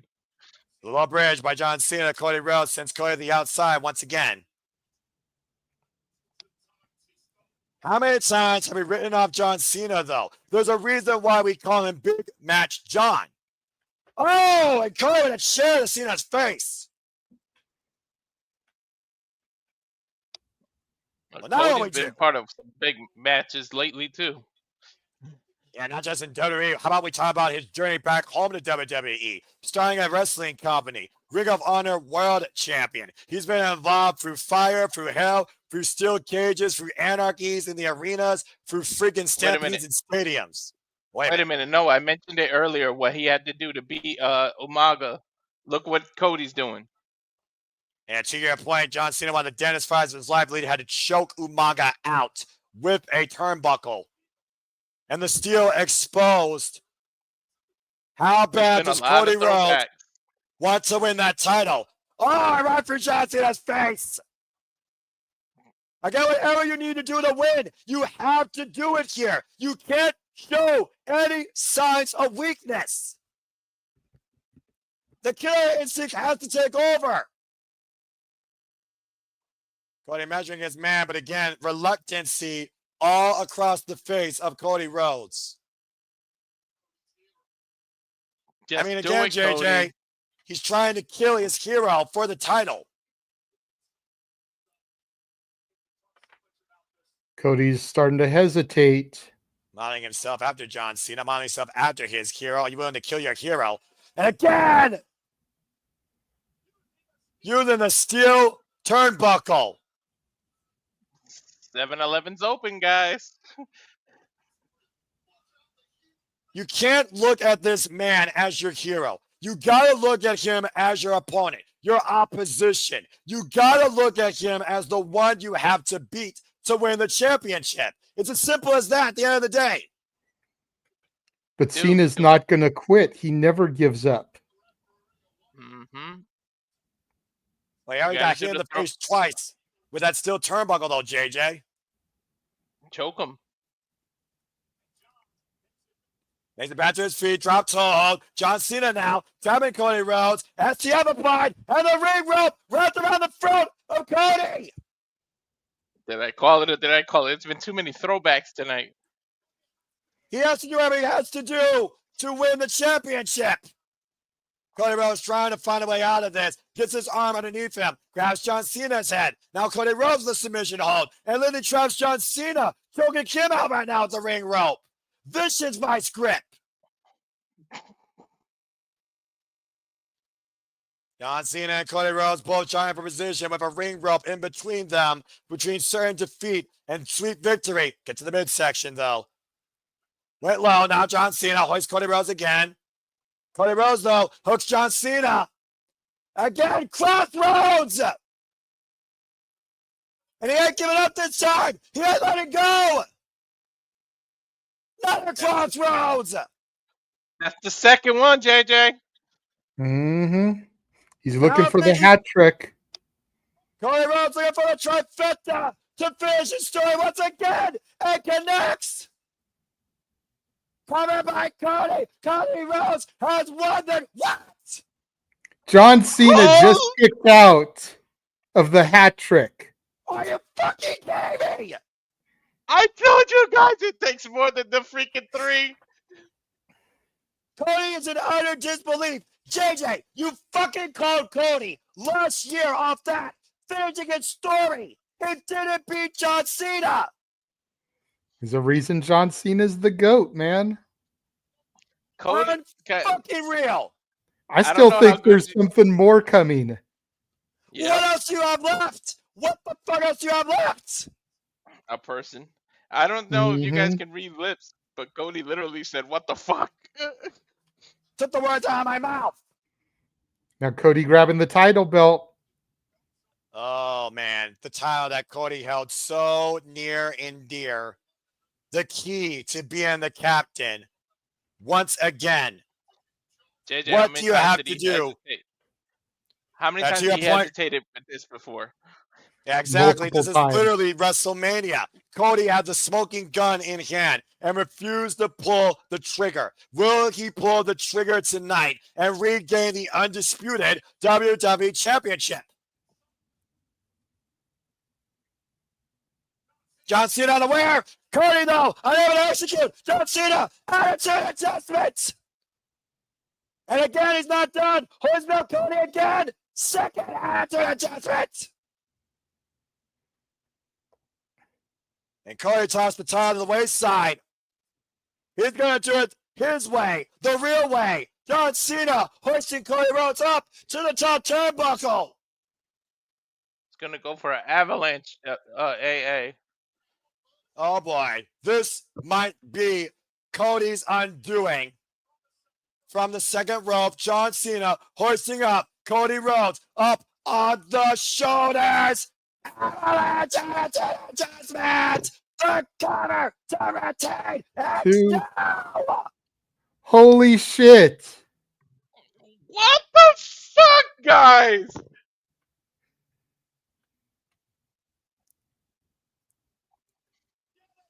Yet another WTF moment.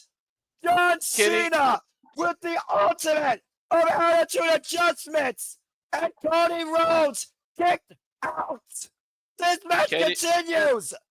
Kitty, this is the $1 million question. We just don't know.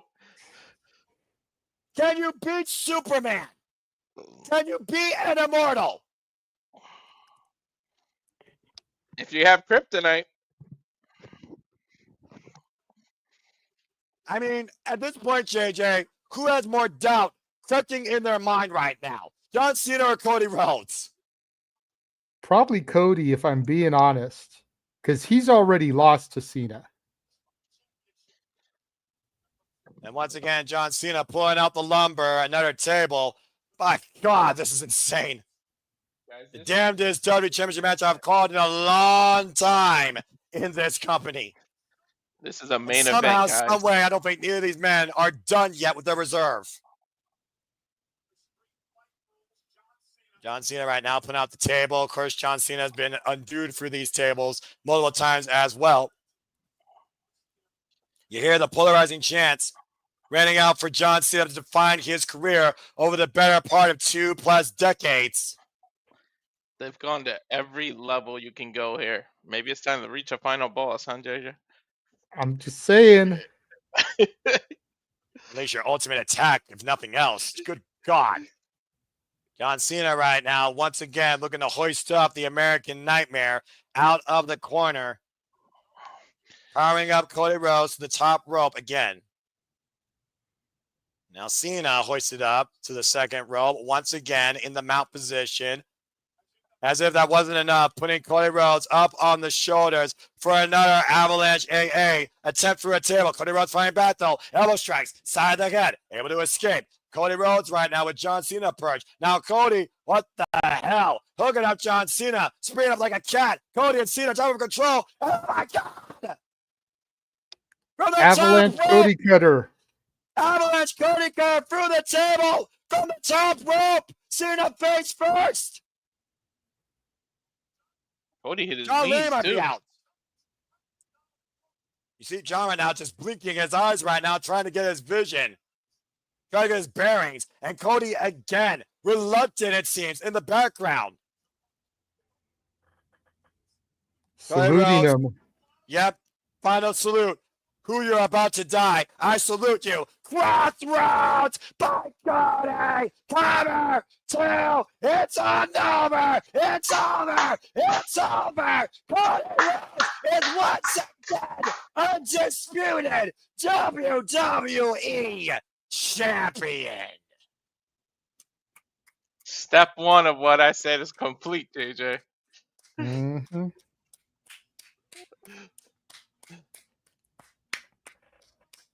In one of the most emotional driven battles I have ever seen with two icons of this industry, Cody Rhodes brought back the real John Cena and fought him through hell and high water to regain the undisputed WWE title. The American Nightmare rides high tonight. Captain on deck once again. Cody Rhodes fucking wins. It's the one match I got wrong. Same. I thought that Avalanche AA was his undoing, JJ. I don't know what reserve Cody had to kick out of that. We all thought that Avalanche AA was the undoing. But it was the Avalanche Cody Cutter through the table. Face first, JJ. Face fucking first. John Cena defenseless. Cody Rhodes saluting his hero, giving his hero a warrior's death. Talk about going out on your shield. Cody Rhodes, one last emphatic crossroads, and Cody Rhodes wins.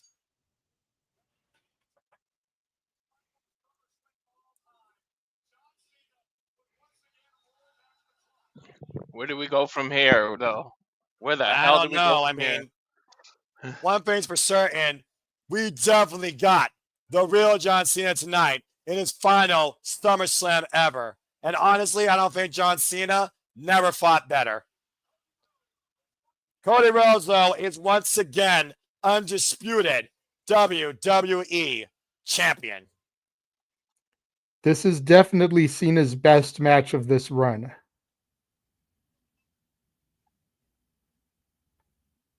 Cena picking up the title now. Cena went to such a dark place just to get that title, afraid of being lost in memory. And he's handing it to Cody. Hug. He's telling him something. Cody's getting emotional. You can see he's starting to cry. I think Cody said, "I'm sorry for before, man."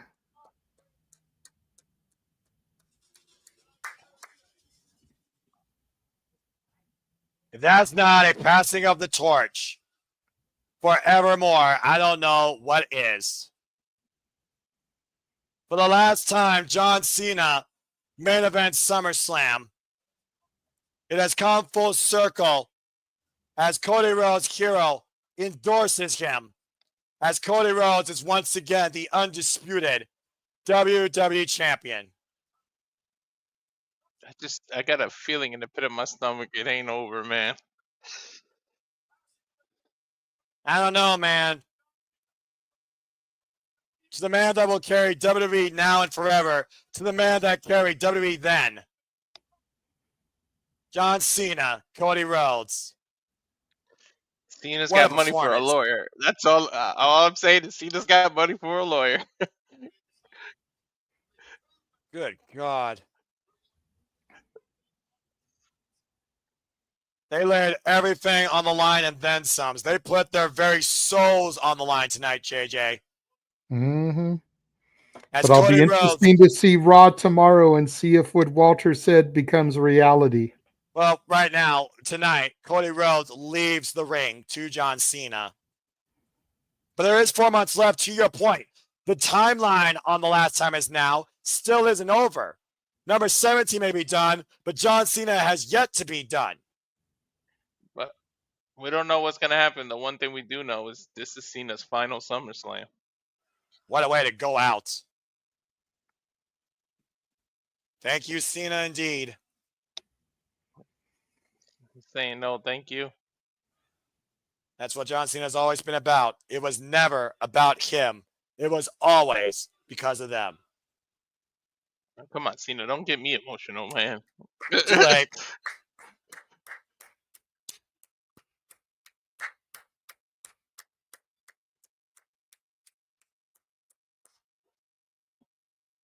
Ladies and gentlemen, the greatest of all time. Enjoy this last moment with John Cena in a WWE ring. Oh my God! Is that Brock's music? It sure as fuck is. The beast is back. What the fuck? Holy shit! Brock Lesnar! Brock Lesnar! Brock Lesnar's back! Oh my God. The last time.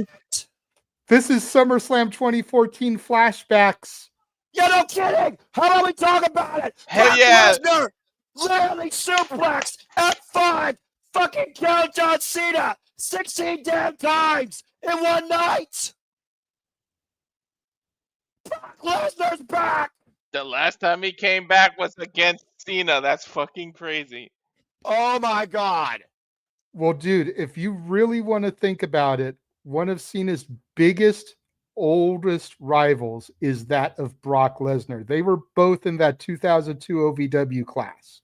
Yeah, but JJ, it's been years, legitimately years, since these two shared a ring together.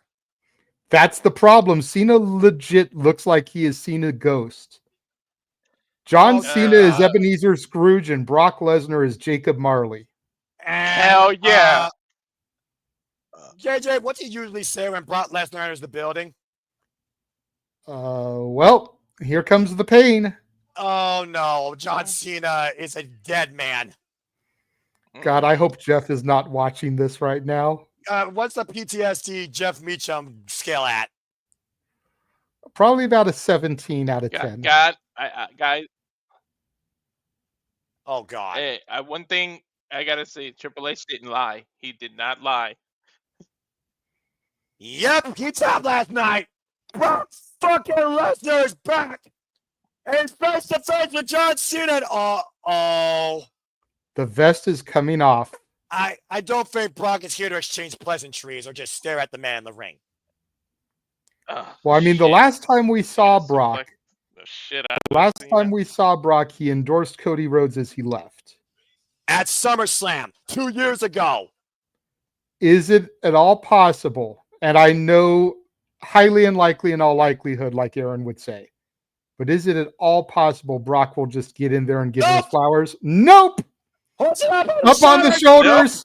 Nope. Oh, God. F5. God damn. Brock Lesnar is back in the WWE.